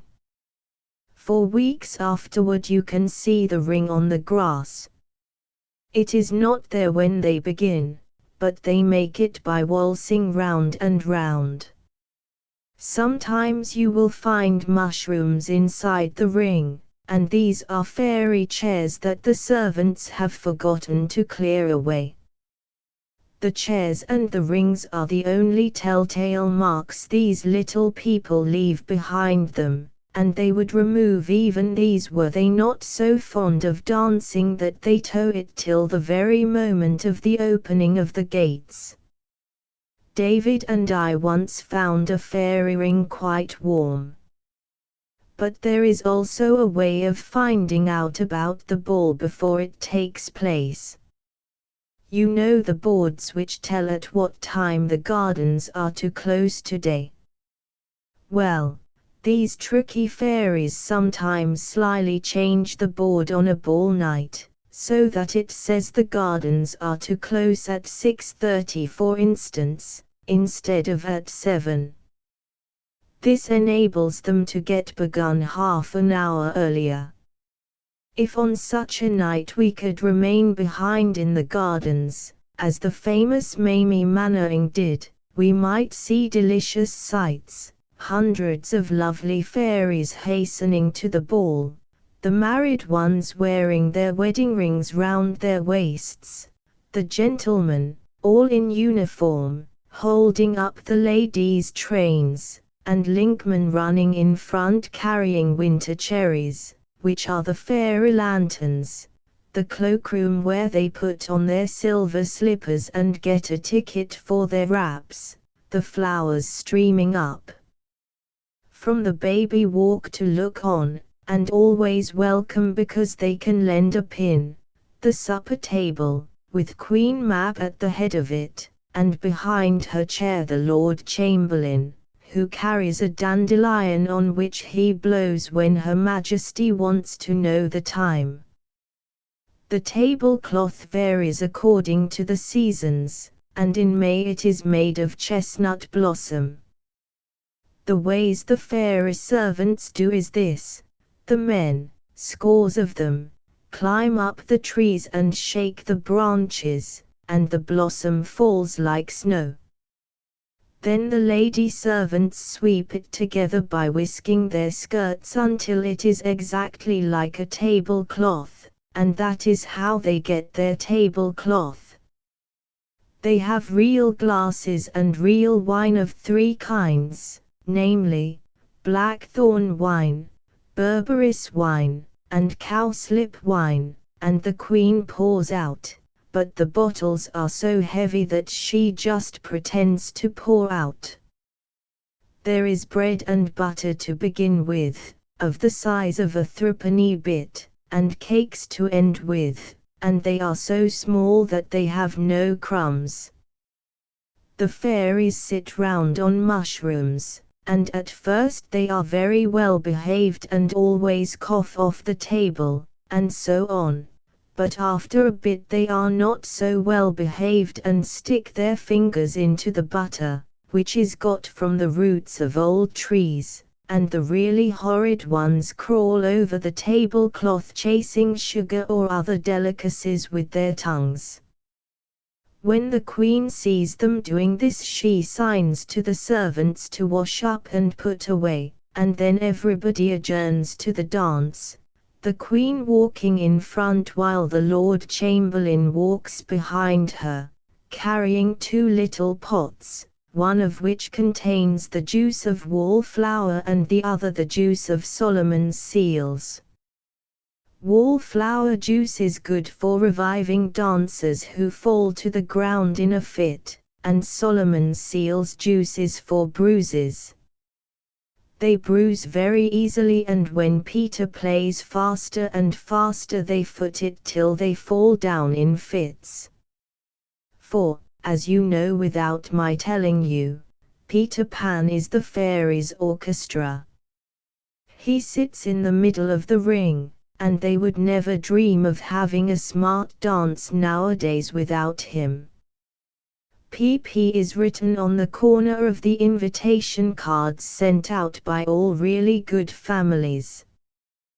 They are grateful little people, too, and at the princess's coming-of-age ball, they come of age on their 2nd birthday and have a birthday every month. They gave him the wish of his heart. The way it was done was this. The queen ordered him to kneel, and then said that for playing so beautifully she would give him the wish of his heart. Then they all gathered round Peter to hear what was the wish of his heart, but for a long time he hesitated, not being certain what it was himself. "If I chose to go back to mother," he asked at last, "could you give me that wish?"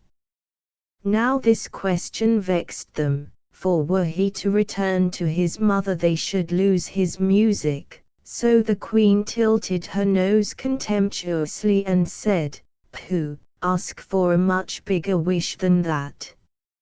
"Is that quite a little wish?" he inquired. "As little as this," the queen answered, putting her hands near each other. "What size is a big wish?" he asked. She measured it off on her skirt and it was a very handsome length. Then Peter reflected and said, "Well, then, I think I shall have 2 little wishes instead of 1 big one." Of course, the fairies had to agree, though his cleverness rather shocked them, and he said that his first wish was to go to his mother, but with the right to return to the gardens if he found her disappointing. His second wish he would hold in reserve. They tried to dissuade him, and even put obstacles in the way. "I can give you the power to fly to her house," the queen said, but I can't open the door for you." "The window I flew out at will be open," Peter said confidently. "Mother always keeps it open in the hope that I may fly back." "How do you know?"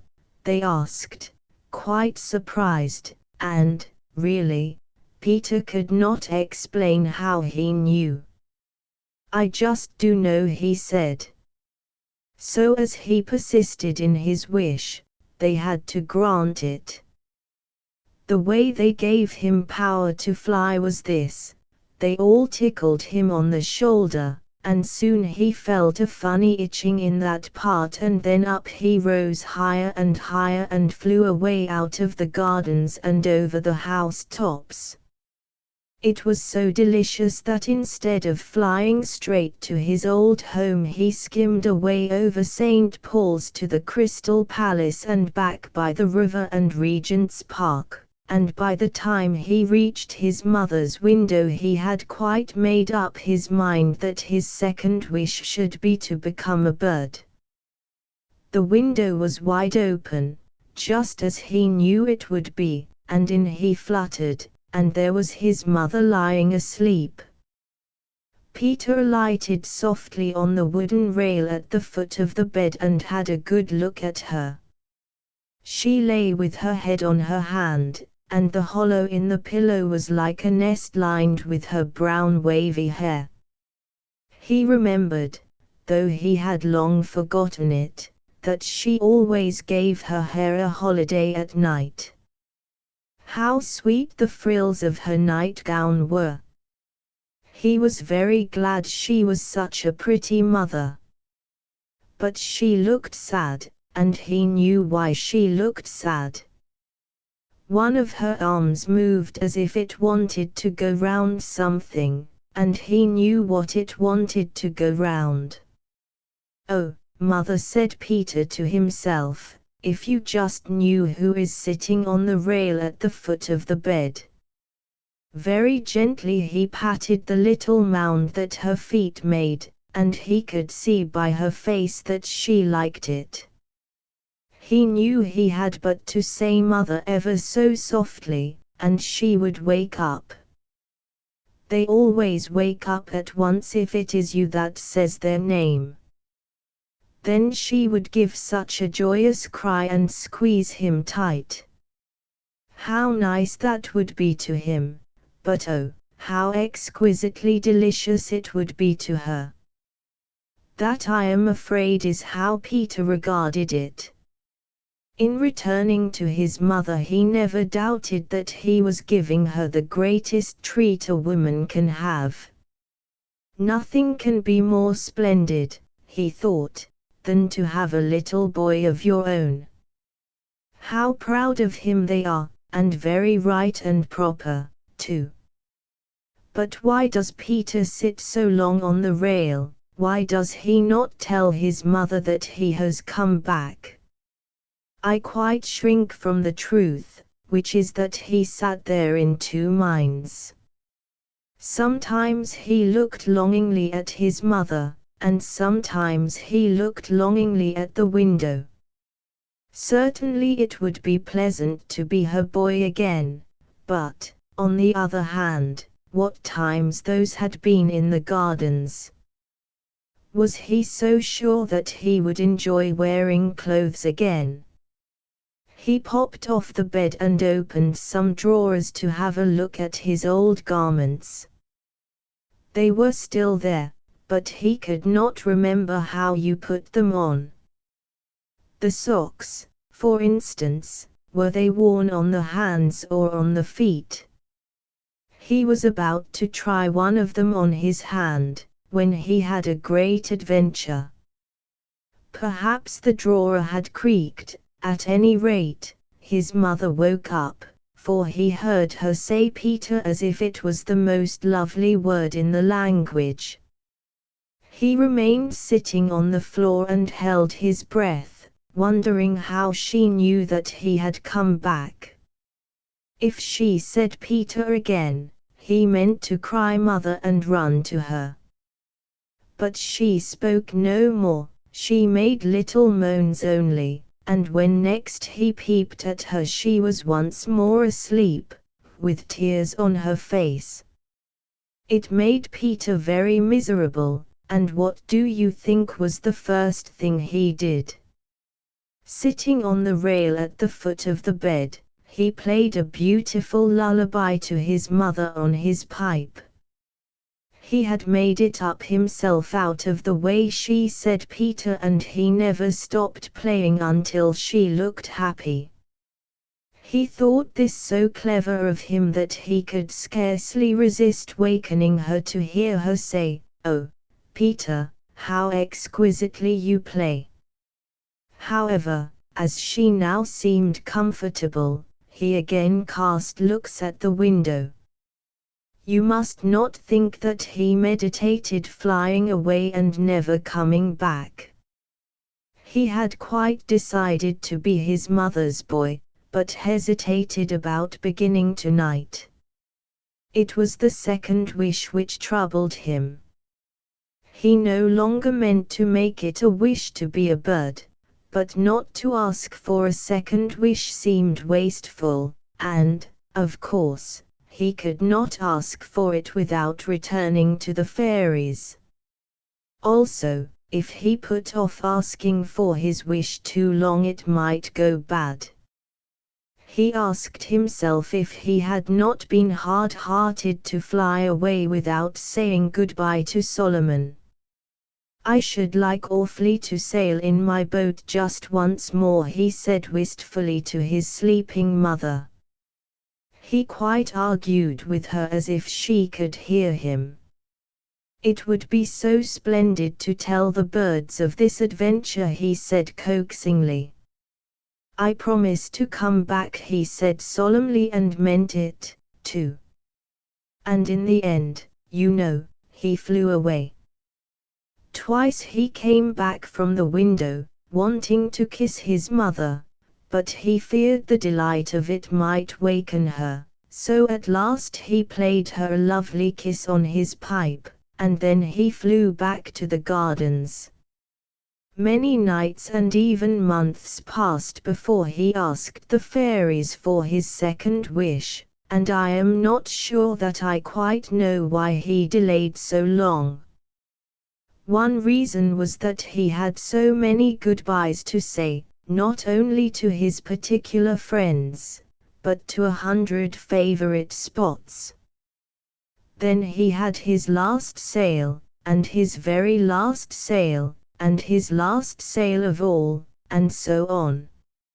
Again, a number of farewell feasts were given in his honor, and another comfortable reason was that, after all, there was no hurry, for his mother would never weary of waiting for him. This last reason displeased old Solomon, for it was an encouragement to the birds to procrastinate. Solomon had several excellent mottos for keeping them at their work, such as never put off laying today, because you can lay tomorrow, and in this world there are no second chances, and yet here was Peter gaily putting off, and none the worse for it. The birds pointed this out to each other, and fell into lazy habits. But, mind you, though Peter was so slow in going back to his mother, he was quite decided to go back. The best proof of this was his caution with the fairies. They were most anxious that he should remain in the gardens to play to them, and to bring this to pass they tried to trick him into making such a remark as "I wish the grass was not so wet," and some of them danced out of time in the hope that he might cry, "I do wish you would keep time." Then they would have said that this was his second wish. But he smoked their design, and though on occasions he began, "I wish," he always stopped in time. So when at last he said to them bravely, "I wish now to go back to mother forever and always," they had to tickle his shoulders and let him go. He went in a hurry in the end because he had dreamt that his mother was crying, and he knew what was the great thing she cried for, and that a hug from her splendid Peter would quickly make her to smile. Oh, he felt sure of it, and so eager was he to be nestling in her arms that this time he flew straight to the window, which was always to be open for him. But the window was closed, and there were iron bars on it, and peering inside he saw his mother sleeping peacefully with her arm round another little boy. Peter called, "Mother, mother," but she heard him not. In vain he beat his little limbs against the iron bars. He had to fly back, sobbing, to the gardens, and he never saw his dear again. What a glorious boy he had meant to be to her! Ah, Peter, we who have made the great mistake, how differently we should all act at the second chance. But Solomon was right, there is no second chance, not for most of us. When we reach the window it is lockout time. The iron bars are up for life. 17. The Little House. Everybody has heard of the little house in the Kensington Gardens, which is the only house in the whole world that the fairies have built for humans. But no one has really seen it, except just 3 or 4, and they have not only seen it but slept in it, and unless you sleep in it you never see it. This is because it is not there when you lie down, but it is there when you wake up and step outside.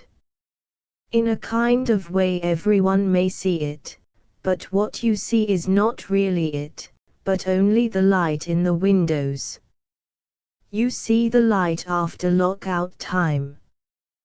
David, for instance, saw it quite distinctly far away among the trees as we were going home from the pantomime, and Oliver Bailey saw it the night he stayed so late at the Temple, which is the name of his father's office. Angela Clare, who loves to have a tooth extracted because then she is treated to tea in a shop, saw more than one light. She saw hundreds of them all together, and this must have been the fairies building the house, for they build it every night and always in a different part of the gardens. She thought one of the lights was bigger than the others, though she was not quite sure, for they jumped about so, and it might have been another one that was bigger. But if it was the same one, it was Peter Pan's light. Heaps of children have seen the light, so that is nothing. But Mamie Mannering was the famous one for whom the house was first built. Mamie was always rather a strange girl, and it was at night that she was strange. She was 4 years of age, and in the daytime she was the ordinary kind. She was pleased when her brother Tony, who was a magnificent fellow of 6, took notice of her, and she looked up to him in the right way, and tried in vain to imitate him and was flattered rather than annoyed when he shoved her about. Also, when she was batting she would pause though the ball was in the air to point out to you that she was wearing new shoes. She was quite the ordinary kind in the daytime. But as the shades of night fell, Tony, the swaggerer, lost his contempt for Mamie and eyed her fearfully, and no wonder, for with dark there came into her face a look that I can describe only as a leery look. It was also a serene look that contrasted grandly with Tony's uneasy glances. Then he would make her presents of his favorite toys, which he always took away from her next morning, and she accepted them with a disturbing smile. The reason he was now become so wheedling and she so mysterious was, in brief, that they knew they were about to be sent to bed. It was then that Mamie was terrible. Tony entreated her not to do it tonight, and the mother and their colored nurse threatened her, but Mamie merely smiled her agitating smile. And by when they were alone with their night lights she would start up in bed crying HSH, what was that? Tony beseeches her. It was nothing, don't, Mamie, don't, and pulls the sheet over his head. It is coming nearer, she cries, oh, look at it, Tony. It is feeling your bed with its horns. It is boring for you, oh, Tony, oh, and she desists not until he rushes downstairs in his combinations, screeching. When they came up to whip Mamie they usually found her sleeping tranquilly, not shamming, you know, but really sleeping, and looking like the sweetest little angel, which seems to me to make it almost worse. But of course it was daytime when they were in the gardens, and then Tony did most of the talking. You could gather from his talk that he was a very brave boy, and no one was so proud of it as Mamie. She would have loved to have a ticket on her saying that she was his sister.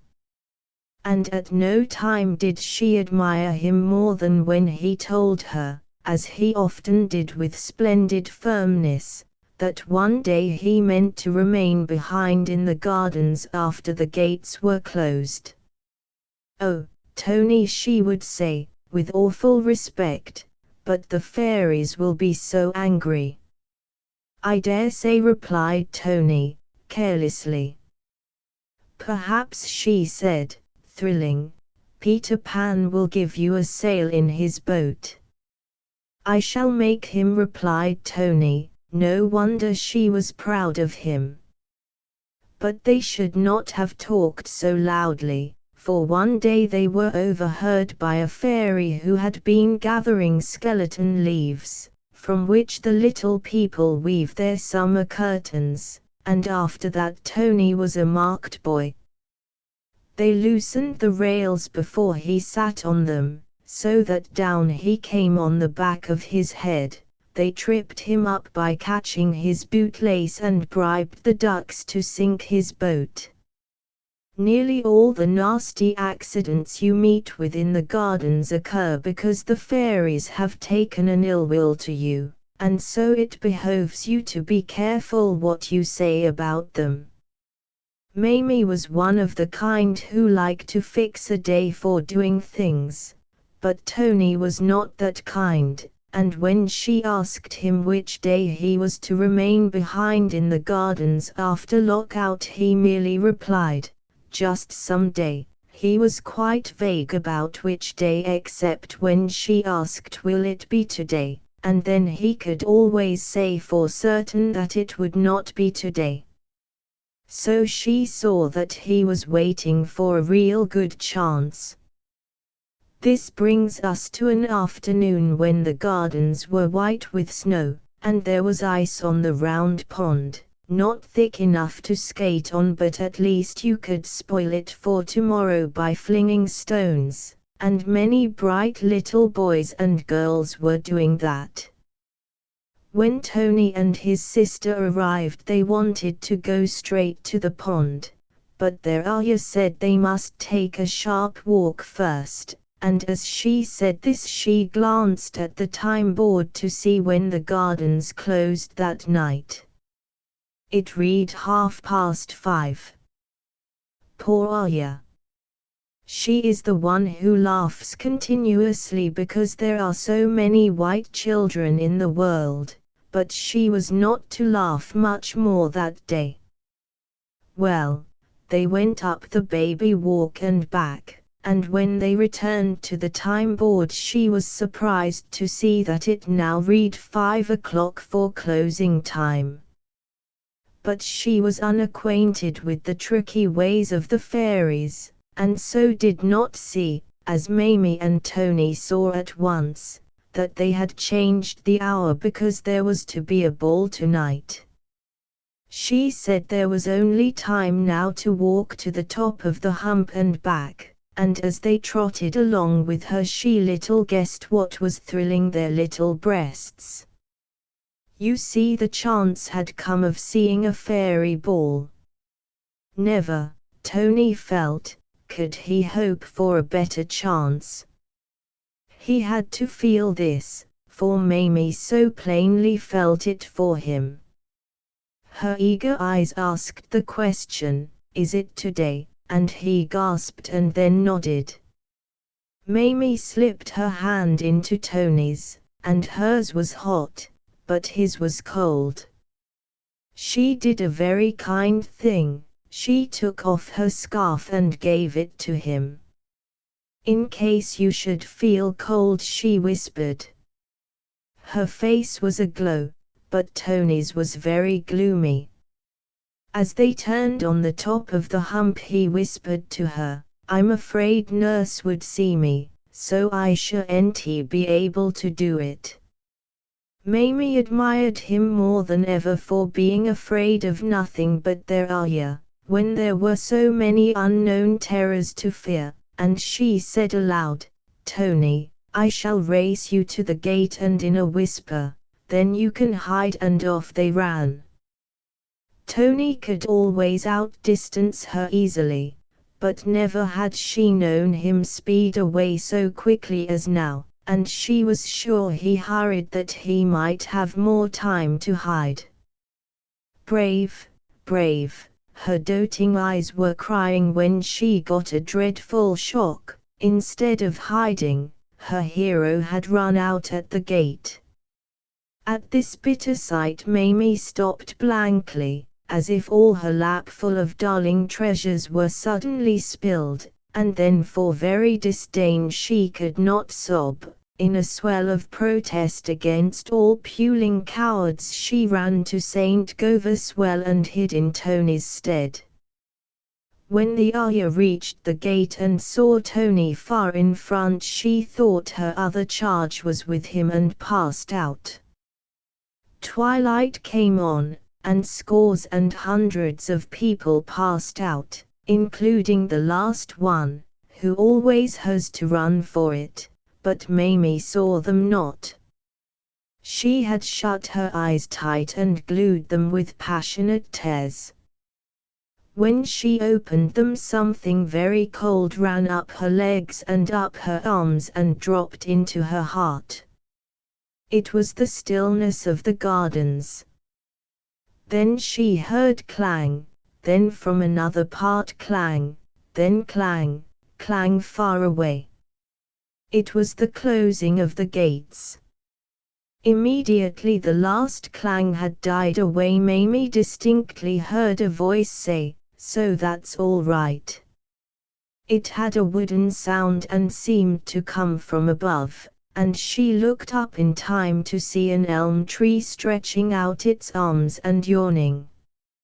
She was about to say, "I never knew you could speak," when a metallic voice that seemed to come from the ladle at the well remarked to the elm, "I suppose it is a bit coldish up there," and the elm replied, "Not particularly, but you do get numb standing so long on one leg," and he flapped his arms vigorously just as the cabmen do before they drive off.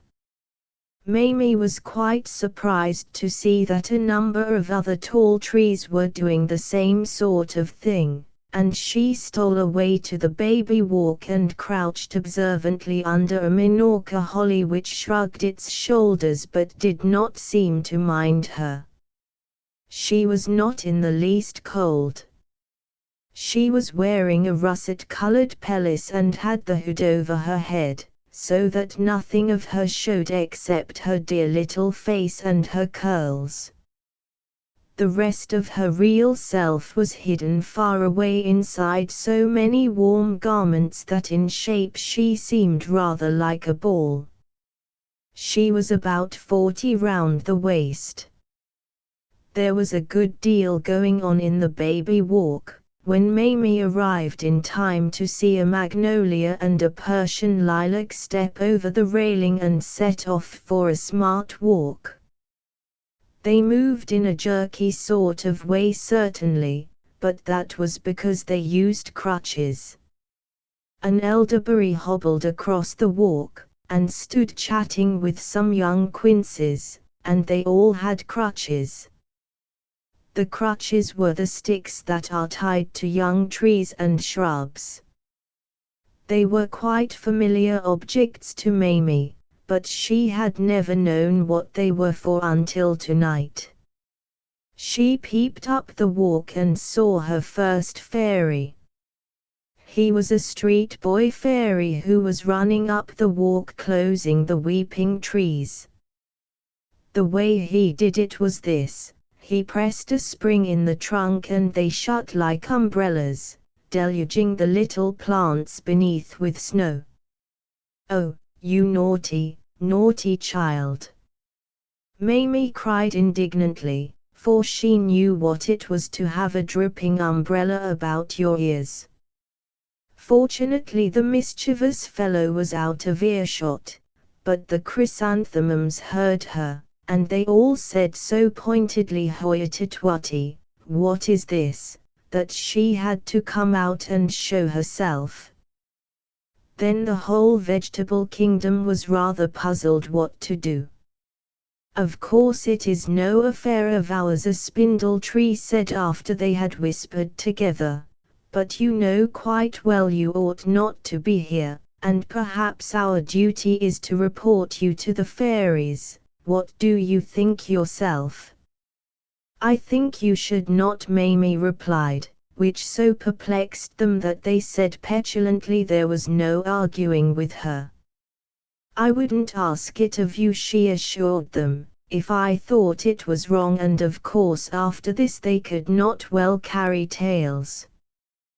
They then said, "Well, a day and such is life," for they can be frightfully sarcastic, but she felt sorry for those of them who had no crutches, and she said good-naturedly, "Before I go to the fairies' ball, I should like to take you for a walk one at a time. You can lean on me, you know."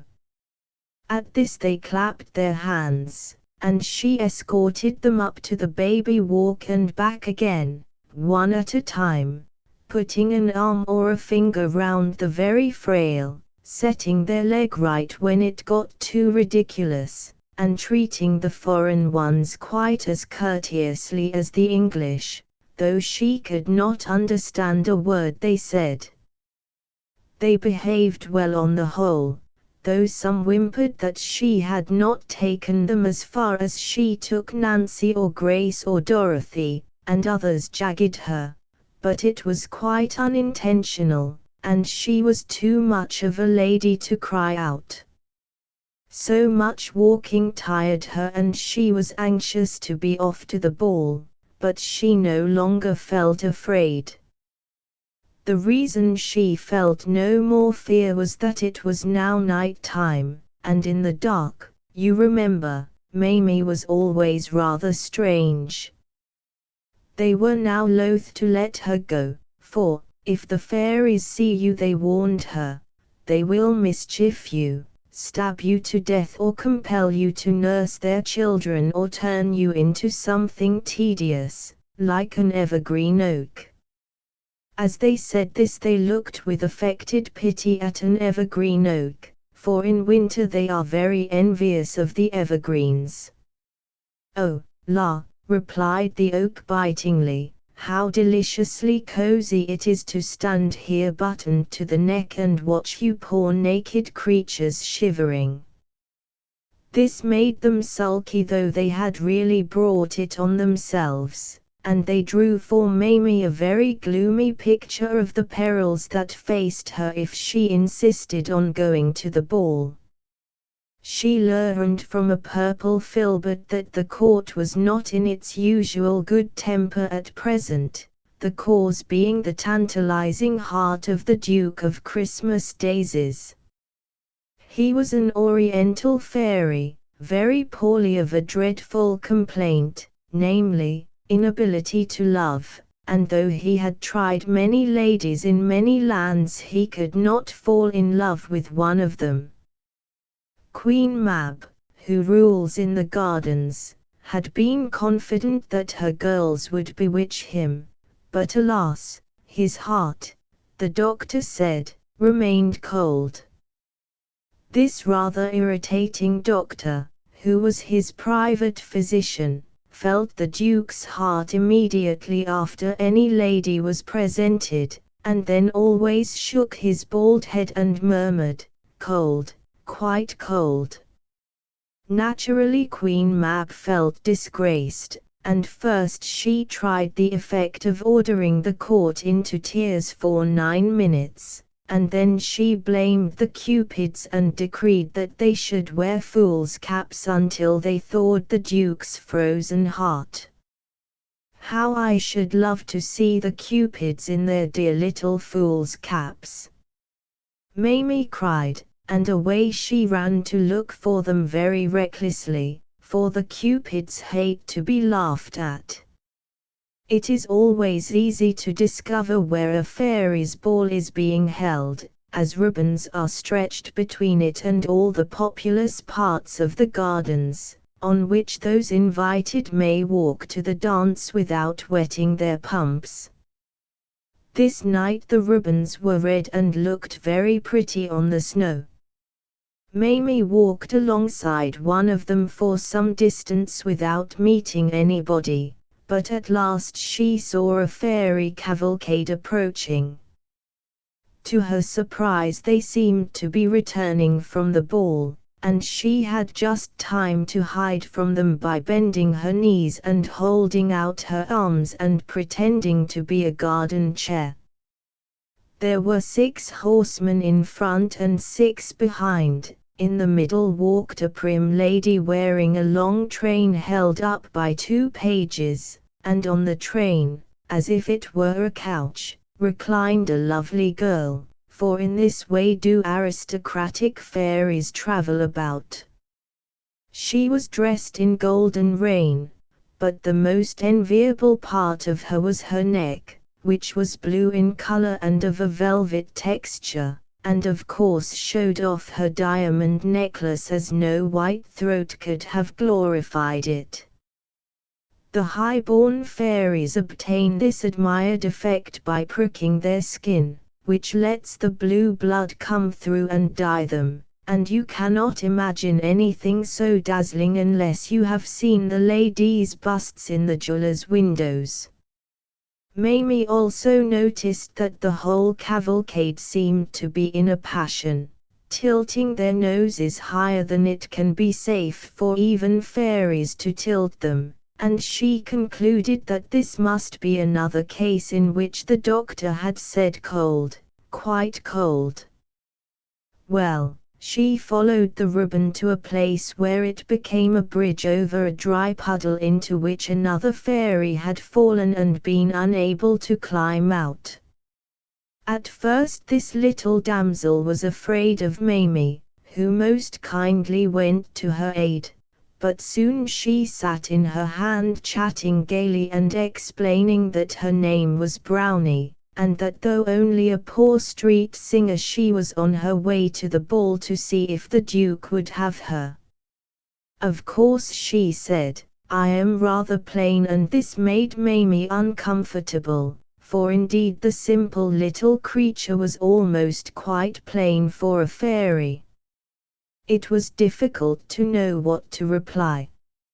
I see you think I have no chance, Brownie said falteringly. I don't say that, Mamie answered politely. Of course your face is just a tiny bit homely, but, really it was quite awkward for her. Fortunately she remembered about her father and the bazaar. He had gone to a fashionable bazaar where all the most beautiful ladies in London were on view for half a crown the second day, but on his return home, instead of being dissatisfied with Mamie's mother, he had said, "You can't think, my dear, what a relief it is to see a homely face again." Mamie repeated this story, and it fortified Brownie tremendously. Indeed, she had no longer the slightest doubt that the Duke would choose her. So she scudded away up the ribbon, calling out to Mamie not to follow lest the Queen should mischief her. But Mamie's curiosity tugged her forward, and presently at the 7 Spanish chestnuts, she saw a wonderful light. She crept forward until she was quite near it, and then she peeped from behind a tree. The light, which was as high as your head above the ground, was composed of myriads of glowworms all holding on to each other, and so forming a dazzling canopy over the fairy ring. There were thousands of little people looking on, but they were in shadow and drab in color compared to the glorious creatures within that luminous circle, who were so bewilderingly bright that Mamie had to wink hard all the time she looked at them. It was amazing and even irritating to her that the Duke of Christmas Daisies should be able to keep out of love for a moment, yet out of love his dusky grace still was. You could see it by the shamed looks of the Queen and court, though they pretended not to care, by the way darling ladies brought forward for his approval burst into tears as they were told to pass on, and by his own most dreary face.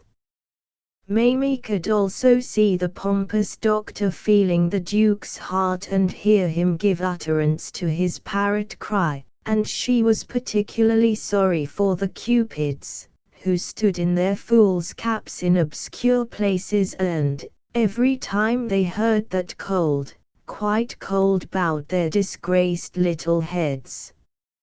She was disappointed not to see Peter Pan, and I may as well tell you now why he was so late that night. It was because his boat had got wedged on the Serpentine between fields of floating ice, through which he had to break a perilous passage with his trusty paddle. The fairies had as yet scarcely missed him, for they could not dance, so heavy were their hearts. They forget all the steps when they are sad and remember them again when they are merry. David tells me that fairies never say we feel happy, what they say is, we feel dancy. Well, they were looking very undancy indeed, when sudden laughter broke out among the onlookers, caused by Brownie, who had just arrived and was insisting on her right to be presented to the Duke. Mamie craned forward eagerly to see how her friend fared. Though she had really no hope, no one seemed to have the least hope except Brownie herself, who, however, was absolutely confident. She was led before his grace, and the doctor putting a finger carelessly on the ducal heart, which for convenience sake was reached by a little trapdoor in his diamond shirt, had begun to say mechanically, "Cold, key, when he stopped abruptly. "What's this?" he cried, and first he shook the heart like a watch, and then put his ear to it. "Bless my soul!" cried the doctor, and by this time of course the excitement among the spectators was tremendous, fairies fainting right and left.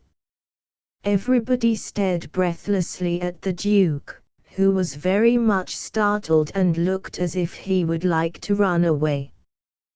"Good gracious me," the doctor was heard muttering, and now the heart was evidently on fire, for he had to jerk his fingers away from it and put them in his mouth. The suspense was awful. Then in a loud voice, and bowing low, "My Lord Duke," said the physician elatedly, "I have the honor to inform your Excellency that your Grace is in love. You can't conceive the effect of it." Brownie held out her arms to the Duke and he flung himself into them. The Queen leapt into the arms of the Lord Chamberlain, and the ladies of the court leapt into the arms of her gentlemen, for it is etiquette to follow her example in everything. Thus in a single moment about 50 marriages took place, for if you leap into each other's arms it is a fairy wedding. Of course a clergyman has to be present. How the crowd cheered and leapt! Trumpets brayed, the moon came out, and immediately 1,000 couples seized hold of its rays as if they were ribbons in a May dance and waltzed in wild abandon round the fairy ring. Most gladsome sight of all, the Cupids plucked the hated fools' caps from their heads and cast them high in the air. And then Mamie went and spoiled everything. She couldn't help it. She was crazy with delight over her little friend's good fortune, so she took several steps forward and cried in an ecstasy, "Oh, Brownie, how splendid!" Everybody stood still, the music ceased, the lights went out, and all in the time you may take to say "Oh dear." An awful sense of her peril came upon Mamie. Too late she remembered that she was a lost child in a place where no human must be between the locking and the opening of the gates. She heard the murmur of an angry multitude, she saw 1,000 swords flashing for her blood, and she uttered a cry of terror and fled. How she ran! And all the time her eyes were starting out of her head. Many times she lay down, and then quickly jumped up and ran on again. Her little mind was so entangled in terrors that she no longer knew she was in the gardens. The one thing she was sure of was that she must never cease to run, and she thought she was still running long after she had dropped in the figs and gone to sleep. She thought the snowflakes falling on her face were her mother kissing her good night. She thought her coverlet of snow was a warm blanket, and tried to pull it over her head. And when she heard talking through her dreams she thought it was mother bringing father to the nursery door to look at her as she slept. But it was the fairies. I am very glad to be able to say that they no longer desired to mischief her. When she rushed away they had rent the air with such cries as "Slay her! Turn her into something extremely unpleasant," and so on, but the pursuit was delayed while they discussed who should march in front, and this gave Duchess Brownie time to cast herself before the Queen and demand a boon. Every bride has a right to a boon, and what she asked for was Mamie's life. "Anything except that," replied Queen Mab sternly, and all the fairies chanted "anything except that." But when they learned how Mamie had befriended Brownie and so enabled her to attend the ball to their great glory and renown, they gave 3 huzzas for the little human, and set off, like an army, to thank her, the court advancing in front and the canopy keeping step with it. They traced Mamie easily by her footprints in the snow. But though they found her deep in snow in the figs, it seemed impossible to thank Mamie, for they could not waken her. They went through the form of thanking her, that is to say, the new king stood on her body and read her a long address of welcome, but she heard not a word of it. They also cleared the snow off her, but soon she was covered again, and they saw she was in danger of perishing of cold. Turn her into something that does not mind the cold seemed a good suggestion of the doctors, but the only thing they could think of that does not mind cold was a snowflake. And it might melt, the Queen pointed out, so that idea had to be given up. A magnificent attempt was made to carry her to a sheltered spot, but though there were so many of them she was too heavy. By this time all the ladies were crying in their handkerchiefs, but presently the Cupids had a lovely idea. "Build a house round her," they cried, and at once everybody perceived that this was the thing to do. In a moment 100 fairy sawyers were among the branches, architects were running round Mamie, measuring her, a bricklayer's yard sprang up at her feet, 75 masons rushed up with the foundation stone and the Queen laid it, overseers were appointed to keep the boys off, scaffoldings were run up, the whole place rang with hammers and chisels and turning lathes, and by this time the roof was on and the glaziers were putting in the windows. The house was exactly the size of Mamie and perfectly lovely. One of her arms was extended and this had bothered them for a second, but they built a veranda round it, leading to the front door. The windows were the size of a colored picture book and the door rather smaller, but it would be easy for her to get out by taking off the roof. The fairies, as is their custom, clapped their hands with delight over their cleverness, and they were all so madly in love with the little house that they could not bear to think they had finished it. So they gave it ever so many little extra touches, and even then they added more extra touches. For instance, 2 of them ran up a ladder and put on a chimney. "Now we fear it is quite finished," they sighed. But no, for another 2 ran up the ladder, and tied some smoke to the chimney. "That certainly finishes it," they cried reluctantly. "Not at all," cried a glowworm. "If she were to wake without seeing a night light she might be frightened, so I shall be her night light." "Wait one moment," said a china merchant, "and I shall make you a saucer." Now alas, it was absolutely finished. "Oh, dear no." "Gracious me," cried a brass manufacturer, "there's no handle on the door," and he put one on. An ironmonger added a scraper and an old lady ran up with a doormat. Carpenters arrived with a water butt, and the painters insisted on painting it. Finished at last. "Finished, how can it be finished?" the plumber demanded scornfully. "Before hot and cold are put in," and he put in hot and cold.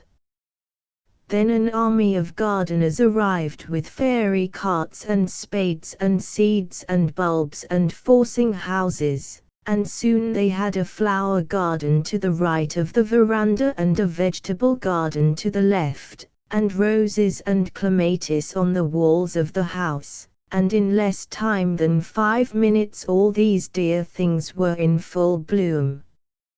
Oh, how beautiful the little house was now! But it was at last finished, true as true, and they had to leave it and return to the dance.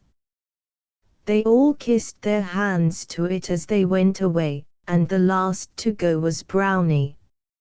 She stayed a moment behind the others to drop a pleasant dream down the chimney. All through the night the exquisite little house stood there in the figs taking care of Mamie, and she never knew. She slept until the dream was quite finished and woke feeling deliciously cozy just as morning was breaking from its egg, and then she almost fell asleep again, and then she called out, "Tony," for she thought she was at home in the nursery. As Tony made no answer, she sat up, whereupon her head hit the roof, and it opened like the lid of a box, and to her bewilderment she saw all around her the Kensington gardens lying deep in snow. As she was not in the nursery, she wondered whether this was really herself, so she pinched her cheeks, and then she knew it was herself, and this reminded her that she was in the middle of a great adventure.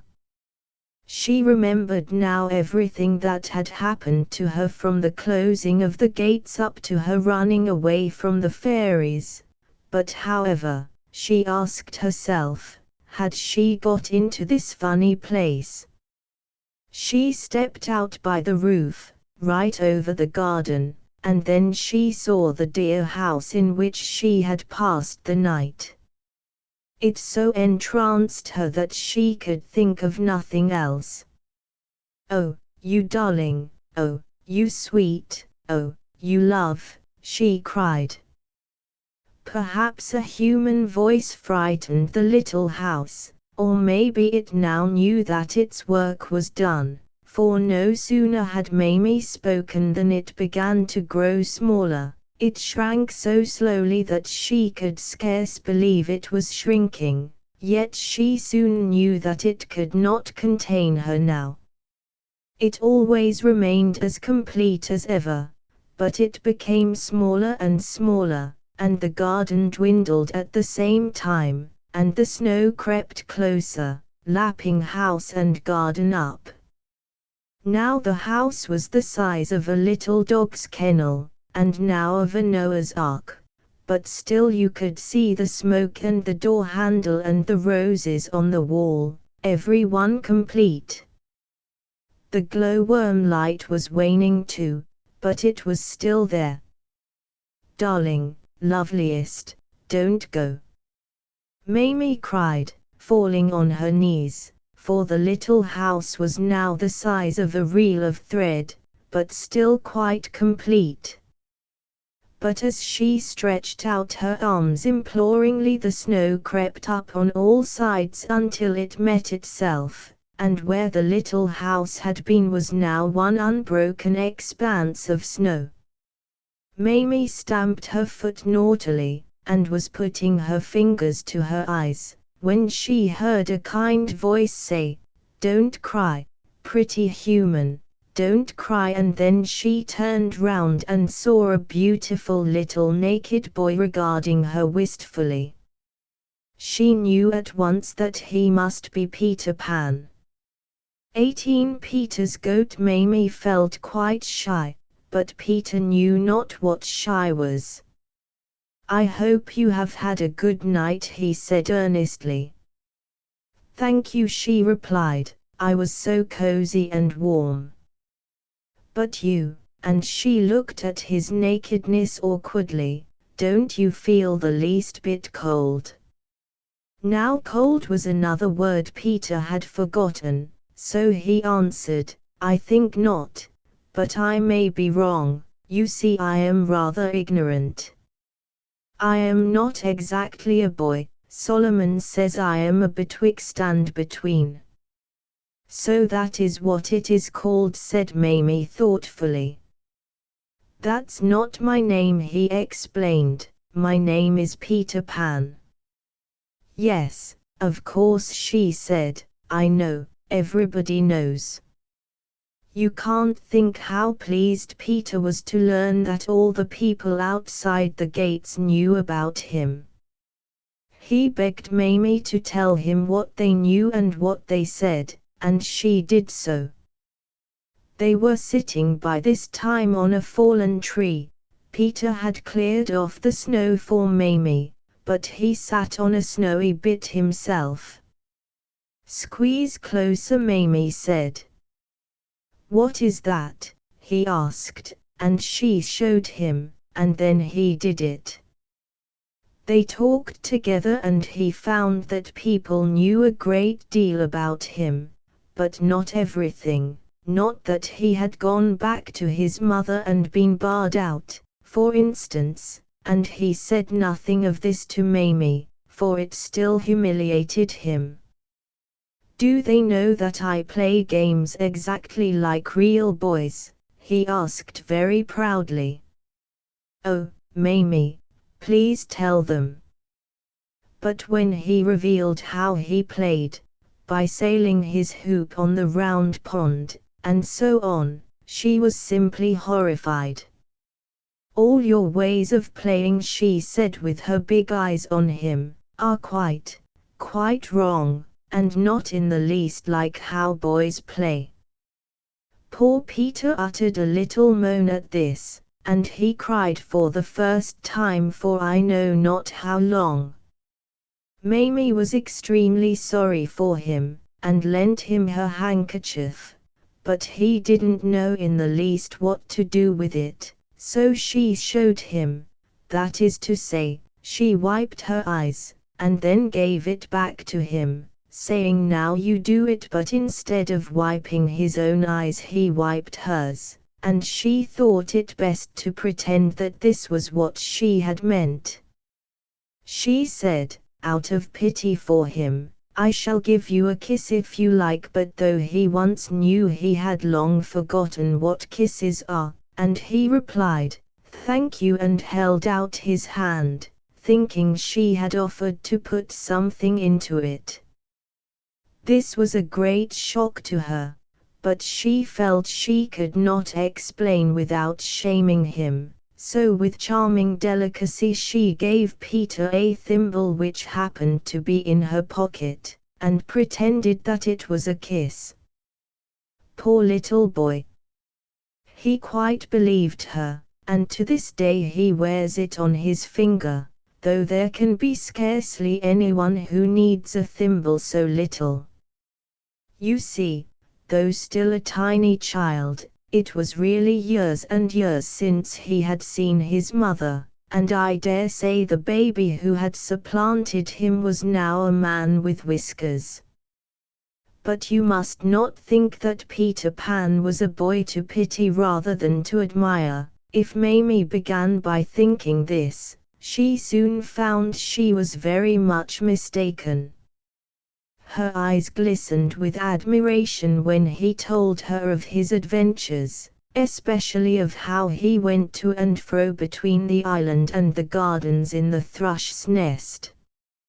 "How romantic!" Mamie exclaimed, but it was another unknown word, and he hung his head thinking she was despising him. "I suppose Tony would not have done that," he said very humbly.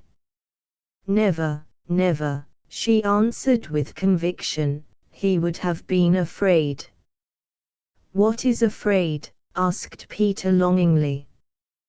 He thought it must be some splendid thing. "I do wish you would teach me how to be afraid, Mamie," he said. "I believe no one could teach that to you," she answered adoringly, but Peter thought she meant that he was stupid.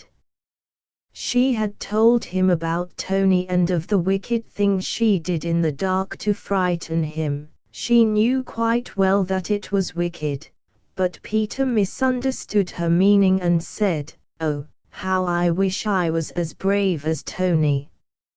It quite irritated her. "You are 20,000 times braver than Tony," she said. "You are ever so much the bravest boy I ever knew." He could scarcely believe she meant it, but when he did believe he screamed with joy. "And if you want very much to give me a kiss," Mamie said, "you can do it." Very reluctantly Peter began to take the thimble off his finger. He thought she wanted it back. "I don't mean a kiss," she said hurriedly, "I mean a thimble." "What's that?" Peter asked.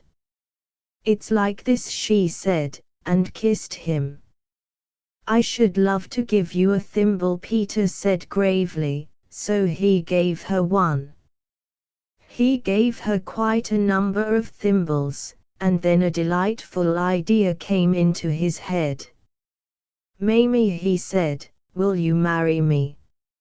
Now, strange to tell, the same idea had come at exactly the same time into Mamie's head. "I should like to," she answered, "but will there be room in your boat for two?" "If you squeeze close," he said eagerly. "Perhaps the birds would be angry." He assured her that the birds would love to have her, though I am not so certain of it myself. Also that there were very few birds in winter. "Of course they might want your clothes," he had to admit rather falteringly. She was somewhat indignant at this. "They are always thinking of their nests," he said apologetically, "and there are some bits of you," he stroked the fur on her pelisse, "that would excite them very much." "They shan't have my fur," she said sharply. "No," he said, still fondling it, "however, no." "Oh, Mamie," he said rapturously, "do you know why I love you? It is because you are like a beautiful nest." Somehow this made her uneasy. "I think you are speaking more like a bird than a boy now," she said, holding back, and indeed he was even looking rather like a bird. "After all," she said, "you are only a betwixt and between." But it hurt him so much that she immediately added, "It must be a delicious thing to be." "Come and be one then, dear Mamie," he implored her, and they set off for the boat, for it was now very near open gate time. "And you are not a bit like a nest," he whispered to please her. "But I think it is rather nice to be like one," she said in a woman's contradictory way. "And, Peter, dear, though I can't give them my fur, I wouldn't mind their building in it. Fancy a nest in my neck with little spotty eggs in it. Oh, Peter, how perfectly lovely." But as they drew near the Serpentine, she shivered a little, and said, "Of course I shall go and see Mother often, quite often. It is not as if I was saying goodbye forever to Mother, it is not in the least like that." "Oh, no," answered Peter, but in his heart he knew it was very like that, and he would have told her so had he not been in a quaking fear of losing her. He was so fond of her, he felt he could not live without her. "She will forget her mother in time, and be happy with me," he kept saying to himself, and he hurried her on, giving her thimbles by the way. But even when she had seen the boat and exclaimed ecstatically over its loveliness, she still talked tremblingly about her mother. "You know quite well, Peter, don't you," she said, "that I wouldn't come unless I knew for certain I could go back to Mother whenever I want to." "Peter, say it." He said it, but he could no longer look her in the face. "If you are sure your mother will always want you," he added rather sourly. "The idea of Mother's not always wanting me!" Mamie cried, and her face glistened. "If she doesn't bar you out," said Peter huskily. "The door," replied Mamie, "will always, always be open, and Mother will always be waiting at it for me." "Then," said Peter, not without grimness, "step in, if you feel so sure of her," and he helped Mamie into the thrush's nest. "But why don't you look at me?" she asked, taking him by the arm. Peter tried hard not to look, he tried to push off Then he gave a great gulp and jumped ashore and sat down miserably in the snow. She went to him. "What is it, dear Peter?" she said, wondering. "Oh, Mamie," he cried, "it isn't fair to take you with me if you think you can go back. Your mother," he gulped again, "you don't know them as well as I do." And then he told her the woeful story of how he had been barred out, and she gasped all the time. "But my mother," she said, "my mother." "Yes," she would said Peter, "they are all the same. I dare say she is looking for another one already." Mamie said aghast, "I can't believe it. You see, when you went away your mother had none, but my mother has Tony, and surely they are satisfied when they have one." Peter replied bitterly, "You should see the letters Solomon gets from ladies who have 6. Just then they heard a grating creak, followed by creak, creak, all round the gardens. It was the opening of the gates, and Peter jumped nervously into his boat.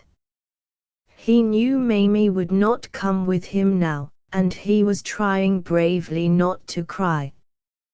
But Mamie was sobbing painfully.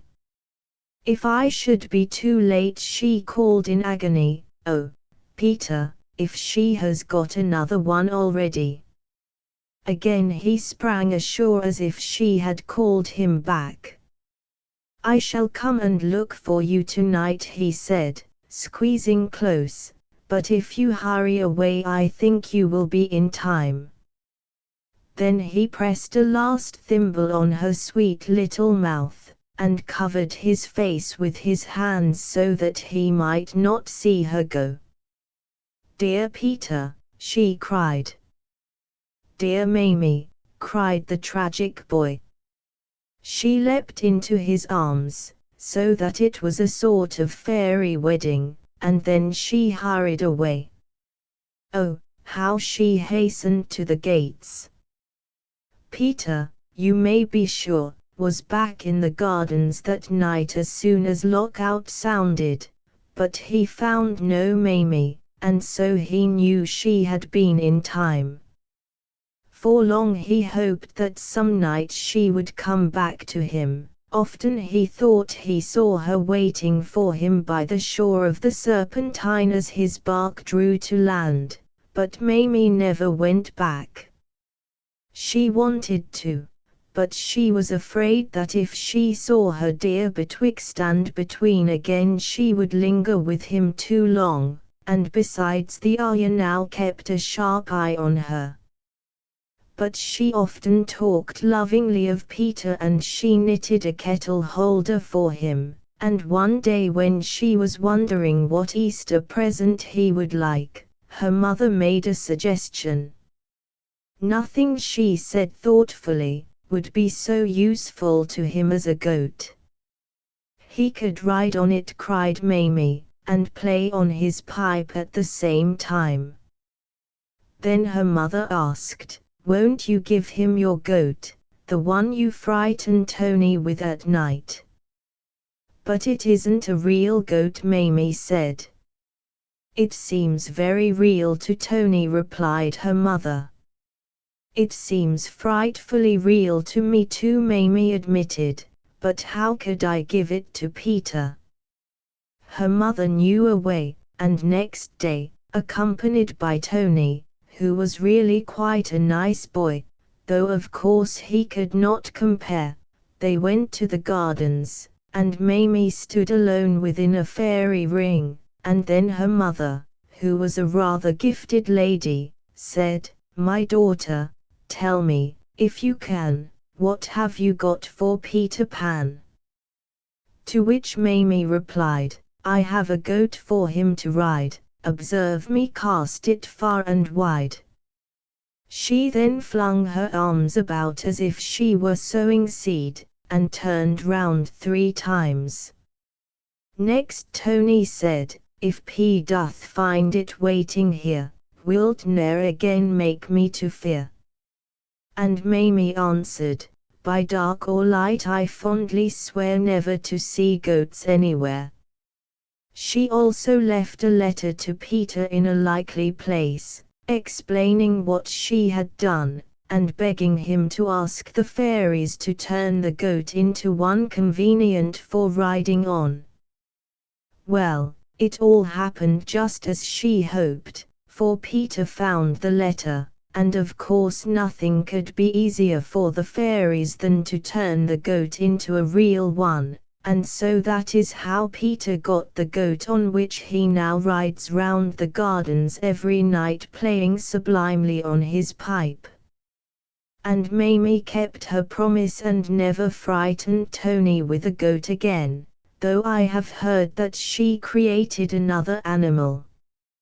Until she was quite a big girl she continued to leave presents for Peter in the gardens, with letters explaining how humans play with them, and she is not the only one who has done this. David does it, for instance, and he and I know the likeliest place for leaving them in, and we shall tell you if you like. But for mercy's sake don't ask us before porthos, for were he to find out the place he would take every one of them. Though Peter still remembers Mamie he is become as gay as ever, and often in sheer happiness he jumps off his goat and lies kicking merrily on the grass. Oh, he has a joyful time. But he has still a vague memory that he was a human once, and it makes him especially kind to the house swallows when they revisit the island, for house swallows are the spirits of little children who have died. They always build in the eaves of the houses where they lived when they were humans, and sometimes they try to fly in at a nursery window, and perhaps that is why Peter loves them best of all the birds. And the little house. Every lawful night, that is to say, every night except ball nights, the fairies now build the little house lest there should be a human child lost in the gardens, and Peter rides the marshes looking for lost ones, and if he finds them he carries them on his goat to the little house, and when they wake up they are in it and when they step out they see it.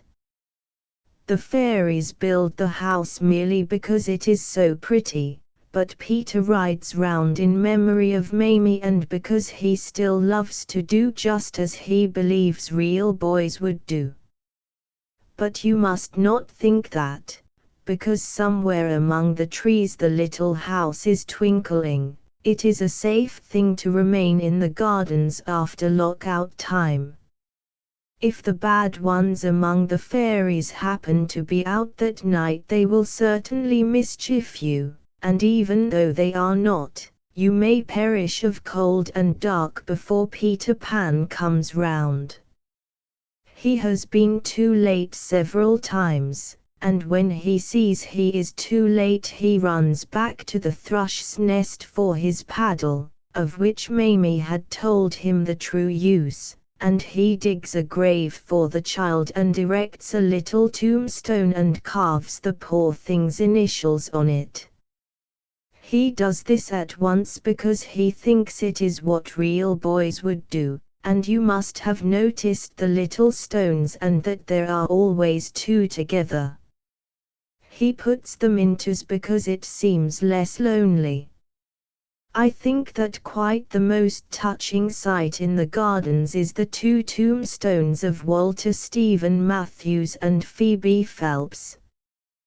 They stand together at the spot where the parishes of Westminster St. Mary's is said to meet the parish of Paddington. Here Peter found the two babes, who had fallen unnoticed from their perambulators, Phoebe aged 13 months and Walter probably still younger, for Peter seems to have felt a delicacy about putting any age on his stone. They lie side by side, and the simple inscriptions read plus W13A. PP Saint M 1841 plus. David sometimes places white flowers on these two innocent graves. But how strange for parents, when they hurry into the gardens at the opening of the gates looking for their lost one, to find the sweetest little tombstone instead. I do hope that Peter is not too ready with his spade. It is all rather sad. 19 An interloper. David and I had a tremendous adventure. It was this: he passed the night with me. We had often talked of it as a possible thing, and at last Mary consented to our having it. The adventure began with David's coming to me at the unwanted hour of 6 p.m., carrying what looked like a packet of sandwiches, but proved to be his requisites for the night done up in a neat paper parcel. We were both so excited that, at the moment of greeting, neither of us could be apposite to the occasion in words, so we communicated our feelings by signs, as thus: David half sat down in a place where there was no chair, which is his favorite preparation for being emphatic, and is borrowed, I think, from the frogs, and we then made the extraordinary faces which mean, what a tremendous adventure. We were to do all the important things precisely as they are done every evening at his own home, and so I am in a puzzle to know how it was such an adventure to David. But I have now said enough to show you what an adventure it was to me.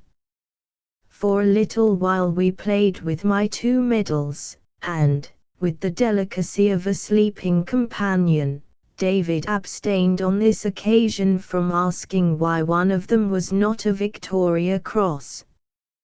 He is very troubled because I never won the Victoria Cross, for it lowers his status in the gardens. He never says in the gardens that I won it, but he fights any boy of his year who says I didn't. Their fighting consists of challenging each other. At 6:25 I turned on the hot water in the bath, and covertly swallowed a small glass of brandy. I then said, 6:30, time for little boys to be in bed. I said it in the matter-of-fact voice of one made free of the company of parents, as if I had said it often before, and would have to say it often again, and as if there was nothing particularly delicious to me in hearing myself say it. I tried to say it in that way. And David was deceived. To my exceeding joy he stamped his little foot, and was so naughty that, in gratitude, I gave him 5 minutes with a matchbox. Matches, which he drops on the floor when lighted, are the greatest treat you can give David. Indeed, I think his private heaven is a place with a roaring bonfire. Then I placed my hand carelessly on his shoulder, like one a trifle bored by the dull routine of putting my little boys to bed, and conducted him to the night nursery, which had lately been my private chamber. There was an extra bed in it tonight, very near my own, but differently shaped, and scarcely less conspicuous was the new mantel-shelf ornament, a tumbler of milk, with a biscuit on top of it, and a chocolate riding on the biscuit. To enter the room without seeing the tumbler at once was impossible. I had tried it several times, and David saw and promptly did his frog business, the while, with an indescribable emotion, I produced a night light from my pocket and planted it in a saucer on the washstand.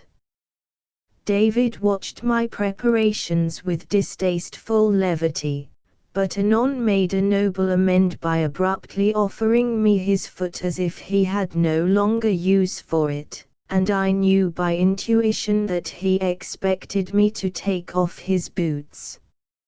I took them off with all the coolness of an old hand, and then I placed him on my knee and removed his blouse.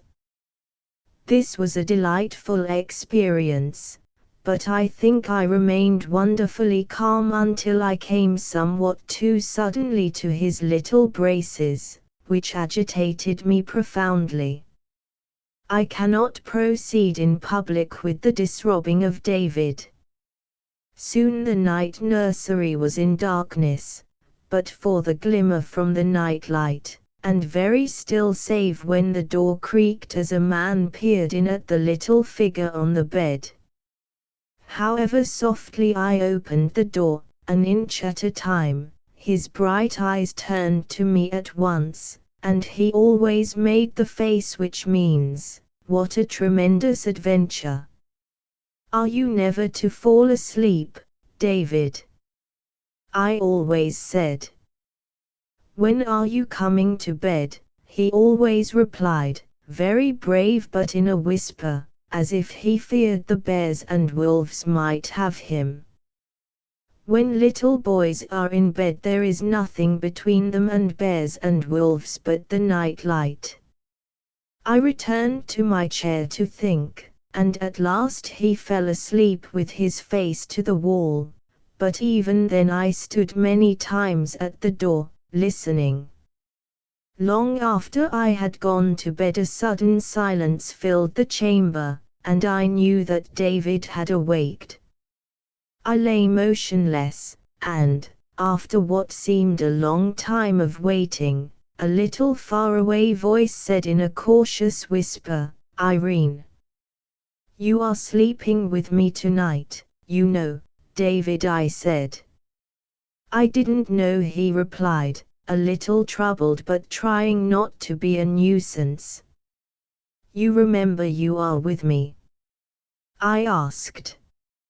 After a moment's hesitation he replied, "I nearly remember," and presently he added very gratefully, as if to some angel who had whispered to him, "I remember now." I think he had nigh fallen asleep again when he stirred and said, "Is it going on now?" "What?"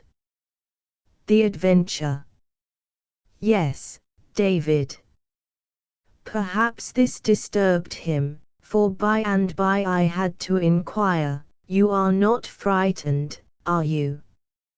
"Am I not?" he answered politely, and I knew his hand was groping in the darkness, so I put out mine and he held on tightly to one finger. "I am not frightened now," he whispered. "And there is nothing else you want?" "Is there not?" he again asked politely. "Are you sure there's not?" he added. "What can it be, David?"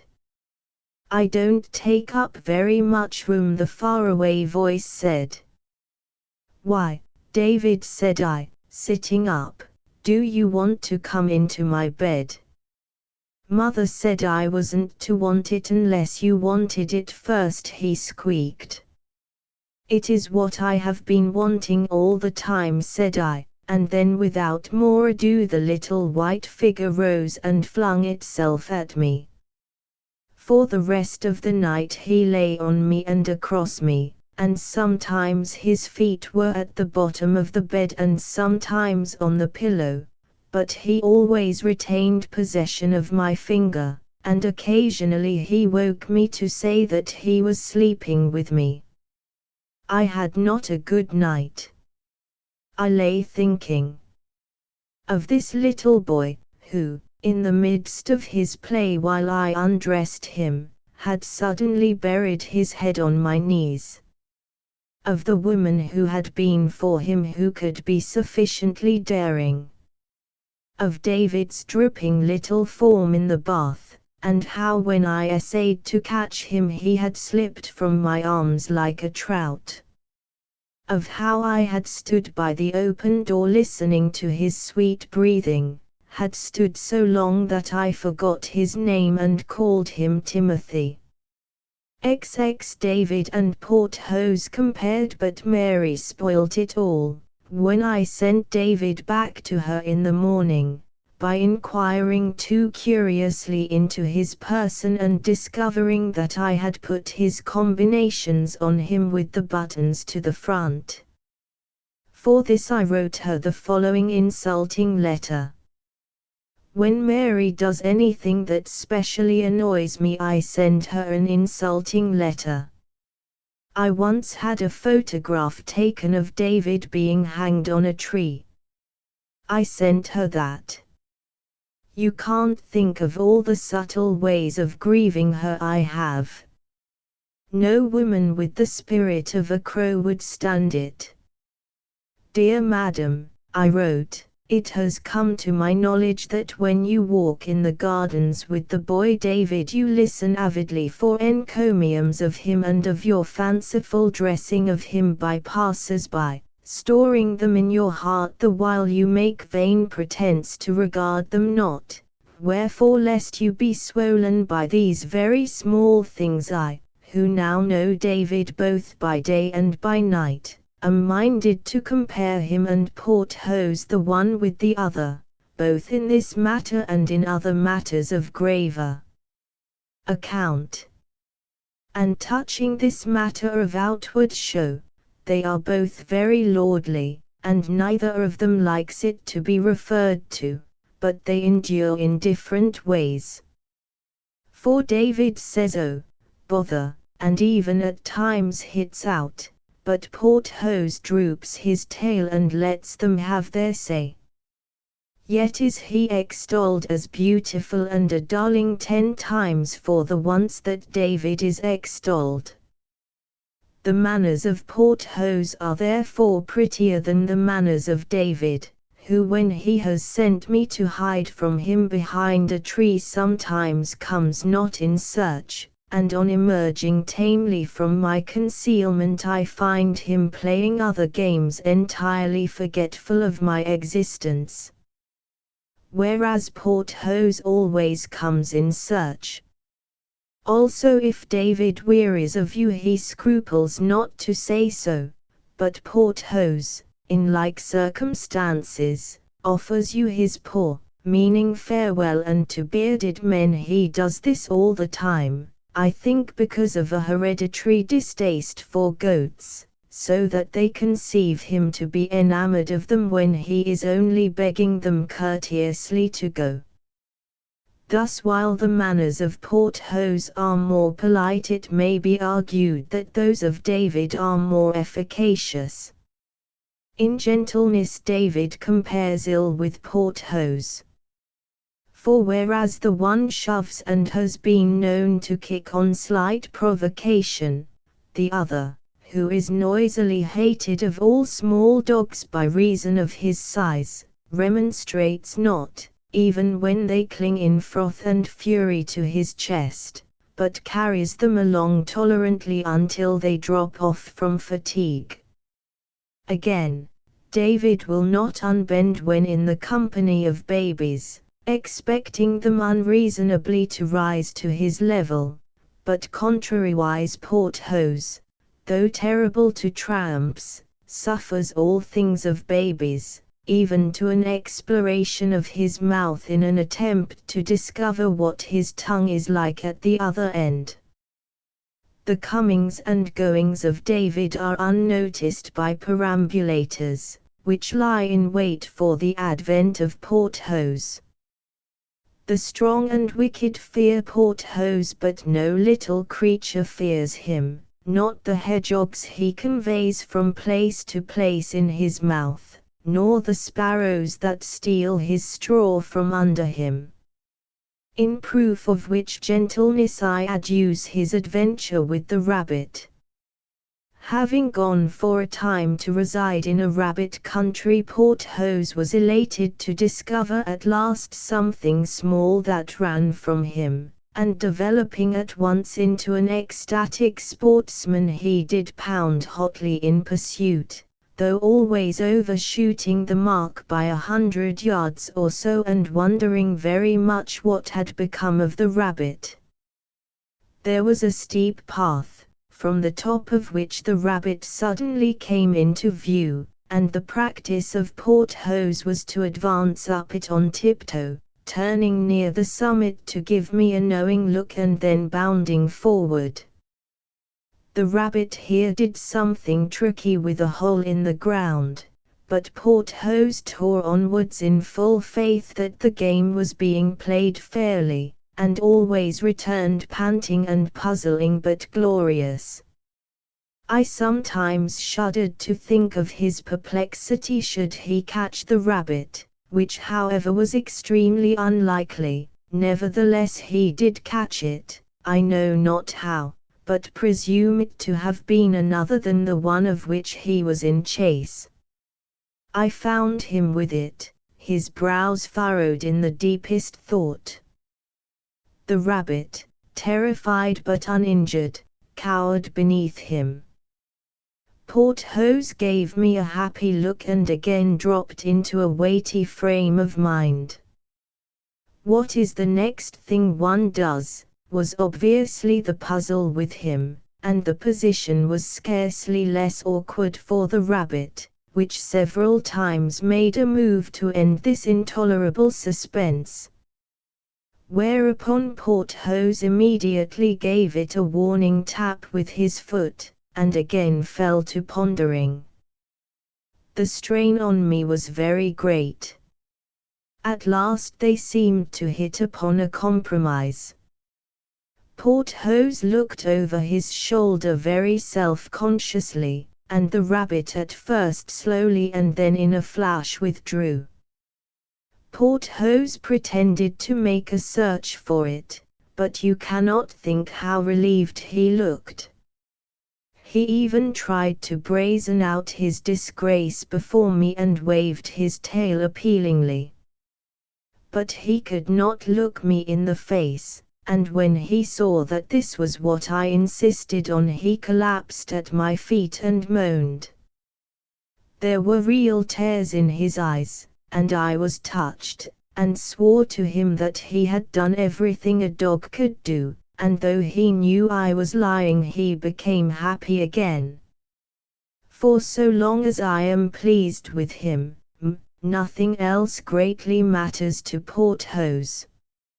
I told this story to David, having first extracted a promise from him that he would not think the less of Porthos, and now I must demand the same promise of you. Also, an admission that in innocence of heart, for which David has been properly commended, he can nevertheless teach Porthos nothing, but on the contrary may learn much from him. And now to come to those qualities in which David excels over Porthos. The first is that he is no snob but esteems the girl Irene, pretentiously called his nurse, more than any fine lady, and envies every ragged boy who can hit to leg.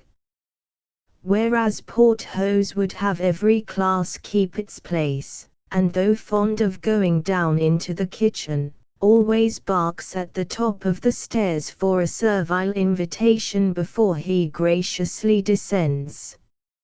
Most of the servants in our street have had the loan of him to be photographed with, and I have but now seen him stalking off for that purpose with a proud little housemaid who is looking up to him as if he were a warrior for whom she had paid a shilling.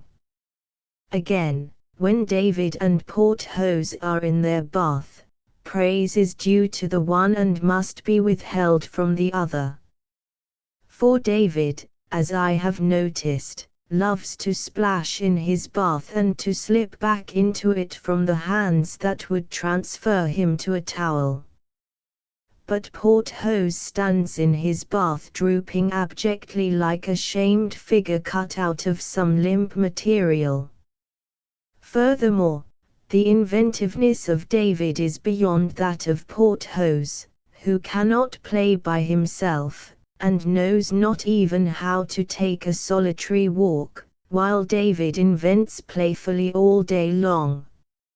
Lastly, when David is discovered of some offense and expresses sorrow therefor, he does that thing no more for a time, but looks about him for other offenses, whereas Porthos incontinently repeats his offense. In other words, he again buries his bone in the backyard, and marvels greatly that I know it, although his nose be crusted with earth. Touching these matters, therefore, let it be granted that David excels Porthos, and in divers similar qualities the one is no more than a match for the other, as in the quality of curiosity, for, if a parcel comes into my chambers Porthos is miserable until it is opened, and I have noticed the same thing of David. Also there is the taking of medicine. For at production of the vial all gaiety suddenly departs from Porthos and he looks the other way, but if I say I have forgotten to have the vial refilled he skips joyfully, yet thinks he still has a right to a chocolate, and when I remarked disparagingly on this to David he looked so shy that there was revealed to me a picture of a certain lady treating him for youthful maladies. A thing to be considered of in both is their receiving of punishments, and I am now reminded that the girl Irene, whom I take in this matter to be your mouthpiece, complains that I am not sufficiently severe with David, and do leave the chiding of him for offences against myself to her in the hope that he will love her less and me more thereby. Which we have hotly argued in the gardens to the detriment of our dignity. And I here say that if I am slow to be severe to David, the reason thereof is that I dare not be severe to Porthos, and I have ever sought to treat the one the same with the other. Now I refrain from raising hand or voice to Porthos because his great heart is nigh to breaking if he so much as suspects that all is not well between him and me, and having struck him once some years ago never can I forget the shudder which passed through him when he saw it was I who had struck, and I shall strike him, no more. But when he is detected in any unseemly act now, it is my stern practice to cane my writing table in his presence, and even this punishment is almost more than he can bear. Wherefore if such chastisement inflicted on David encourages him but to enter upon fresh trespasses, as the girl Irene avers, the reason must be that his heart is not like unto that of the noble Porthos. And if you retort that David is naturally a depraved little boy, and so demands harsher measure, I have still my answer, to wit, what is the manner of severity meted out to him at home? And lest you should shuffle in your reply I shall mention a notable passage that has come to my ears. As thus, that David having heard a horrid word in the street, uttered it with unction in the home. That the mother threatened corporal punishment, whereat the father tremblingly intervened. That David continuing to rejoice exceedingly in his word, the father spoke darkly of a cane, but the mother rushed between the combatants. That the problematical chastisement became to David an object of romantic interest. That this darkened the happy home. That casting from his path a weeping mother, the goaded father at last dashed from the house yelling that he was away to buy a cane. that he merely walked the streets white to the lips because of the terror David must now be feeling. And that when he returned, it was David radiant with hope who opened the door and then burst into tears because there was no Cain. Truly, you are a fitting person to tax me with want of severity. Rather should you be giving thanks that it is not you I am comparing with Porthos. But to make an end of this comparison, I mention that Porthos is ever wishful to express gratitude for my kindness to him, so that looking up from my book I see his mournful eyes fixed upon me with a passionate attachment, and then I know that the well-nigh unbearable sadness which comes into the face of dogs is because they cannot say thank you to their masters. Whereas David takes my kindness as his right. But for this, while I should chide him I cannot do so, for of all the ways David has of making me to love him the most poignant is that he expects it of me as a matter of course. David is all for fun, but none may plumb the depths of Porthos. Nevertheless I am most nearly doing so when I lie down beside him on the floor and he puts an arm about my neck. On my soul, a protecting arm. At such times it is as if each of us knew what was the want of the other. Thus weighing Porthos with David it were hard to tell which is the worthier. Wherefore do you keep your boy while I keep my dog, and so we shall both be pleased. XXI William Patterson. We had been together, we three, in my rooms, David telling me about the fairy language and Porthos lolling on the sofa listening, as one may say. It is his favorite place of a dull day, and under him were some sheets of newspaper, which I spread there at such times to deceive my housekeeper, who thinks dogs should lie on the floor. Fairy me tribber is what you say to the fairies when you want them to give you a cup of tea, but it is not so easy as it looks, for all the RS should be pronounced as WS. And I forget this so often that David believes I should find difficulty in making myself understood. What would you say, he asked me, if you wanted them to turn you into a hollyhock? He thinks the ease with which they can turn you into things is their most engaging quality. The answer is fairy me lucca. But though he had often told me this I again forgot the lucca. I should never dream, I said, to cover my discomfiture, of asking them to turn me into anything.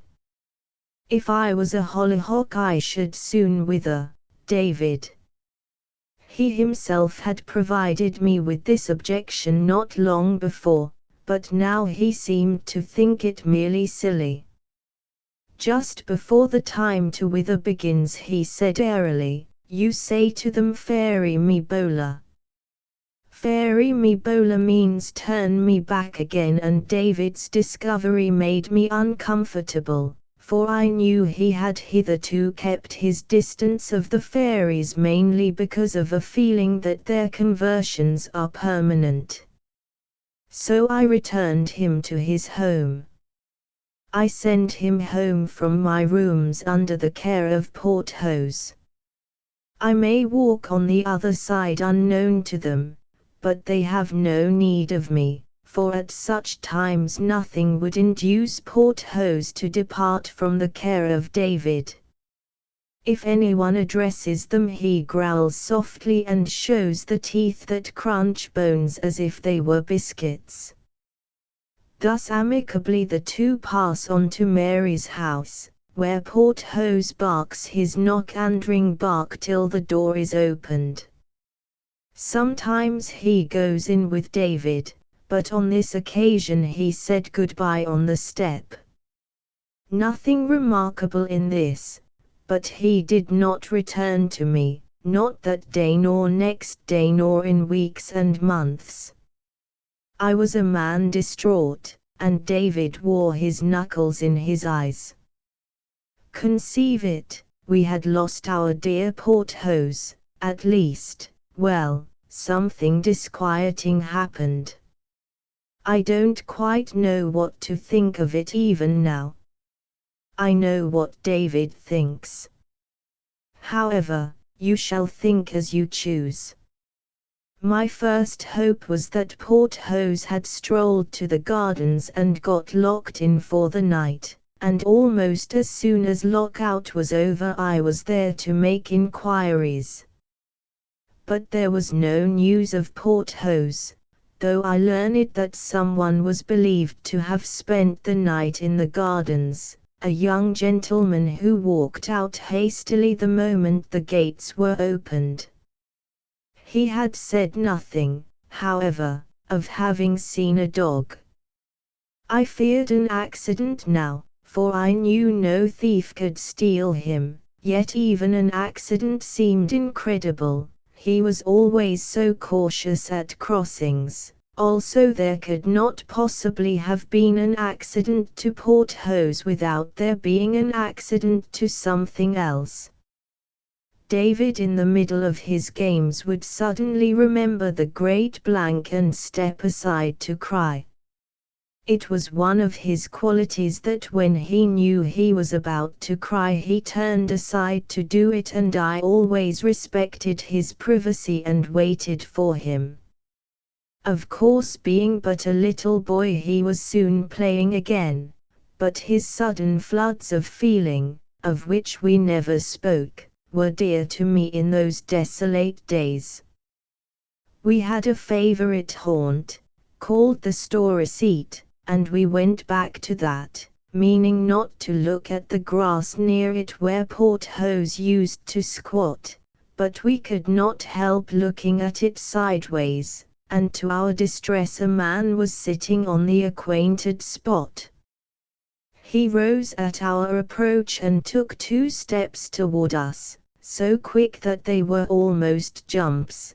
Then as he saw that we were passing indignantly, I thought I heard him give a little cry.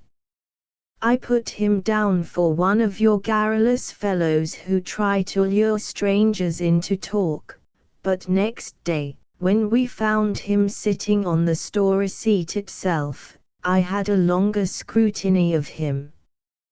He was dandiacally dressed, seemed to tell something under 20 years, and had a handsome wistful face atop of a heavy, lumbering, almost corpulent figure, which however did not betoken inactivity, for David's purple hat, a conceit of his mother's of which we were both heartily ashamed, blowing off as we neared him, he leapt the railings without touching them and was back with it in 3 seconds. Only instead of delivering it straightway he seemed to expect David to chase him for it. You have introduced yourself to David when you jump the railings without touching them, and William Patterson, as proved to be his name, was at once our friend. We often found him waiting for us at the store seat, and the great stout fellow laughed and wept over our tales like a 3-year-old. Often he said with extraordinary pride, "You are telling the story to me quite as much as to David, rntu." He was of an innocence such as you shall seldom encounter, and believed stories at which even David blinked. Often he looked at me in quick alarm if David said that of course these things did not really happen, and unable to resist that appeal I would reply that they really did. I never saw him irate except when David was still skeptical, but then he would say quite warningly, "He says it is true, so it must be true." This brings me to that one of his qualities, which at once gratified and pained me, his admiration for myself. His eyes, which at times had a rim of red, were ever fixed upon me fondly, except perhaps when I told him of Porthos and said that death alone could have kept him so long from my side. Then Patterson's sympathy was such that he had to look away. He was shy of speaking of himself, so I asked him no personal questions, but concluded that his upbringing must have been lonely, to account for his ignorance of affairs, and loveless, else how could he have felt such a drawing to me? I remember very well the day when the strange, and surely monstrous, suspicion first made my head tingle. We had been blown, the three of us, to my rooms by a gust of rain. It was also, I think, the first time Patterson had entered them. "Take the sofa, Mr. Patterson," I said, as I drew a chair nearer to the fire, and for the moment my eyes were off him. Then I saw that, before sitting down on the sofa, he was spreading the day's paper over it. "Whatever makes you do that?"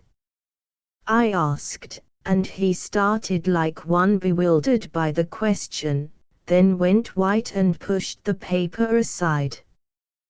David had noticed nothing, but I was strangely uncomfortable, and, despite my efforts at talk, often lapsed into silence, to be roused from it by a feeling that Patterson was looking at me covertly. Pooh! What vapors of the imagination were these?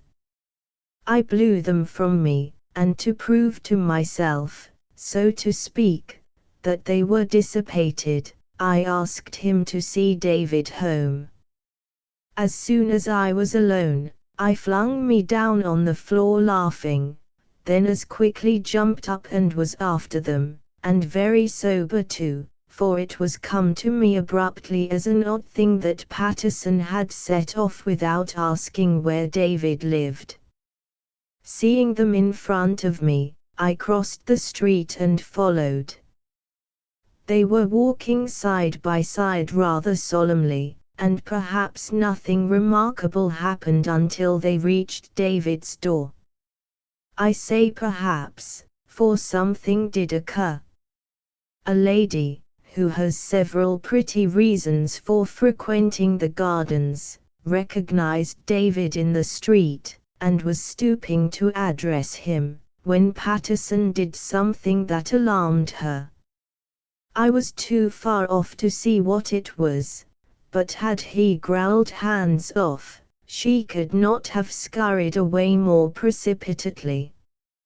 He then ponderously marched his charge to the door, where, assuredly, he did a strange thing. Instead of knocking or ringing, he stood on the step and called out sharply, "Hi, hi, hi," until the door was opened. The whimsy, for it could be nothing more, curtailed me of my sleep that night, and you may picture me trying both sides of the pillow. I recalled other queer things of Patterson, and they came back to me charged with new meanings. There was his way of shaking hands. He now did it in the ordinary way, but when first we knew him his arm had described a circle, and the hand had sometimes missed mine and come heavily upon my chest instead. His walk, again, might more correctly have been called a waddle. There were his perfervid thanks. He seldom departed without thanking me with an intensity that was out of proportion to the little I had done for him. In the gardens, too, he seemed ever to take the sward rather than the seats, perhaps a wise preference, but he had an unusual way of sitting down. I can describe it only by saying that he let go of himself and went down with a thud. I reverted to the occasion when he lunched with me at the club. We had cutlets, and I noticed that he ate his in a somewhat finicking manner, yet having left the table for a moment to consult the sweets card, I saw, when I returned, that there was now no bone on his plate. The waiters were looking at him rather curiously. David was very partial to him, but showed it in a somewhat singular manner, used to pat his head, for instance. I remembered, also, that while David shouted to me or Irene to attract our attention, he usually whistled to Patterson. He could not explain why. These ghosts made me to sweat in bed, not merely that night, but often when some new shock brought them back in force, yet, unsupported, they would have disturbed me little by day. Day, however, had its reflections, and they came to me while I was shaving, that 10 minutes when, brought face to face with the harsher realities of life, we see things most clearly as they are. Then the beautiful nature of Patterson loomed offensively, and his honest eyes insulted over me. No one come to nigh 20 years had a right to such faith in his fellow creatures. He could not backbite, nor envy, nor prevaricate, nor jump at mean motives for generous acts. He had not a single base story about women. It all seemed inhuman. What creatures we be! I was more than half ashamed of Patterson's faith in me, but when I saw it begin to shrink I fought for it. An easy task, you may say, but it was a hard one, for gradually a change had come over the youth. I am now arrived at a time when the light-heartedness had gone out of him, he had lost his zest for fun, and dubiety sat in the eyes that were once so certain. He was not doubtful of me, not then, but of human nature in general, that whilom noble edifice was tottering. He mixed with boys in the gardens, mothers, it is hard to say, but how could he retain his innocence when he had mixed with boys? He heard your talk of yourselves, and so, ladies, that part of the edifice went down. I have not the heart to follow him in all his discoveries. Sometimes he went in flame at them, but for the most part he stood looking on, bewildered and numbed, like one moaning inwardly.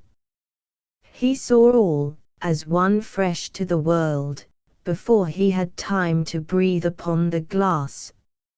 So would your child be, madam, if born with a man's powers, and when disillusioned of all else, he would cling for a moment longer to you, the woman of whom, before he saw you, he had heard so much. How you would strive to cheat him, even as I strove to hide my real self from Patterson. And still you would strive as I strove after you knew the game was up. The sorrowful eyes of Patterson stripped me bare. There were days when I could not endure looking at him, though surely I have long ceased to be a vain man. He still met us in the gardens, but for hours he and I would be together without speaking. It was so upon the last day, one of those innumerable dreary days when David, having sneezed the night before, was kept at home in flannel, and I sat alone with Patterson on the store seat. At last I turned to address him. Never had we spoken of what chained our tongues, and I meant only to say now that we must go, for soon the gates would close. But when I looked at him I saw that he was more mournful than ever before. He shut his eyes so tightly that a drop of blood fell from them. It was all over, Patterson, long ago, I broke out harshly. Why do we linger? He beat his hands together miserably, and yet cast me appealing looks that had much affection in them.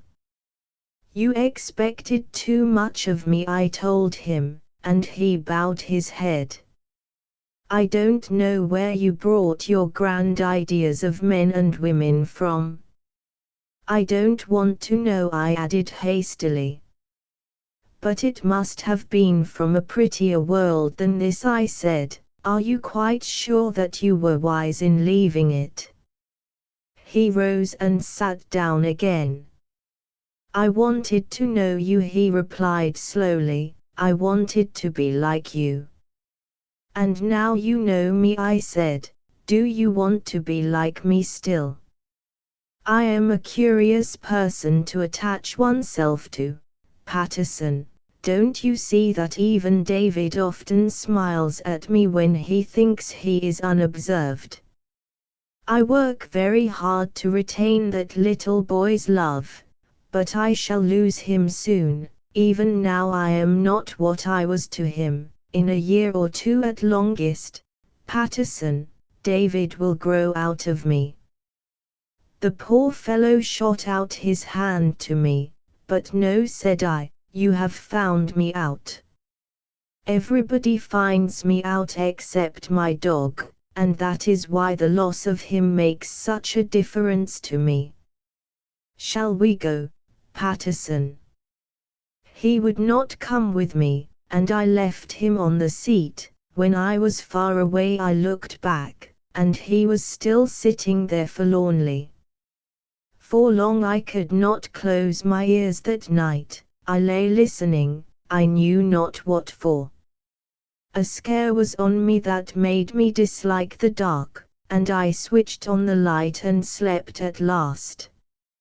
I was roused by a great to-do in the early morning, servants knocking excitedly, and my door opened, and the dear porthose I had mourned so long tore in.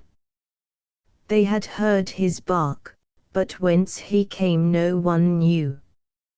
He was in excellent condition, and after he had leaped upon me from all points I flung him on the floor by a trick I know, and lay down beside him, while he put his protecting arm round me and looked at me with the old adoring eyes. But we never saw Patterson again. You may think as you choose.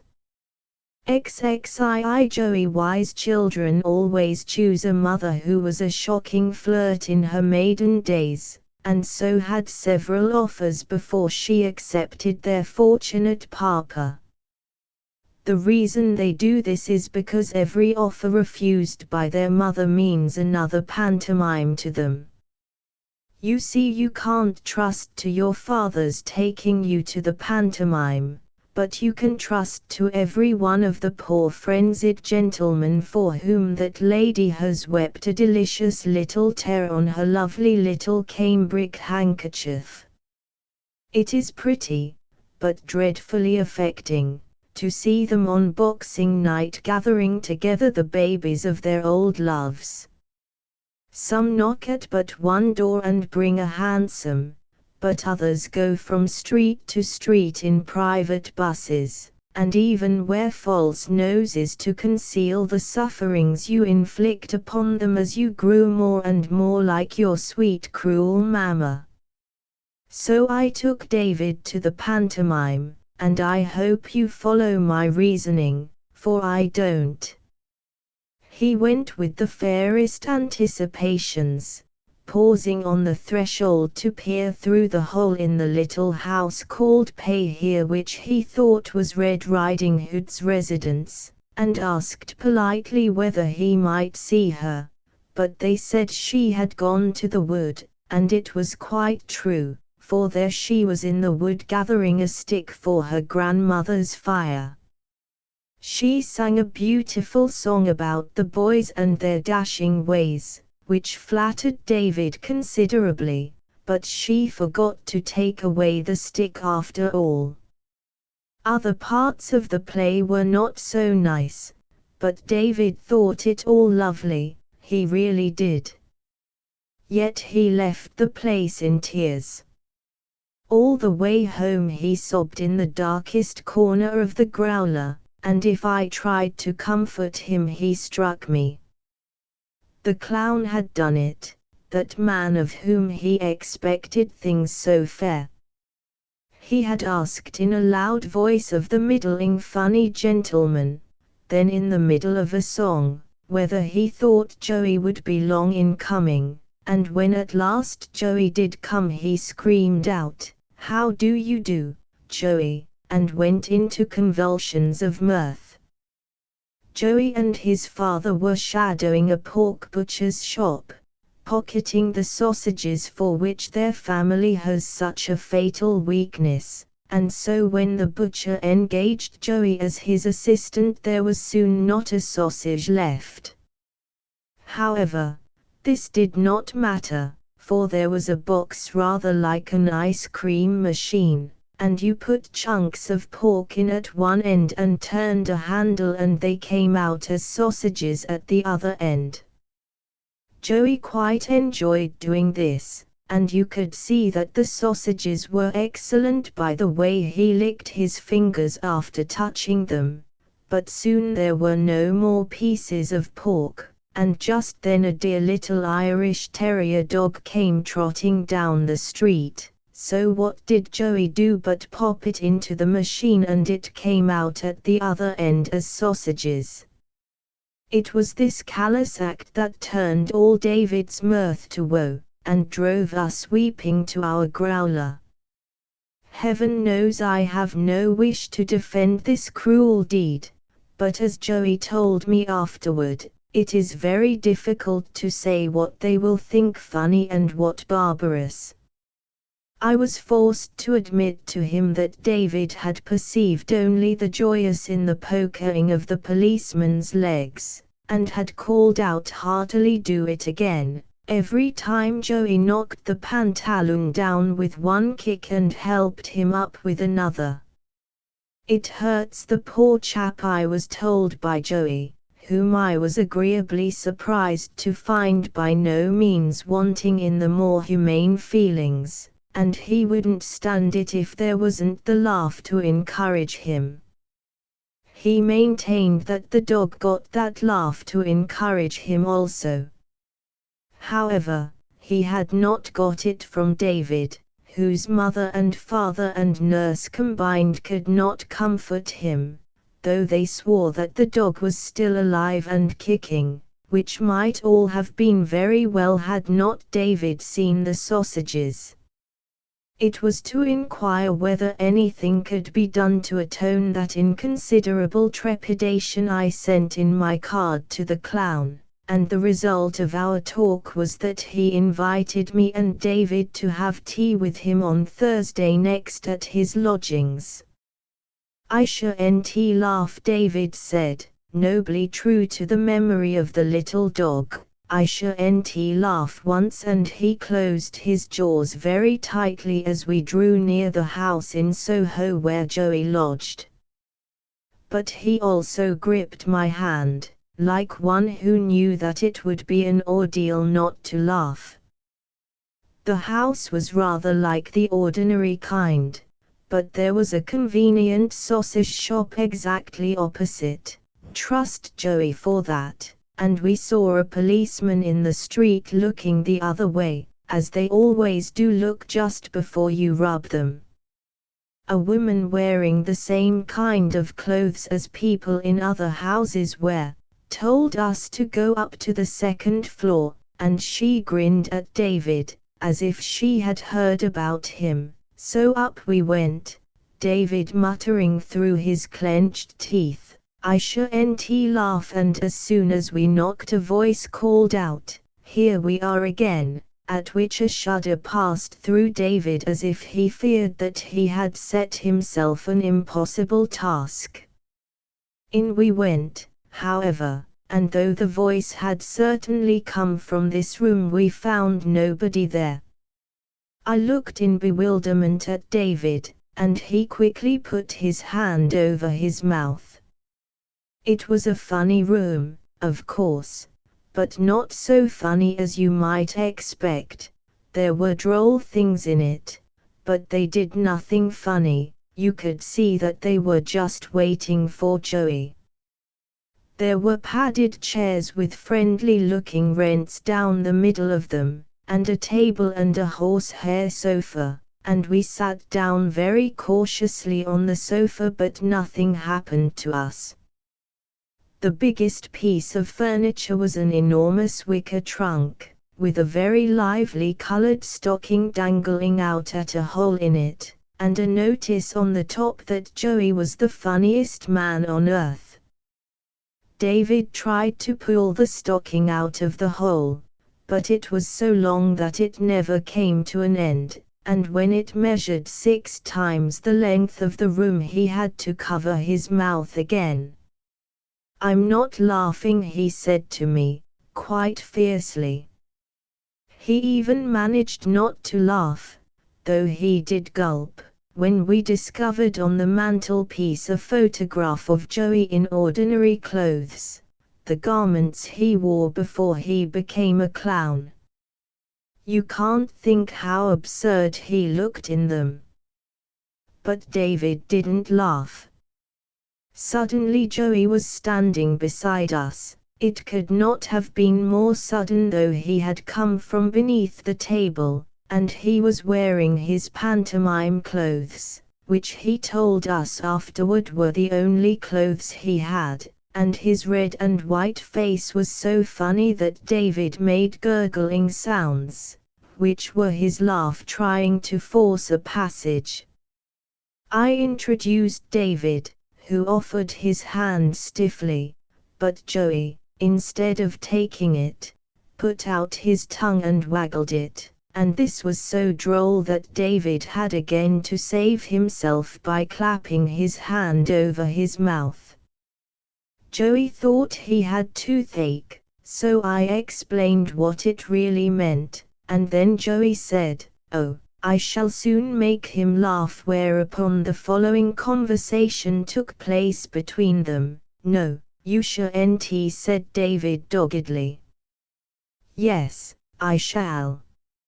"No, you shan't not." "Yes, I shall so." "Shan't, shan't, shan't." "Shall, shall, shall." "You shut up. You're another." By this time Joey was in a frightful way, because he saw he was getting the worst of it, and he boasted that he had David's laugh in his pocket, and David challenged him to produce it, and Joey searched his pockets and brought out the most unexpected articles, including a duck and a bunch of carrots, and you could see by his manner that the simple soul thought these were things which all boys carried loose in their pockets. I dare say David would have had to laugh in the end, had there not been a half-gnawed sausage in one of the pockets, and the sight of it reminded him so cruelly of the poor dog's fate that he howled, and Joey's heart was touched at last, and he also wept, but he wiped his eyes with the duck. It was at this touching moment that the pantaloon hobbled in, also dressed as we had seen him last, and carrying, unfortunately, a tray full of sausages, which at once increased the general gloom, for he announced, in his squeaky voice, that they were the very sausages that had lately been the dog. Then Joey seemed to have a great idea, and his excitement was so impressive that we stood gazing at him. First, he counted the sausages, and said that they were too short, and he found the missing 2 up the pantaloon's sleeve. Then he ran out of the room and came back with the sausage machine, and what do you think he did? He put all the sausages into the end of the machine that they had issued from, and turned the handle backward, and then out came the dog at the other end. Can you picture the joy of David? He clasped the dear little terrier in his arms, and then we noticed that there was a sausage adhering to its tail. The pantaloons said we must have put in a sausage too many, but Joey said the machine had not worked quite smoothly and that he feared this sausage was the dog's bark, which distressed David, for he saw how awkward it must be to a dog to have its bark outside, and we were considering what should be done when the dog closed the discussion by swallowing the sausage. After that, David had the most hilarious hour of his life, entering into the childish pleasures of this family as heartily as if he had been brought up on sausages, and knocking the pantaloon down repeatedly.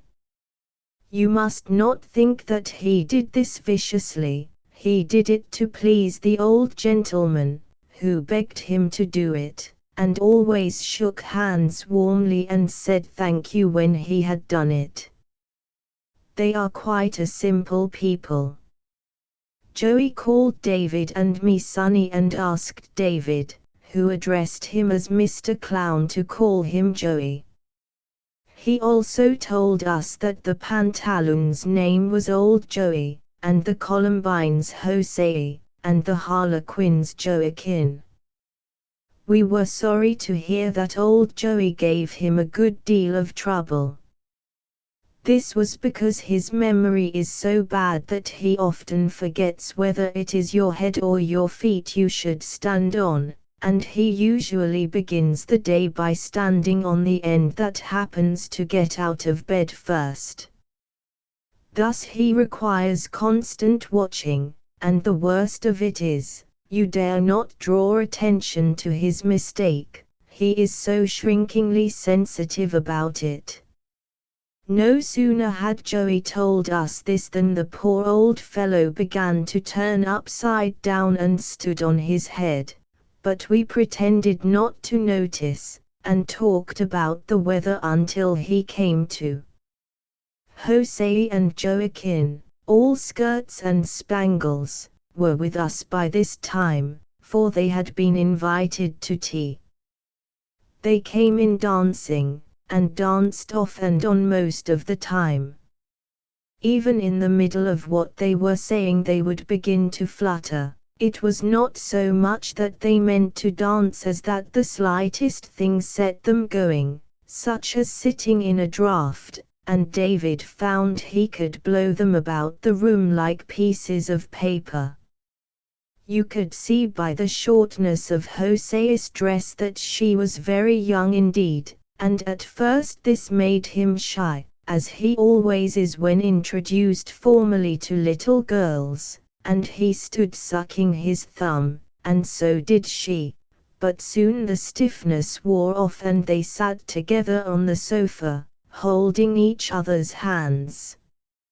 All this time the Harlequin was rotating like a beautiful fish, and David requested him to jump through the wall, at which he is such an adept, and first he said he would, and then he said better not, for the last time he did it the people in the next house had made such a fuss.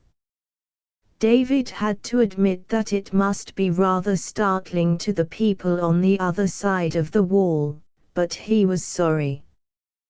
By this time tea was ready, and Jose, who poured out, remembered to ask if you took milk with just one drop of tea in it, exactly as her mother would have asked. There was nothing to eat, of course, except sausages. But what a number of them there were! Hundreds at least, strings of sausages, and every now and then Joey jumped up and played skipping rope with them. David had been taught not to look greedy, even though he felt greedy, and he was shocked to see the way in which Joey and old Joey and even Jose eyed the sausages they had given him. Soon Jose developed nobler feelings, for she and Joachim suddenly fell madly in love with each other across the table.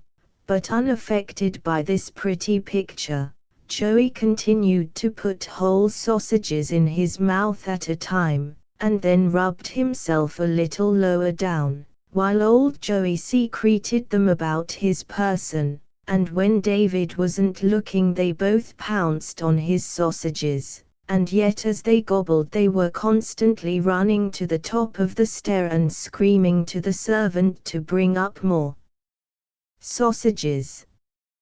You could see that Joey, if you caught him with his hand in your plate, was a bit ashamed of himself, and he admitted to us that sausages were a passion with him. He said he had never once in his life had a sufficient number of sausages. They had maddened him since he was the smallest boy. He told us how, even in those days, his mother had feared for him, though fond of a sausage herself, how he had bought a sausage with his first penny, and hoped to buy one with his last, if they could not be got in any other way, and that he always slept with a string of them beneath his pillow. While he was giving us these confidences, unfortunately, his eyes came to rest, at first accidentally, then wistfully, then with a horrid gleam in them, on the little dog, which was fooling about on the top of the sausage machine, and his hands went out toward it convulsively, whereat David, in sudden fear, seized the dog in one arm and gallantly clenched his other fist, and then Joey begged his pardon and burst into tears, each one of which he flung against the wall, where it exploded with a bang. David refused to pardon him unless he promised onward never to look in that way at the dog again, but Joey said promises were nothing to him when he was short of sausages, and so his wisest course would be to present the dog to David. Oh, the joy of David when he understood that the little dog he had saved was his very own. I can tell you he was now in a hurry to be off before Joey had time to change his mind. All I ask of you, Joey said with a break in his voice, is to call him after me, and always to give him a sausage, Sonny, of a Saturday night.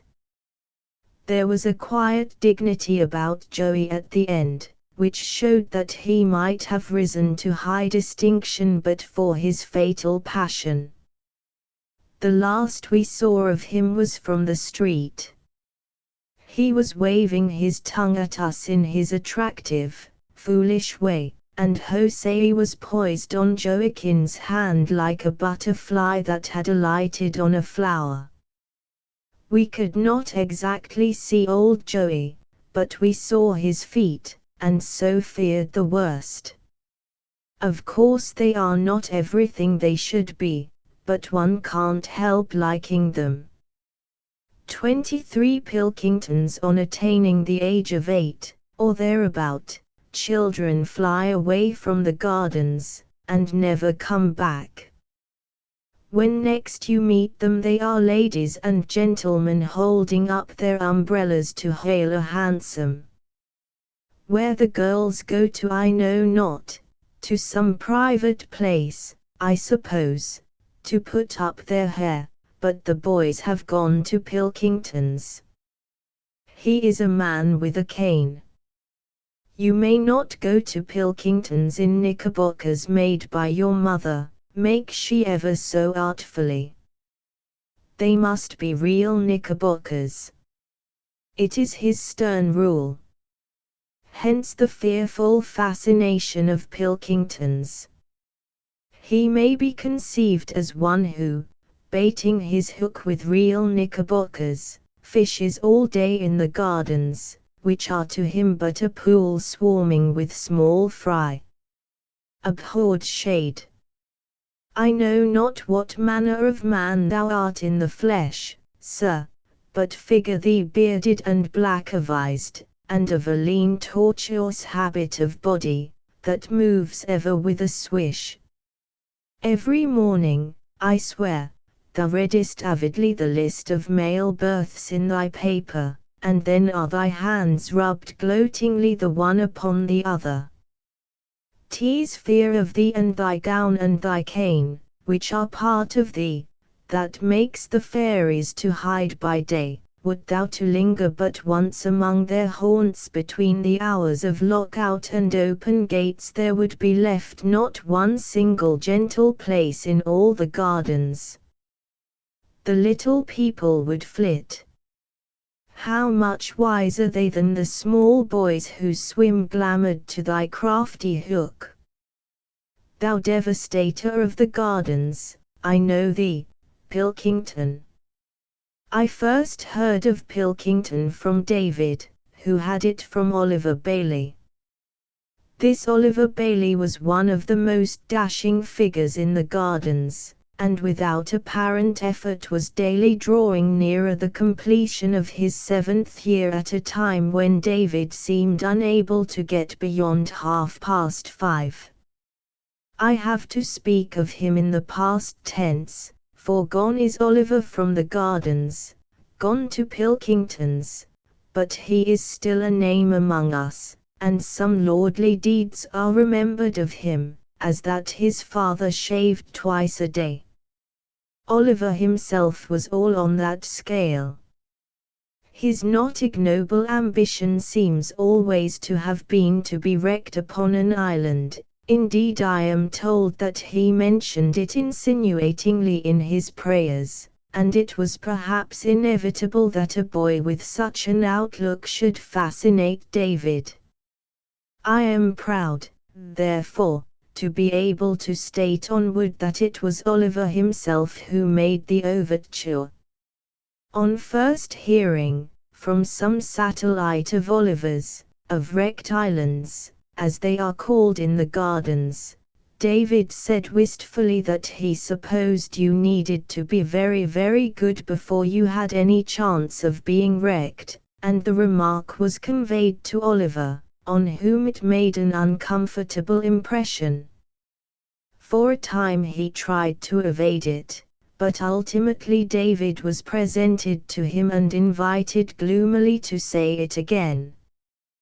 The upshot was that Oliver advertised the gardens of his intention to be good until he was 8, and if he had not been wrecked by that time, to be as jolly bad as a boy could be.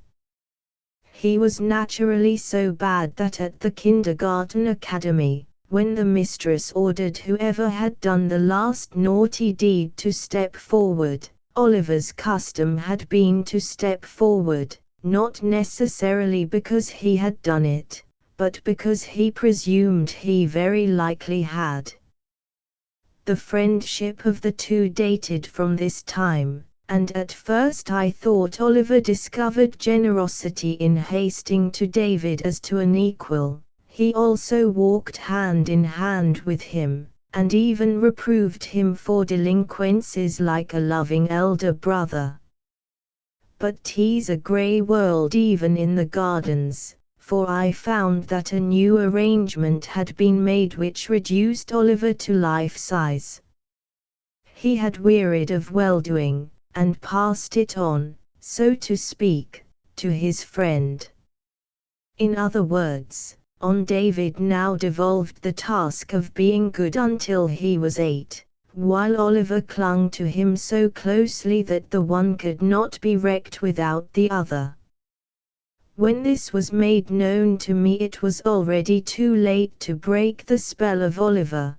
David was top-heavy with pride in him, and, faith, I began to find myself very much in the cold, for Oliver was frankly bored by me, and even David seemed to think it would be convenient if I went and sat with Irene.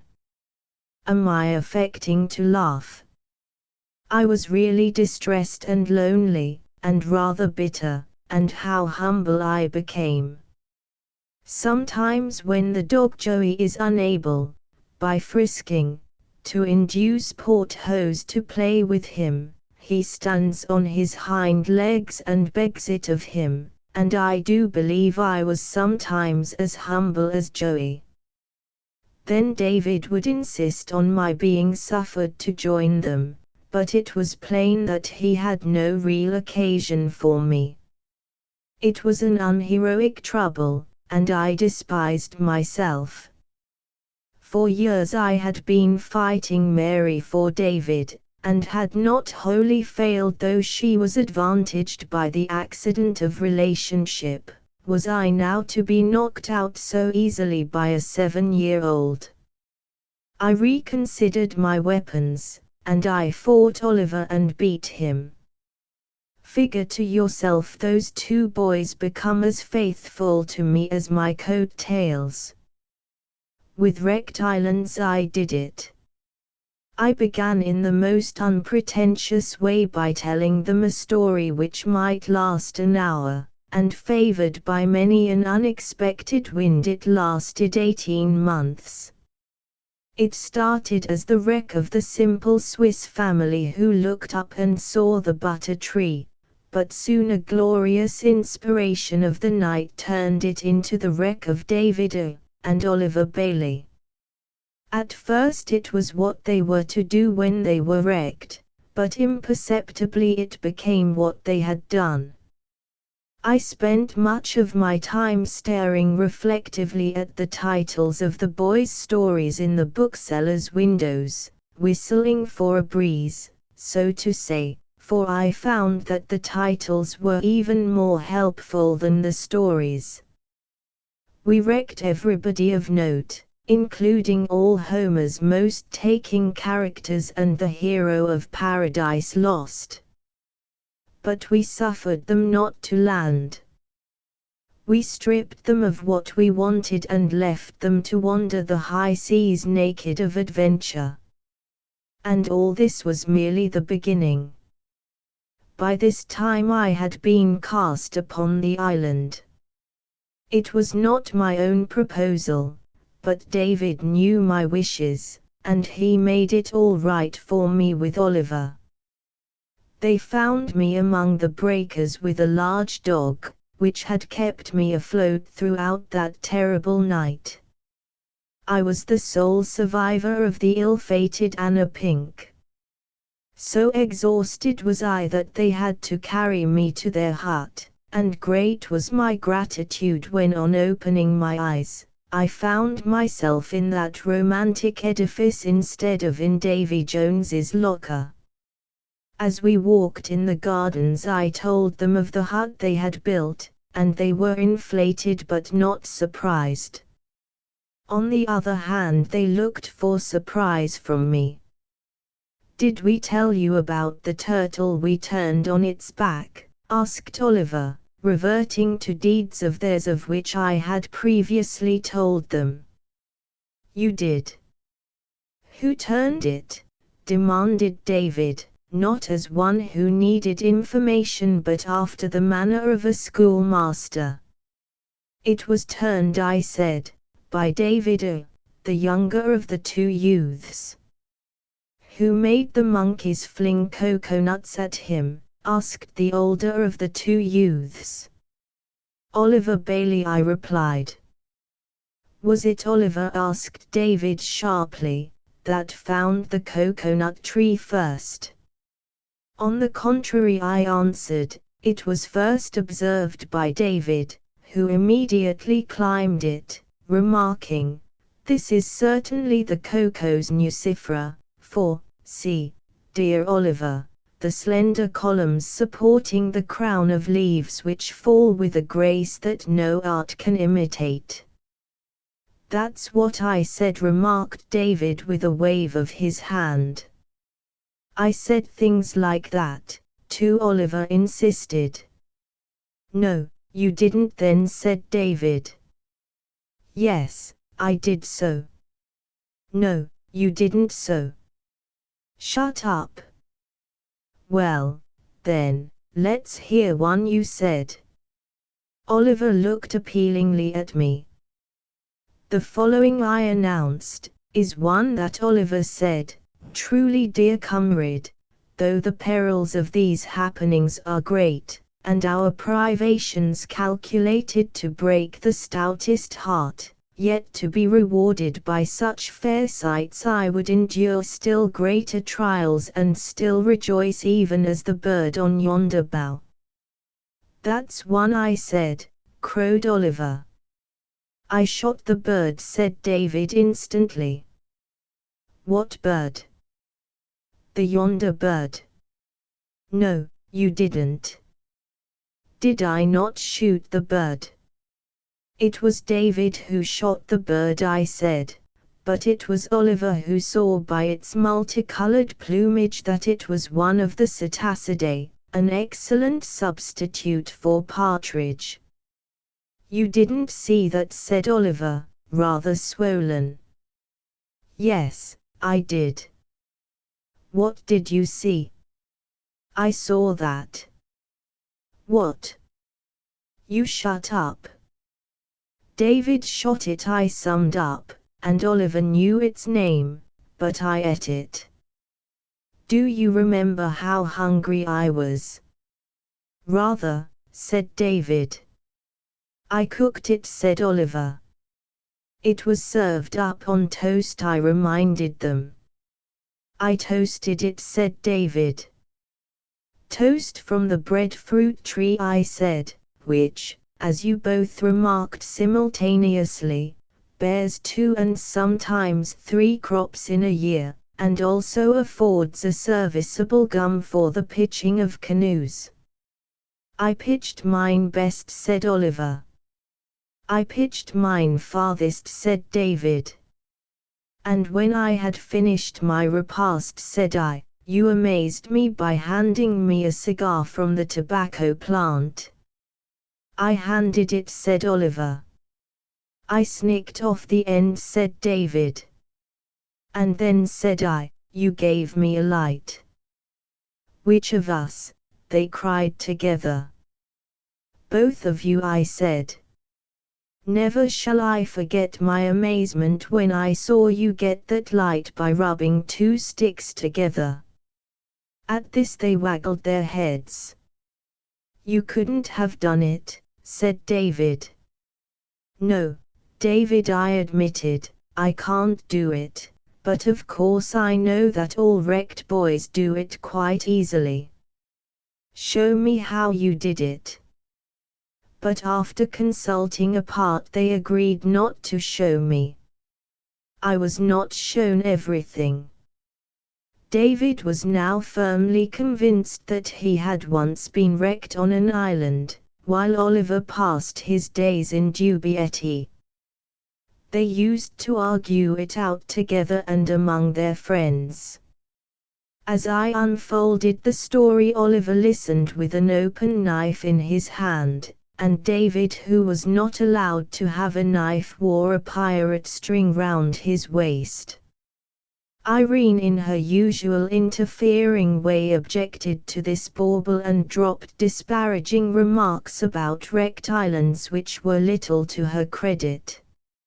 I was for defying her, but David, who had the knack of women, knew a better way. He craftily proposed that we should let Irene in short, should wreck her, and though I objected, she proved a great success and recognized the Yucca filamentosa by its long narrow leaves the very day she joined us. Thereafter we had no more scoffing from Irene, who listened to the story as hotly as anybody. This encouraged us in time to let in David's father and mother, though they never knew it unless he told them, as I have no doubt he did. They were admitted primarily to gratify David, who was very soft-hearted and knew that while he was on the island they must be missing him very much at home. So we let them in, and there was no part of the story he liked better than that which told of the joyous meeting. We were in need of another woman at any rate, someone more romantic-looking than Irene, and Mary, I can assure her now, had a busy time of it. She was constantly being carried off by cannibals, and David became quite an adept at plucking her from the very pot itself and springing from cliff to cliff with his lovely burden in his arms. There was seldom a Saturday in which David did not kill his man. I shall now provide the proof that David believed it all to be as true as true. It was told me by Oliver, who had it from our hero himself. I had described to them how the savages had tattooed David's father, and Oliver informed me that one night shortly afterward David was discovered softly lifting the blankets off his father's legs to have a look at the birds and reptiles etched thereon. Thus many months passed with no word of Pilkington, and you may be asking where he was all this time. Ah, my friends, he was very busy fishing, though I was as yet unaware of his existence. Most suddenly I heard the whir of his hated reel, as he struck a fish.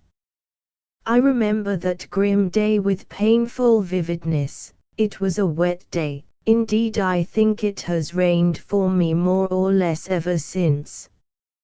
As soon as they joined me I saw from the manner of the two boys that they had something to communicate. Oliver nudged David and retired a few paces, whereupon David said to me solemnly, "Oliver is going to Pilkington's." I immediately perceived that it was some school, but so little did I understand the import of David's remark that I called out jocularly, "I hope he won't swish you, Oliver."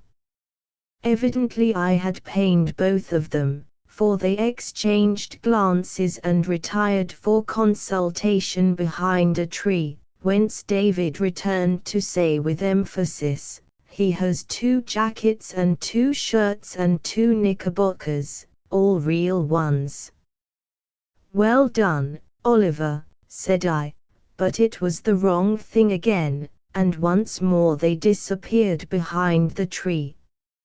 Evidently they decided that the time for plain speaking was come, for now David announced bluntly, "He wants you not to call him Oliver any longer."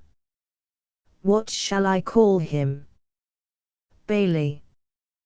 "But why?" "He's going to Pilkington's. And he can't play with us any more after next Saturday." "Why not?" "He's going to Pilkington's."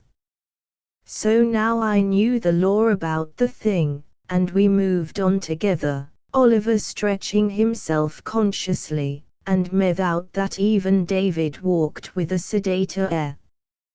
"David," said I, with a sinking, "are you going to Pilkington's?" "When I am 8," he replied. "And shan't I call you David then, and won't you play with me in the gardens any more?" He looked at Barrie, and Barrie signalled him to be firm. "Oh, no," said David cheerily. Thus sharply did I learn how much longer I was to have of him. Strange that a little boy can give so much pain. I dropped his hand and walked on in silence, and presently I did my most churlish to hurt him by ending the story abruptly in a very cruel way. 10 years have elapsed, said I, since I last spoke, and our 2 heroes, now gay young men, are revisiting the wrecked island of their childhood. "Did we wreck ourselves?" said one, "or was there someone to help us?" And the other, who was the younger, replied, "I think there was someone to help us, a man with a dog. I think he used to tell me stories in the Kensington gardens, but I forget all about him, I don't remember even his name." This tame ending bored Barrie, and he drifted away from us, but David still walked by my side, and he was grown so quiet that I knew a storm was brewing. Suddenly he flashed lightning on me. "It's not true," he cried, "it's a lie." He gripped my hand. "I shan't never forget you, father." Strange that a little boy can give so much pleasure. Yet I could go on. "You will forget, David, but there was once a boy who would have remembered." "Timothy," said he at once. "He thinks Timothy was a real boy, and is very jealous of him." He turned his back to me, and stood alone and wept passionately, while I waited for him. You may be sure I begged his pardon, and made it all right with him, and had him laughing and happy again before I let him go. But nevertheless what I said was true. David is not my boy, and he will forget. But Timothy would have remembered. Xiv Barbara. Another shock was waiting for me farther down the story. For we had resumed our adventures, though we seldom saw Barrie now. At long intervals we met him on our way to or from the gardens, and, if there was none from Pilkington's to mark him, methought he looked at us somewhat longingly, as if beneath his real knickerbockers a morsel of the egg-shell still adhered. Otherwise he gave David a not unfriendly kick in passing, and called him youngster. That was about all. When Oliver disappeared from the life of the gardens we had lofted him out of the story, and did very well without him, extending our operations to the mainland, where they were on so vast a scale that we were rapidly depopulating the earth. And then said David one day, "Shall we let Barbara in?" We had occasionally considered the giving of Bailey's place to some other child of the gardens, divers of David's year having sought election, even with bribes, but Barbara was new to me. "Who is she?" I asked. "She's my sister."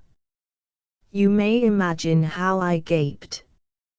"She hasn't come yet," David said lightly, "but she's coming." I was shocked, not perhaps so much shocked as disillusioned, for though I had always suspicioned Mary as one who harbored the craziest ambitions when she looked most humble, of such presumption as this I had never thought her capable. I wandered across the broad walk to have a look at Irene, and she was wearing an unmistakable air. It set me reflecting about Mary's husband and his manner the last time we met, for though I have had no opportunity to say so, we still meet now and again, and he has even dined with me at the club. On these occasions the subject of Timothy is barred, and if by any unfortunate accident Mary's name is mentioned, we immediately look opposite ways and a silence follows, in which I feel sure he is smiling, and wonder what the deuce he is smiling at. I remembered now that I had last seen him when I was dining with him at his club, for he is become member of a club of painter fellows, and Mary is so proud of this that she has had it printed on his card, when undoubtedly he had looked preoccupied. It had been the look, I saw now, of one who shared a guilty secret. As all was thus suddenly revealed to me I laughed unpleasantly at myself, for, on my soul, I had been thinking well of Mary of late. Always foolishly inflated about David, she had been grudging him even to me during these last weeks, and I had forgiven her, putting it down to a mother's love. I knew from the poor boy of unwanted treats she had been giving him, I had seen her embrace him furtively in a public place. Her every act, insofar as they were known to me, had been a challenge to whoever dare assert that she wanted anyone but David. How could I, not being a woman, have guessed that she was really saying goodbye to him? Reader, picture to yourself that simple little boy playing about the house at this time, on the understanding that everything was going on as usual. Have not his toys acquired a new pathos, especially the engine she bought him yesterday? Did you look him in the face, Mary, as you gave him that engine? I envy you not your feelings, when with loving arms he wrapped you round for it. That childish confidence of his to me, in which unwittingly he betrayed you, indicates that at last you have been preparing him for the great change, and I suppose you are capable of replying to me that David is still happy, and even interested. But does he know from you what it really means to him? Rather, I do believe, you are one who would not scruple to give him to understand that B, which you may yet find stands for Benjamin, is primarily a gift for him. In your heart, what do you think of this tricking of a little boy? Suppose David had known what was to happen before he came to you, are you sure he would have come? Undoubtedly there is an unwritten compact in such matters between a mother and her firstborn, and I desire to point out to you that he never breaks it. Again, what will the other boys say when they know? You are outside the criticism of the Gardens, but David is not. Faith, madam, I believe you would have been kinder to wait and let him run the gauntlet at Pilkington's.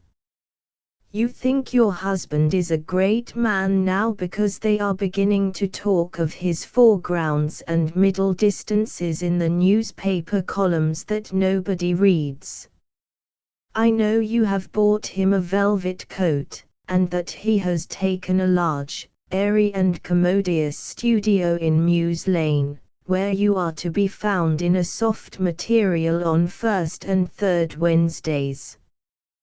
Times are changing, but shall I tell you a story here, just to let you see that I am acquainted with it? 3 years ago a certain gallery accepted from a certain artist a picture which he and his wife knew to be monstrous fine. But no one spoke of the picture, no one wrote of it, and no one made an offer for it. Crushed was the artist, sorry for the denseness of connoisseurs was his wife, till the work was bought by a dealer for an anonymous client, and then elated were they both, and relieved also to discover that I was not the buyer. He came to me at once to make sure of this, and remained to walk the floor gloriously as he told me what recognition means to gentlemen of the artistic callings. Oh, the happy boy! But months afterward, rummaging at his home in a closet that is usually kept locked, he discovered the picture, there hidden away. His wife backed into a corner and made trembling confession. How could she submit to see her dear's masterpiece ignored by the idiot public, and her dear himself plunged into gloom thereby? She knew as well as he, for had they not been married for years, how the artistic instinct hungers for recognition, and so with her savings she bought the great work anonymously and stored it away in a closet. At first, I believe, the man raved furiously, but by and by he was on his knees at the feet of this little darling. You know who she was, Mary, but, bless me, I seem to be praising you, and that was not the enterprise on which I set out.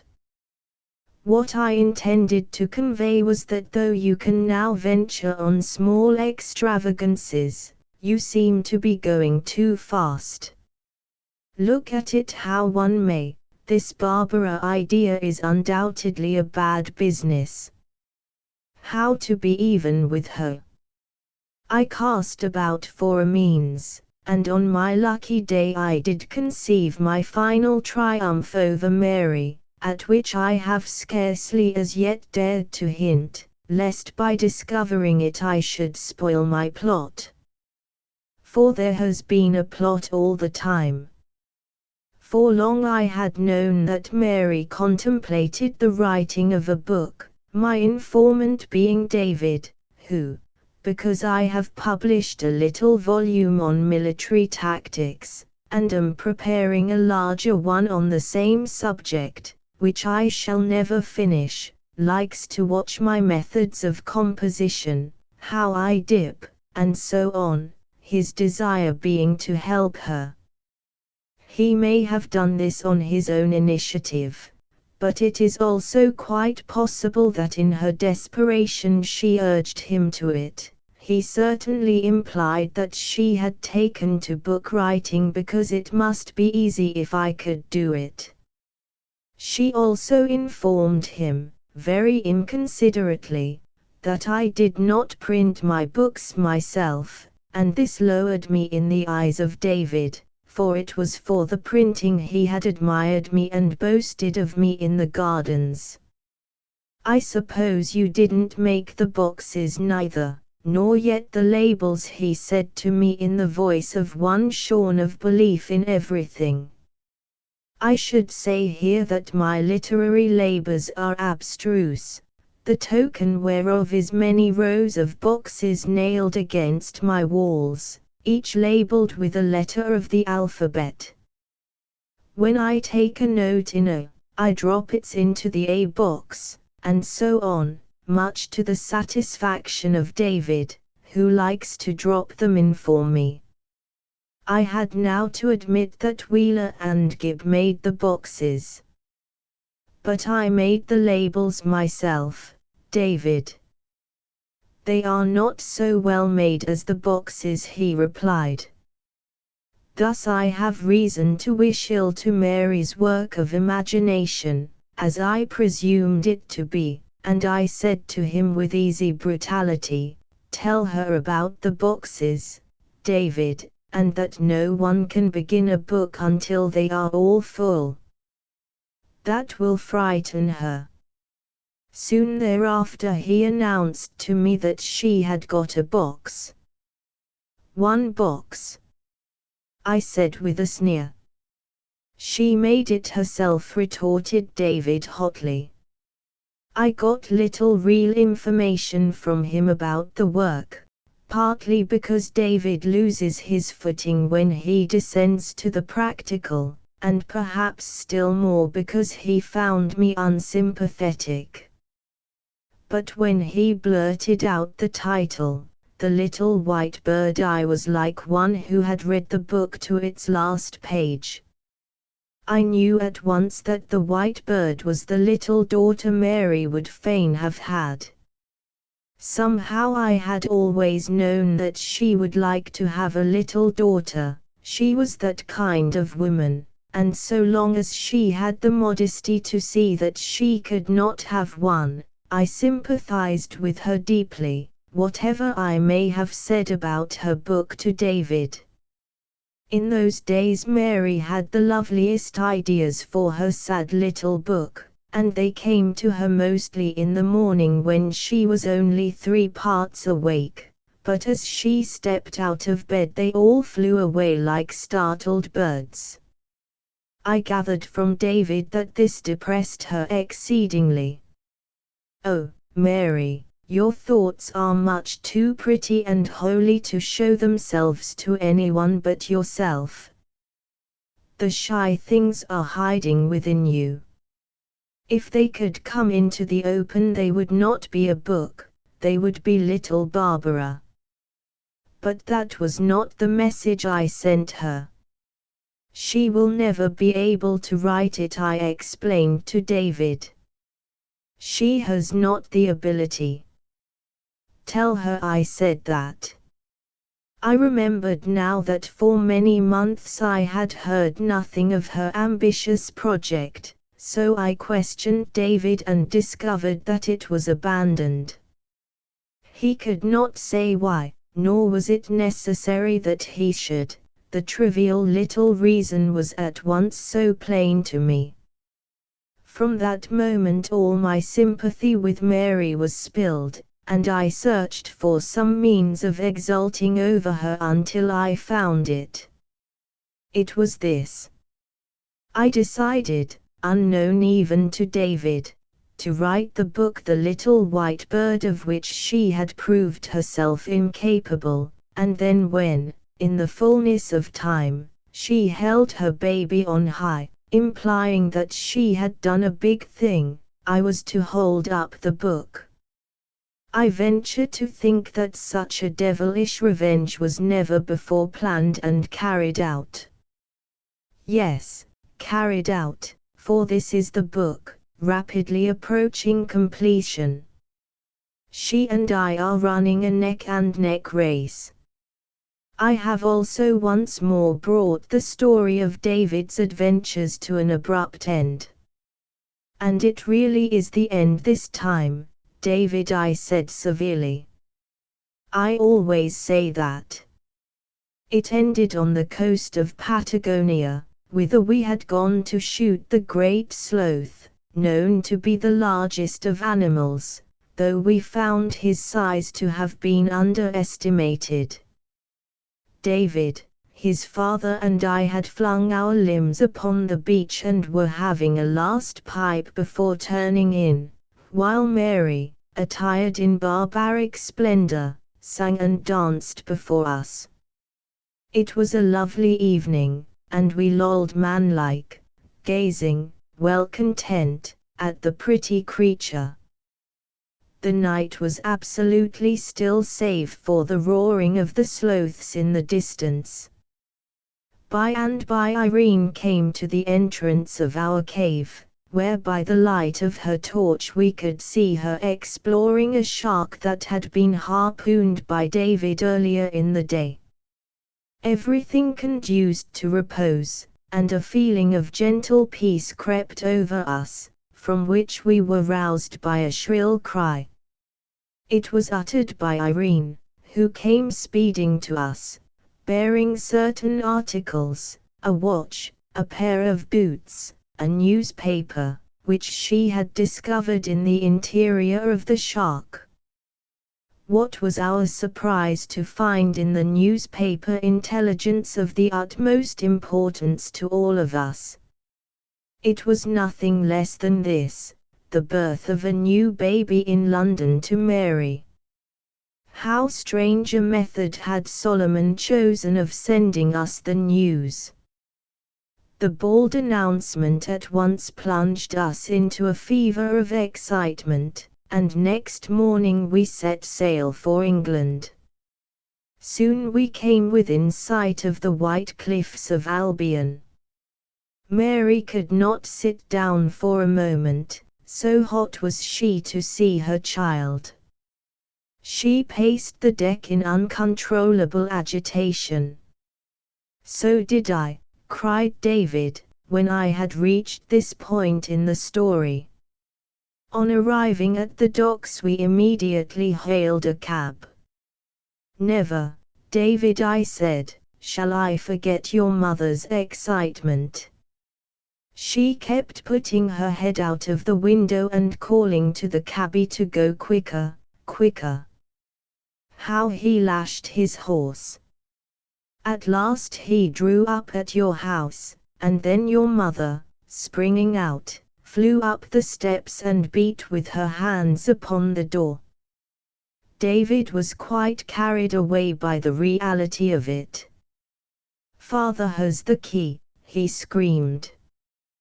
He opened the door, I said grandly, and your mother rushed in, and next moment her Benjamin was in her arms. There was a pause. Barbara corrected David. Benjamin, said I doggedly. Is that a girl's name? No, it's a boy's name. But mother wants a girl, he said, very much shaken. Just like her presumption, I replied testily.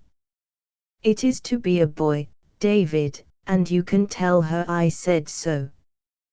He was in a deplorable but most unselfish state of mind.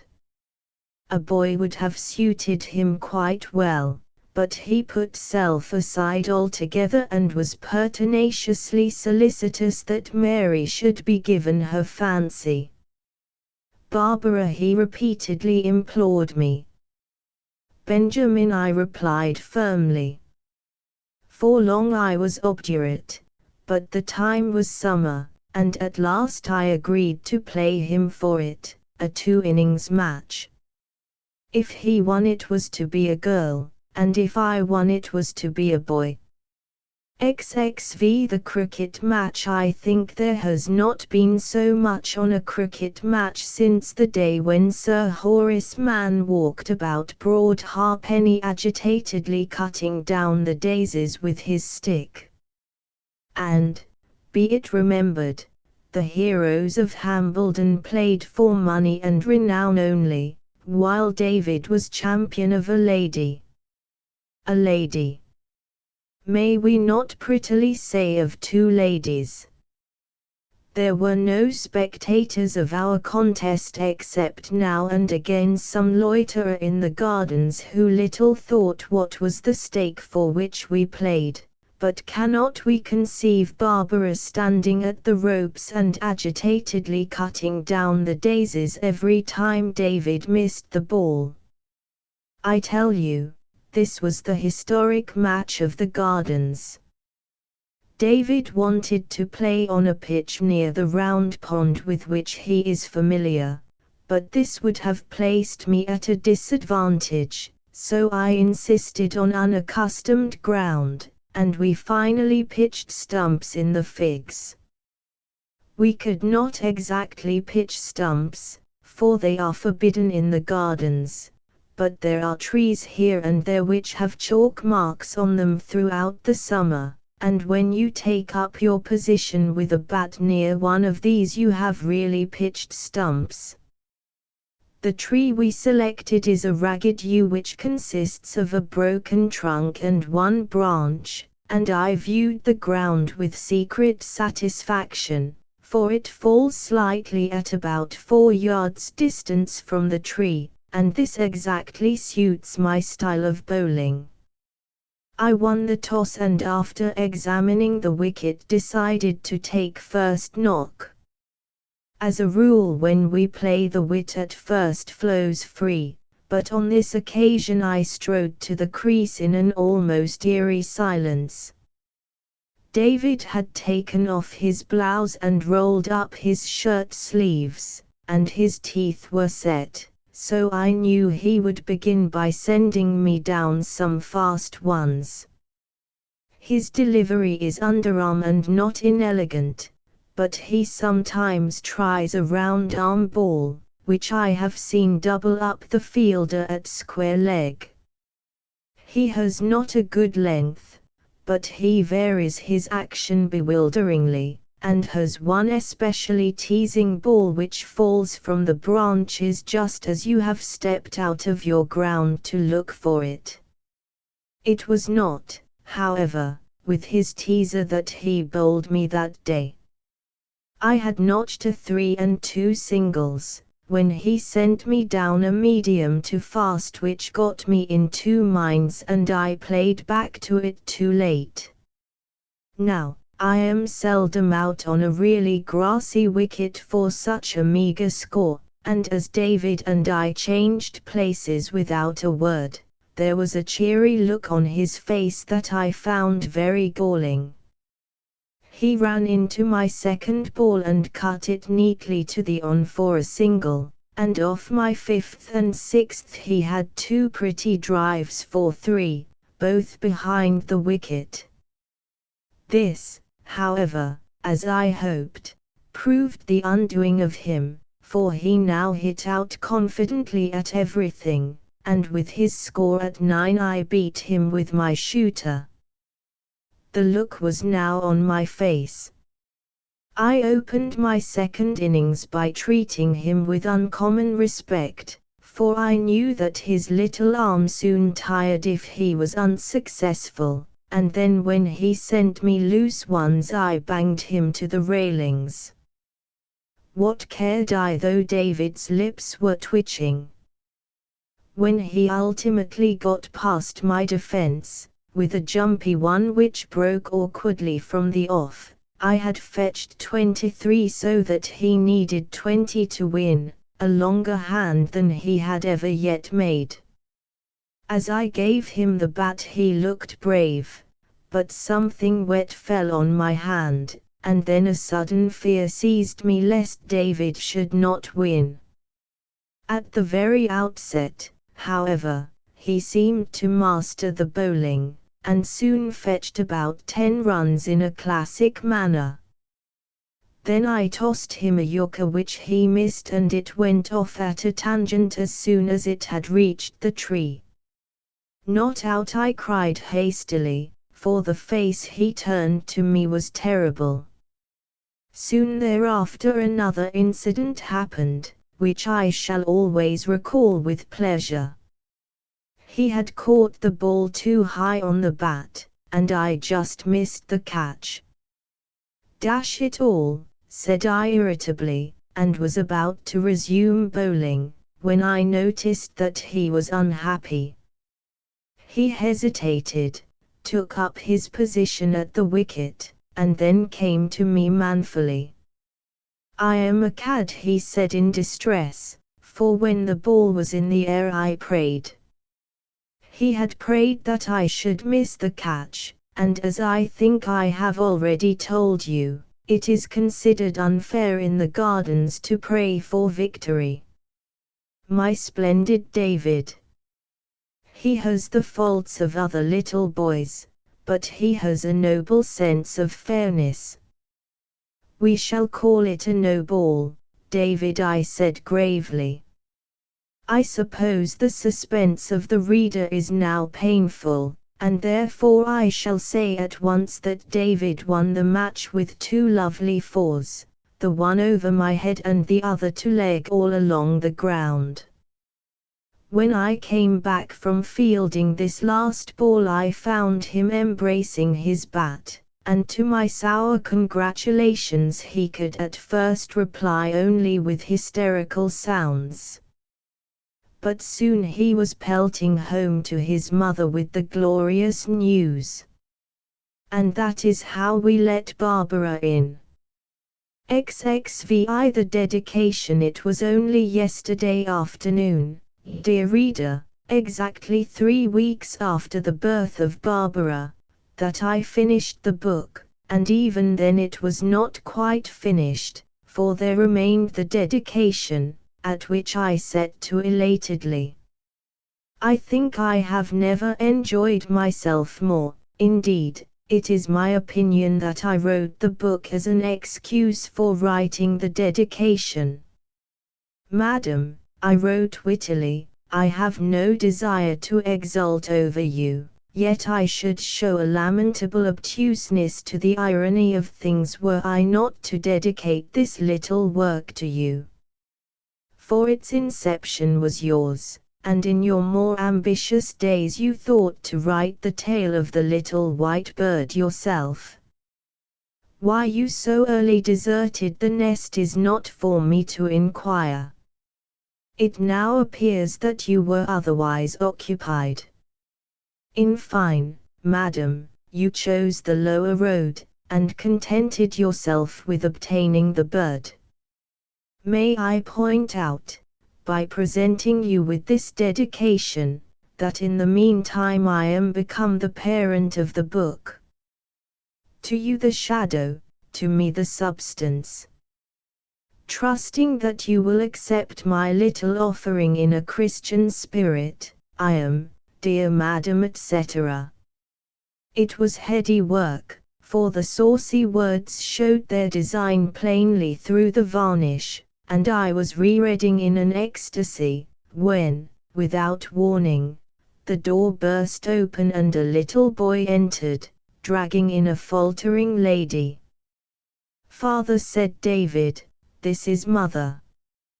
Having thus briefly introduced us, he turned his attention to the electric light, and switched it on and off so rapidly that, as was very fitting, Mary and I may be said to have met for the first time to the accompaniment of flashes of lightning.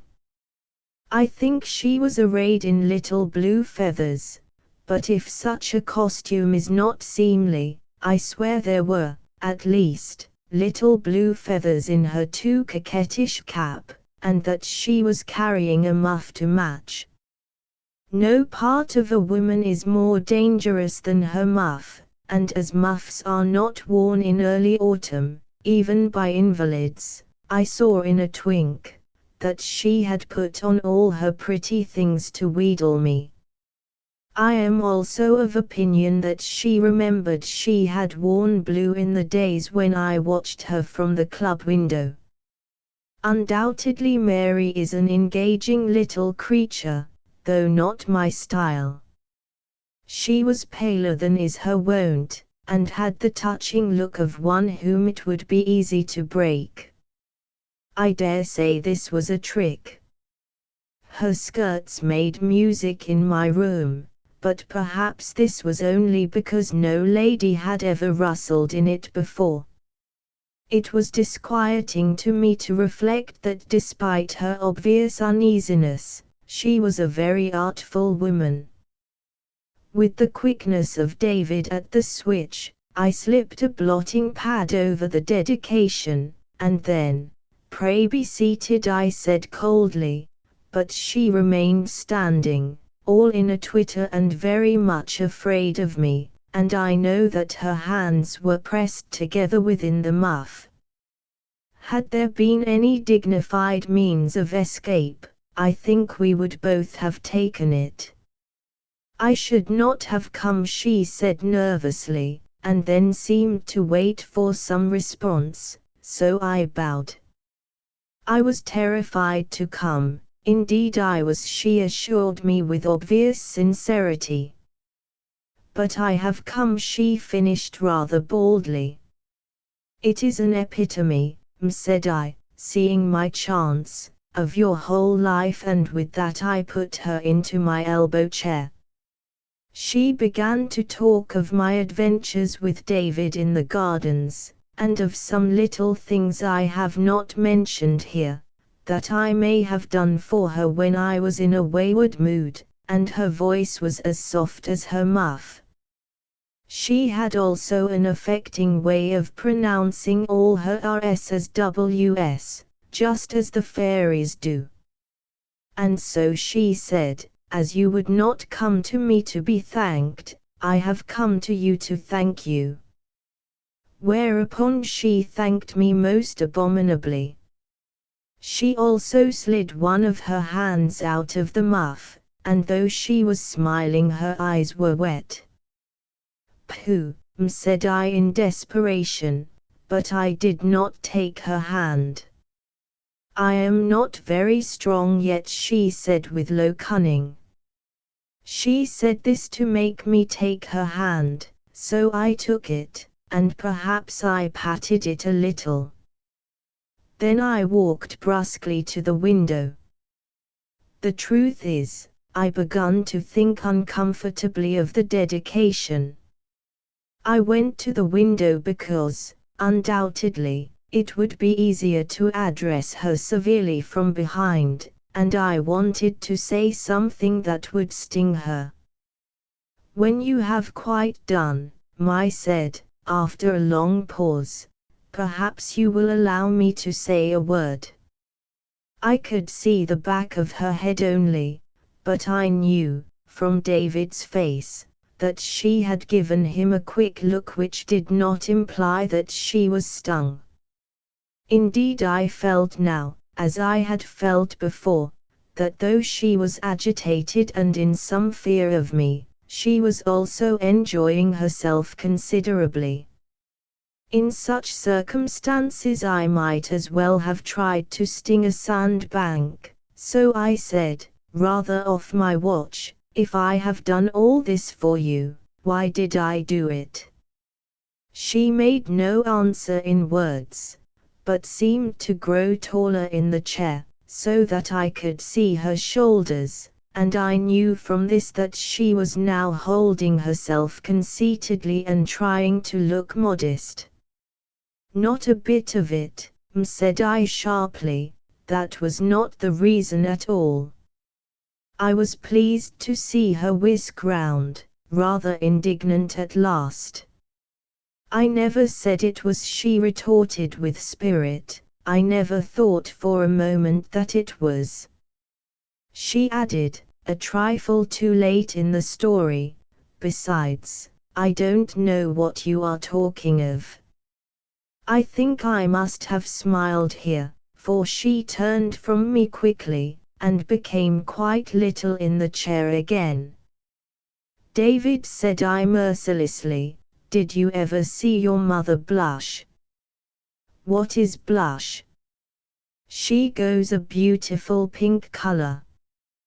David, who had by this time broken my connection with the head office, crossed to his mother expectantly. "I don't, David," she cried.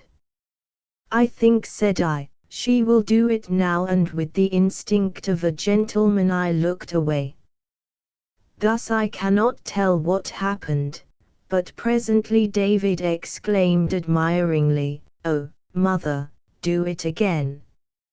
As she would not, he stood on the fender to see in the mantel-glass whether he could do it himself, and then Mary turned a most candid face on me, in which was maternity rather than reproach. Perhaps no look given by woman to man affects him quite so much. "You see," she said radiantly and with a gesture that disclosed herself to me, "I can forgive even that. You long ago earned the right to hurt me if you want to." It weaned me of all further desire to rail at Mary, and I felt an uncommon drawing to her.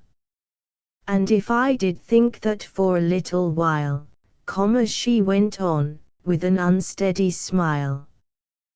"Think what?"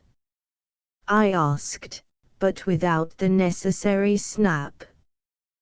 "What we were talking of," she replied wincing, but forgiving me again. "If I once thought that, it was pretty to me while it lasted, and it lasted but a little time. I have long been sure that your kindness to me was due to some other reason." Said I very honestly, "I know not what was the reason.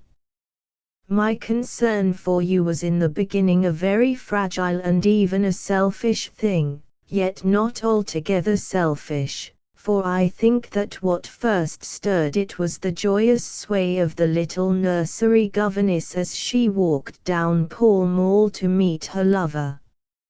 It seemed such a mighty fine thing to you to be loved that I thought you had better continue to be loved for a little longer. And perhaps having helped you once by dropping a letter, I was charmed by the ease with which you could be helped, for you must know that I am one who has chosen the easy way for more than 20 years. She shook her head and smiled.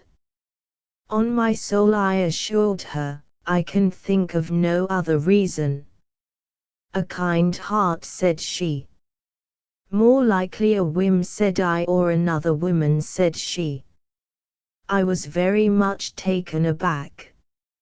"More than 20 years ago," she said with a soft huskiness in her voice, and a tremor and a sweetness, as if she did not know that in 20 years all love stories are grown mouldy. On my honor as a soldier, this explanation of my early solicitude for Mary was one that had never struck me, but the more I pondered it now, I raised her hand and touched it with my lips, as we whimsical old fellows do when some gracious girl makes us to hear the key in the lock of long ago. Why, my said, it is a pretty notion, and there may be something in it. Let us leave it at that. But there was still that accursed dedication, lying, you remember, beneath the blotting pad. I had no longer any desire to crush her with it. I wished that she had succeeded in writing the book on which her longings had been so set. If only you had been less ambitious, I said, much troubled that she should be disappointed in her heart's desire. I wanted all the dear delicious things she admitted contritely. It was unreasonable, I said eagerly, appealing to her intellect. Especially this last thing. Yes, she agreed frankly, I know. And then to my amazement she added triumphantly, but I got it. I suppose my look admonished her, for she continued apologetically but still as if she really thought hers had been a romantic career. I know I have not deserved it, but I got it. Oh, I cried reproachfully, reflect. You have not got the great thing. I saw her counting the great things in her mind, her wondrous husband and his obscure success, David, Barbara, and the other trifling contents of her jewel box. I think I have, said she. Come, madam, I cried a little nettled, you know that there is lacking the one thing you craved for most of all. Will you believe me that I had to tell her what it was? And when I had told her she exclaimed with extraordinary callousness, the book. I had forgotten all about the book. And then after reflection she added, pooh. Had she not added pooh I might have spared her, but as it was I raised the blotting pad rather haughtily and presented her with the sheet beneath it. What is this? She asked. Said I, swelling, it is a dedication, and I walked majestically to the window. There is no doubt that presently I heard an unexpected sound. Yet if indeed it had been a laugh she clipped it short, for in almost the same moment she was looking large-eyed at me and tapping my sleeve impulsively with her fingers, just as David does when he suddenly likes you. How characteristic of you, she said at the window. Characteristic, I echoed uneasily. Ha! And how kind. Did you say kind? But it is I who have the substance and you who have the shadow, as you know very well, said she. Yes, I had always known that this was the one flaw in my dedication, but how could I have expected her to have the wit to see it? I was very depressed. And there is another mistake, said she. Excuse me, but that is the only one. It was never of my little white bird I wanted to write, she said. I looked politely incredulous, and then indeed she overwhelmed me. It was of your little white bird, she said. It was of a little boy whose name was Timothy.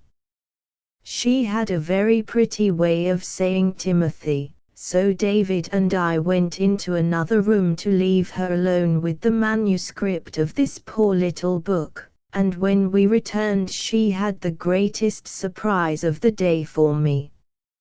She was both laughing and crying, which was no surprise, for all of us would laugh and cry over a book about such an interesting subject as ourselves. But said she, how wrong you are in thinking this book is about me and mine. It is really all about Timothy. At first I deemed this to be uncommon nonsense, but as I considered I saw that she was probably right again, and I gazed crestfallen at this very clever woman. And so said she, clapping her hands after the manner of David when he makes a great discovery, it proves to be my book after all. With all your pretty thoughts left out, I answered, properly humbled. She spoke in a lower voice as if David must not hear. I had only one pretty thought for the book, she said. I was to give it a happy ending. She said this so timidly that I was about to melt to her when she added with extraordinary boldness, the little white bird was to bear an olive leaf in its mouth.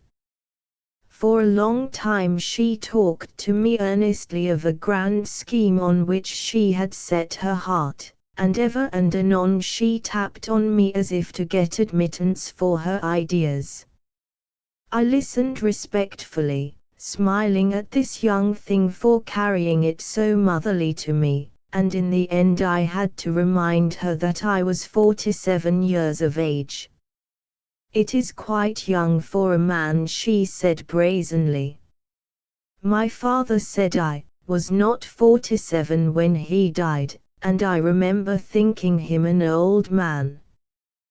But you don't think so now, do you? She persisted. You feel young occasionally, don't you? Sometimes when you are playing with David in the gardens your youth comes swinging back, does it not? Mary, I cried, grown afraid of the woman, I forbid you to make any more discoveries today. But still she hugged her scheme, which I doubt not was what had brought her to my rooms. They are very dear women, said she coaxingly. I am sure, I said, they must be dear women if they are friends of yours. They are not exactly young, she faltered, and perhaps they are not very pretty, but she had been reading so recently about the darling of my youth that she halted abashed at last, feeling, I apprehend, a stop in her mind against proposing this thing to me, who, in those presumptuous days, had thought to be content with nothing less than the loveliest lady in all the land. My thoughts had reverted also, and for the last time my eyes saw the little hut through the pine-wood haze. I met Mary there, and we came back to the present together. I have already told you, reader, that this conversation took place no longer ago than yesterday. Very well, I said, trying to put a brave face on it. I will come to your tea parties, and we shall see what we shall see. It was really all she had asked for, but now that she had got what she wanted of me the foolish soul's eyes became wet. She knew so well that the youthful romances are the best. It was now my turn to comfort her. In 20 years, I said, smiling at her tears, a man grows humble, Mary.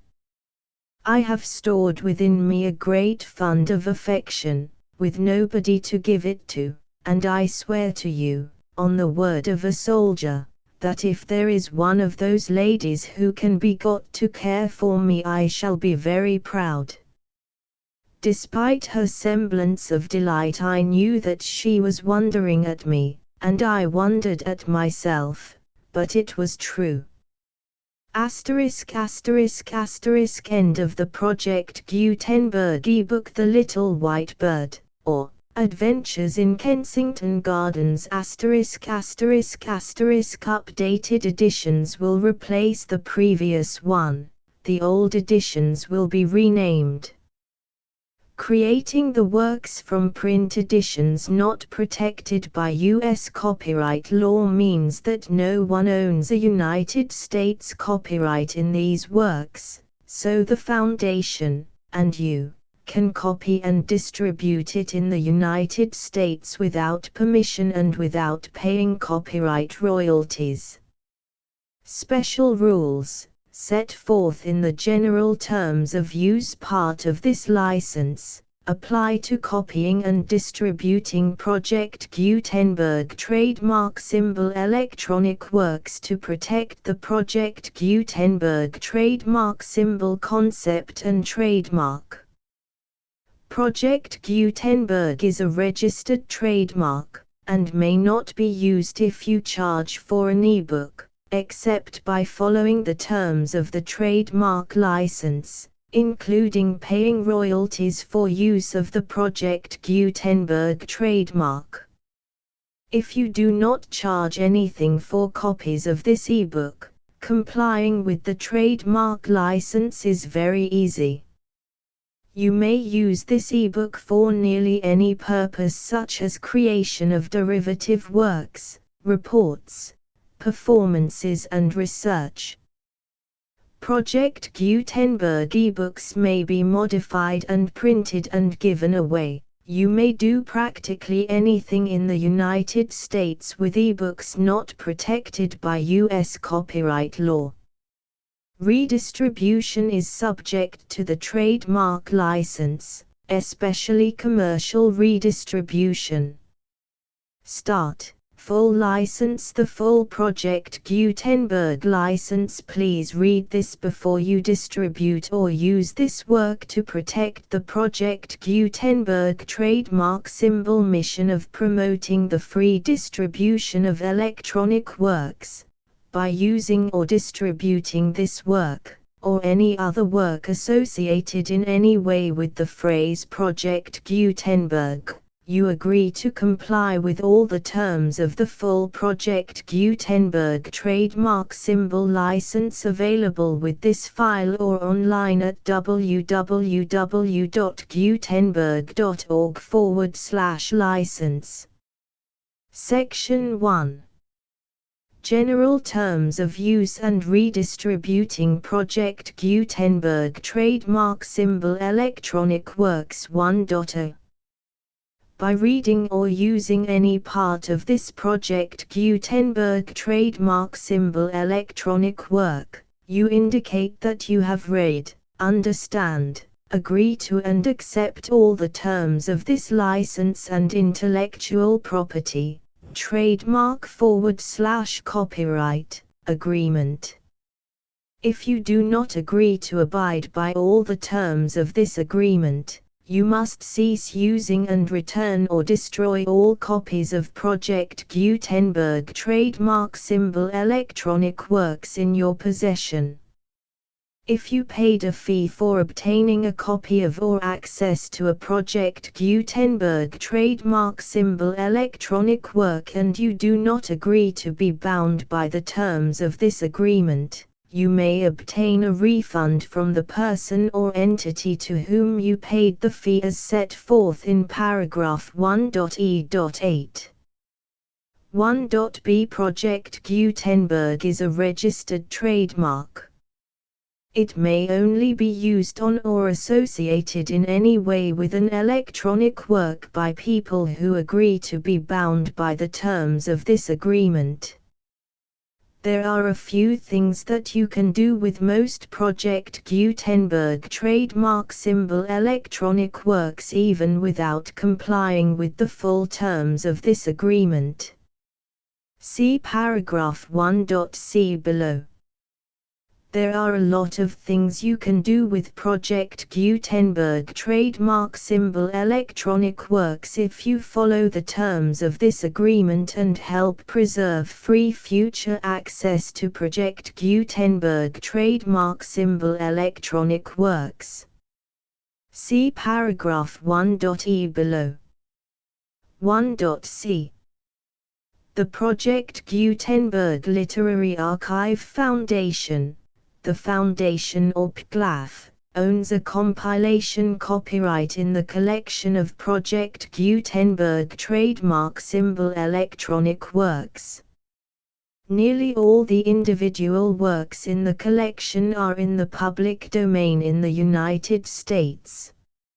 If an individual work is unprotected by copyright law in the United States and you are located in the United States, we do not claim a right to prevent you from copying, distributing, performing, displaying or creating derivative works based on the work as long as all references to Project Gutenberg are removed. Of course, we hope that you will support the Project Gutenberg trademark symbol mission of promoting free access to electronic works by freely sharing Project Gutenberg trademark symbol works in compliance with the terms of this agreement for keeping the Project Gutenberg trademark symbol name associated with the work. You can easily comply with the terms of this agreement by keeping this work in the same format with its attached full Project Gutenberg trademark symbol license when you share it without charge with others. 1.d. The copyright laws of the place where you are located also govern what you can do with this work. Copyright laws in most countries are in a constant state of change. If you are outside the United States, check the laws of your country in addition to the terms of this agreement before downloading, copying, displaying, performing, distributing or creating derivative works based on this work or any other Project Gutenberg trademark symbol work. The Foundation makes no representations concerning the copyright status of any work in any country other than the United States. 1.e. Unless you have removed all references to Project Gutenberg, 1.e.1. The following sentence, with active links to, or other immediate access to, the full Project Gutenberg trademark symbol license must appear prominently whenever any copy of a Project Gutenberg trademark symbol work, any work on which the phrase Project Gutenberg appears, or with which the phrase Project Gutenberg is associated, is accessed, displayed, performed, viewed, copied or distributed. This ebook is for the use of anyone anywhere in the United States and most other parts of the world at no cost and with almost no restrictions whatsoever. You may copy it, give it away or reuse it under the terms of the Project Gutenberg license included with this ebook or online at www.gutenberg.org. If you are not located in the United States, you will have to check the laws of the country where you are located before using this ebook. 1.e.2. If an individual Project Gutenberg trademark symbol electronic work is derived from texts not protected by U.S. copyright law, does not contain a notice indicating that it is posted with permission of the copyright holder, the work can be copied and distributed to anyone in the United States without paying any fees or charges. If you are redistributing or providing access to a work with the phrase Project Gutenberg associated with or appearing on the work, you must comply either with the requirements of paragraphs 1.e.1 through 1.e.7 or obtain permission for the use of the work and the Project Gutenberg trademark symbol trademark as set forth in paragraphs 1.e.8 or 1.e.9. 1.e.3. If an individual Project Gutenberg trademark symbol electronic work is posted with the permission of the copyright holder, your use and distribution must comply with both paragraphs 1.e.1 through 1.e.7 and any additional terms imposed by the copyright holder. Additional terms will be linked to the Project Gutenberg trademark symbol license for all works posted with the permission of the copyright holder found at the beginning of this work. 1.e.4. Do not unlink or detach or remove the full Project Gutenberg trademark symbol license terms from this work, or any files containing a part of this work or any other work associated with Project Gutenberg trademark symbol. 1.e.5. Do not copy, display, perform, distribute or redistribute this electronic work, or any part of this electronic work, without prominently displaying the sentence set forth in paragraph 1.e.1 with active links or immediate access to the full terms of the Project Gutenberg trademark symbol license. 1.e.6. You may convert to and distribute this work in any binary, compressed, marked up, non-proprietary or proprietary form, including any word processing or hypertext form. However, if you provide access to or distribute copies of a Project Gutenberg trademark symbol work in a format other than plain vanilla ASCII or other format used in the official version posted on the official Project Gutenberg trademark symbol website, www.gutenberg.org, you must, at no additional cost, fee or expense to the user, provide a copy, a means of exporting a copy, or a means of obtaining a copy upon request, of the work in its original plain vanilla ASCII or other form.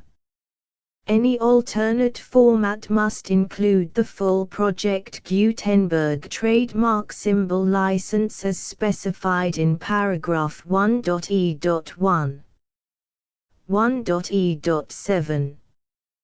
Do not charge a fee for access to, viewing, displaying, performing, copying or distributing any Project Gutenberg trademark symbol works unless you comply with paragraph 1.e.8 or 1.e.9. 1.e.8. You may charge a reasonable fee for copies of or providing access to or distributing Project Gutenberg trademark symbol electronic works provided that you pay a royalty fee of 20% of the gross profits you derive from the use of Project Gutenberg trademark symbol works calculated using the method you already use to calculate your applicable taxes. The fee is owed to the owner of the Project Gutenberg trademark symbol trademark, but he has agreed to donate royalties under this paragraph to the Project Gutenberg Literary Archive Foundation. Royalty payments must be paid within 60 days following each date on which you prepare, or are legally required to prepare, your periodic tax returns. Royalty payments should be clearly marked as such and sent to the Project Gutenberg Literary Archive Foundation at the address specified in Section 4, Information about donations to the Project Gutenberg Literary Archive Foundation. You provide a full refund of any money paid by a user who notifies you in writing, or by email, within 30 days of receipt that he does not agree to the terms of the full Project Gutenberg trademark symbol license. You must require such a user to return or destroy all copies of the works possessed in a physical medium and discontinue all use of and all access to other copies of Project Gutenberg trademark symbol works. You provide, in accordance with paragraph 1.f.3, a full refund of any money paid for a work or a replacement copy, if a defect in the electronic work is discovered and reported to you within 90 days of receipt of the work. You comply with all other terms of this agreement for free distribution of Project Gutenberg trademark symbol works. 1.e.9. If you wish to charge a fee or distribute a Project Gutenberg trademark symbol electronic work or group of works on different terms than are set forth in this agreement, you must obtain permission in writing from the Project Gutenberg Literary Archive Foundation, the manager of the Project Gutenberg trademark symbol trademark. Contact the Foundation as set forth in Section 3 below.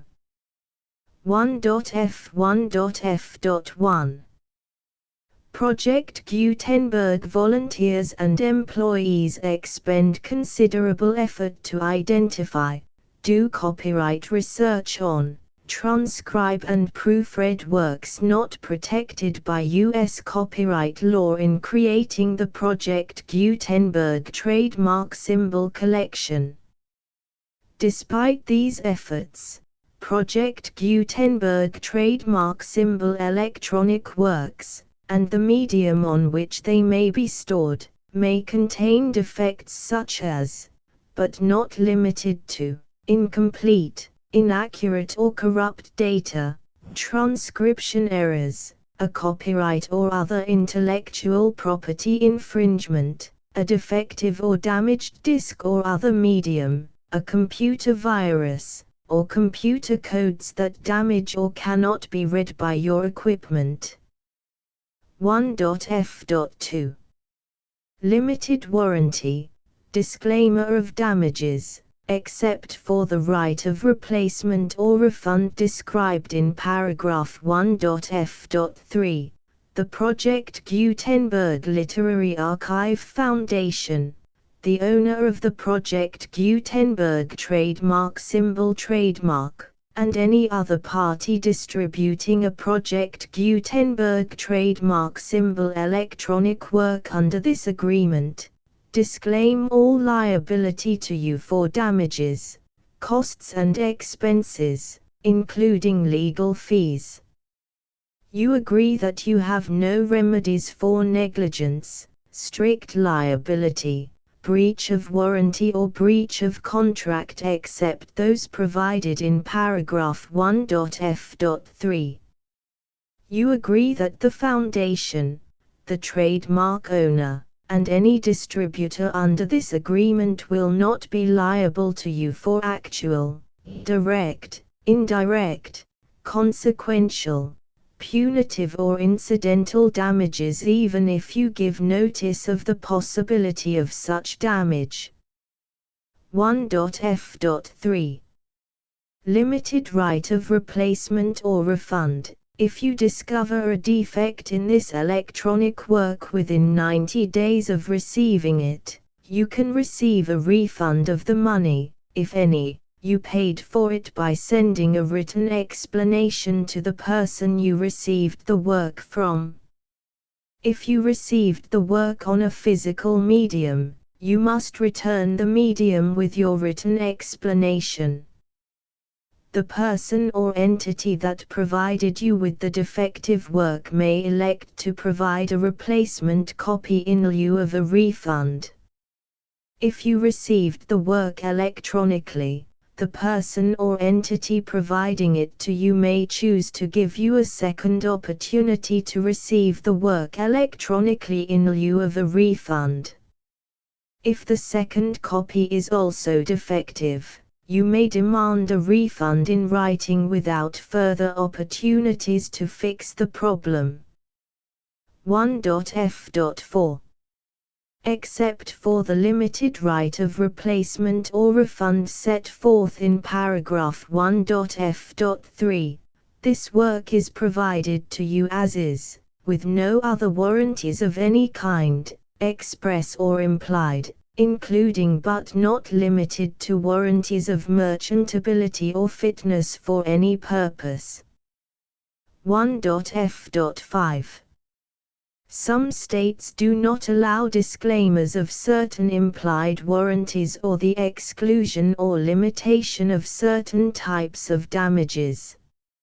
If any disclaimer or limitation set forth in this agreement violates the law of the state applicable to this agreement, the agreement shall be interpreted to make the maximum disclaimer or limitation permitted by the applicable state law.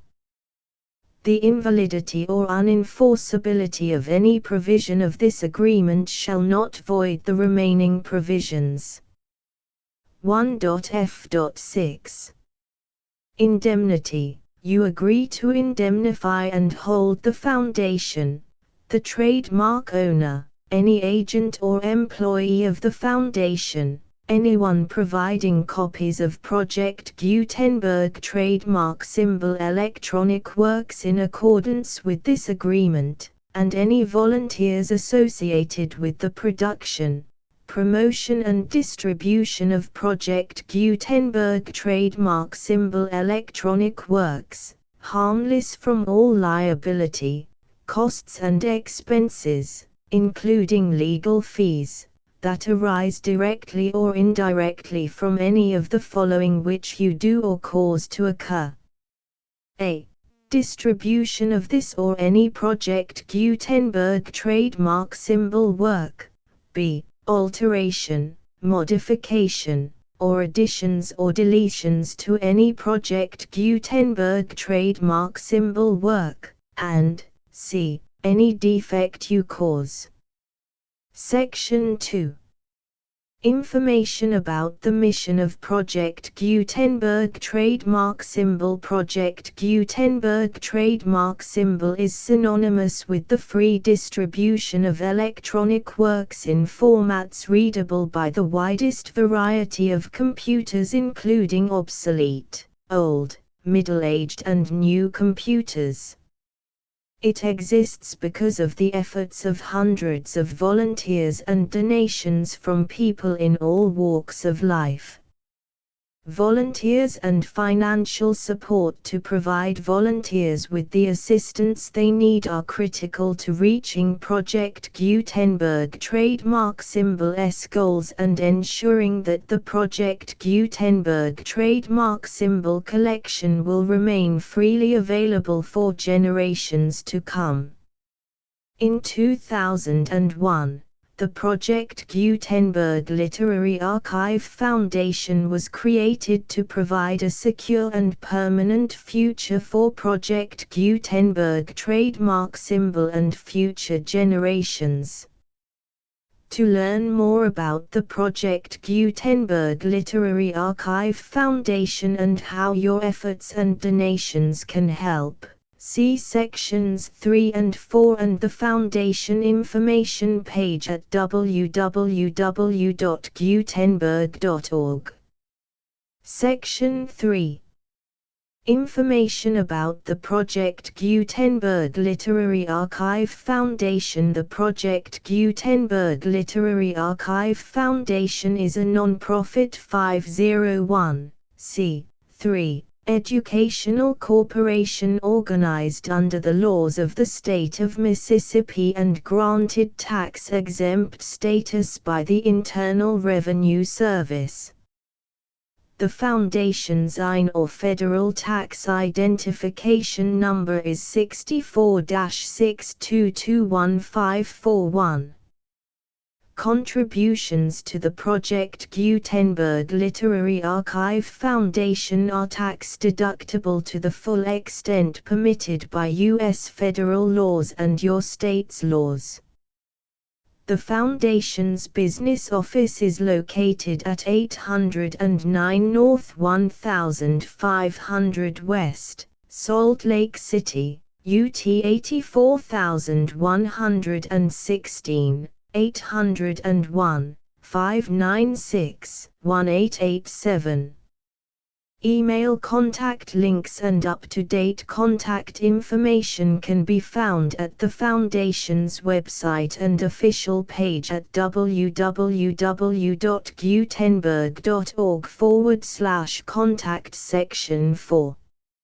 Information about donations to the Project Gutenberg Literary Archive Foundation. Project Gutenberg trademark symbol depends upon and cannot survive without widespread public support and donations to carry out its mission of increasing the number of public domain and licensed works that can be freely distributed in machine-readable form accessible by the widest array of equipment, including outdated equipment.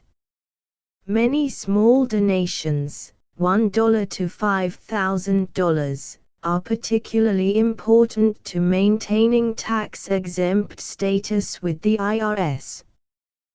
The Foundation is committed to complying with the laws regulating charities and charitable donations in all 50 states of the United States. Compliance requirements are not uniform and it takes a considerable effort, much paperwork and many fees to meet and keep up with these requirements. We do not solicit donations in locations where we have not received written confirmation of compliance. To send donations or determine the status of compliance for any particular state, visit www.gutenberg.org/donate. While we cannot and do not solicit contributions from states where we have not met the solicitation requirements, we know of no prohibition against accepting unsolicited donations from donors in such states who approach us with offers to donate. International donations are gratefully accepted, but we cannot make any statements concerning tax treatment of donations received from outside the United States. U.S. laws alone swamp our small staff. Please check the Project Gutenberg web pages for current donation methods and addresses. Donations are accepted in a number of other ways, including checks, online payments and credit card donations. To donate, please visit www.gutenberg.org/donate. Section 5.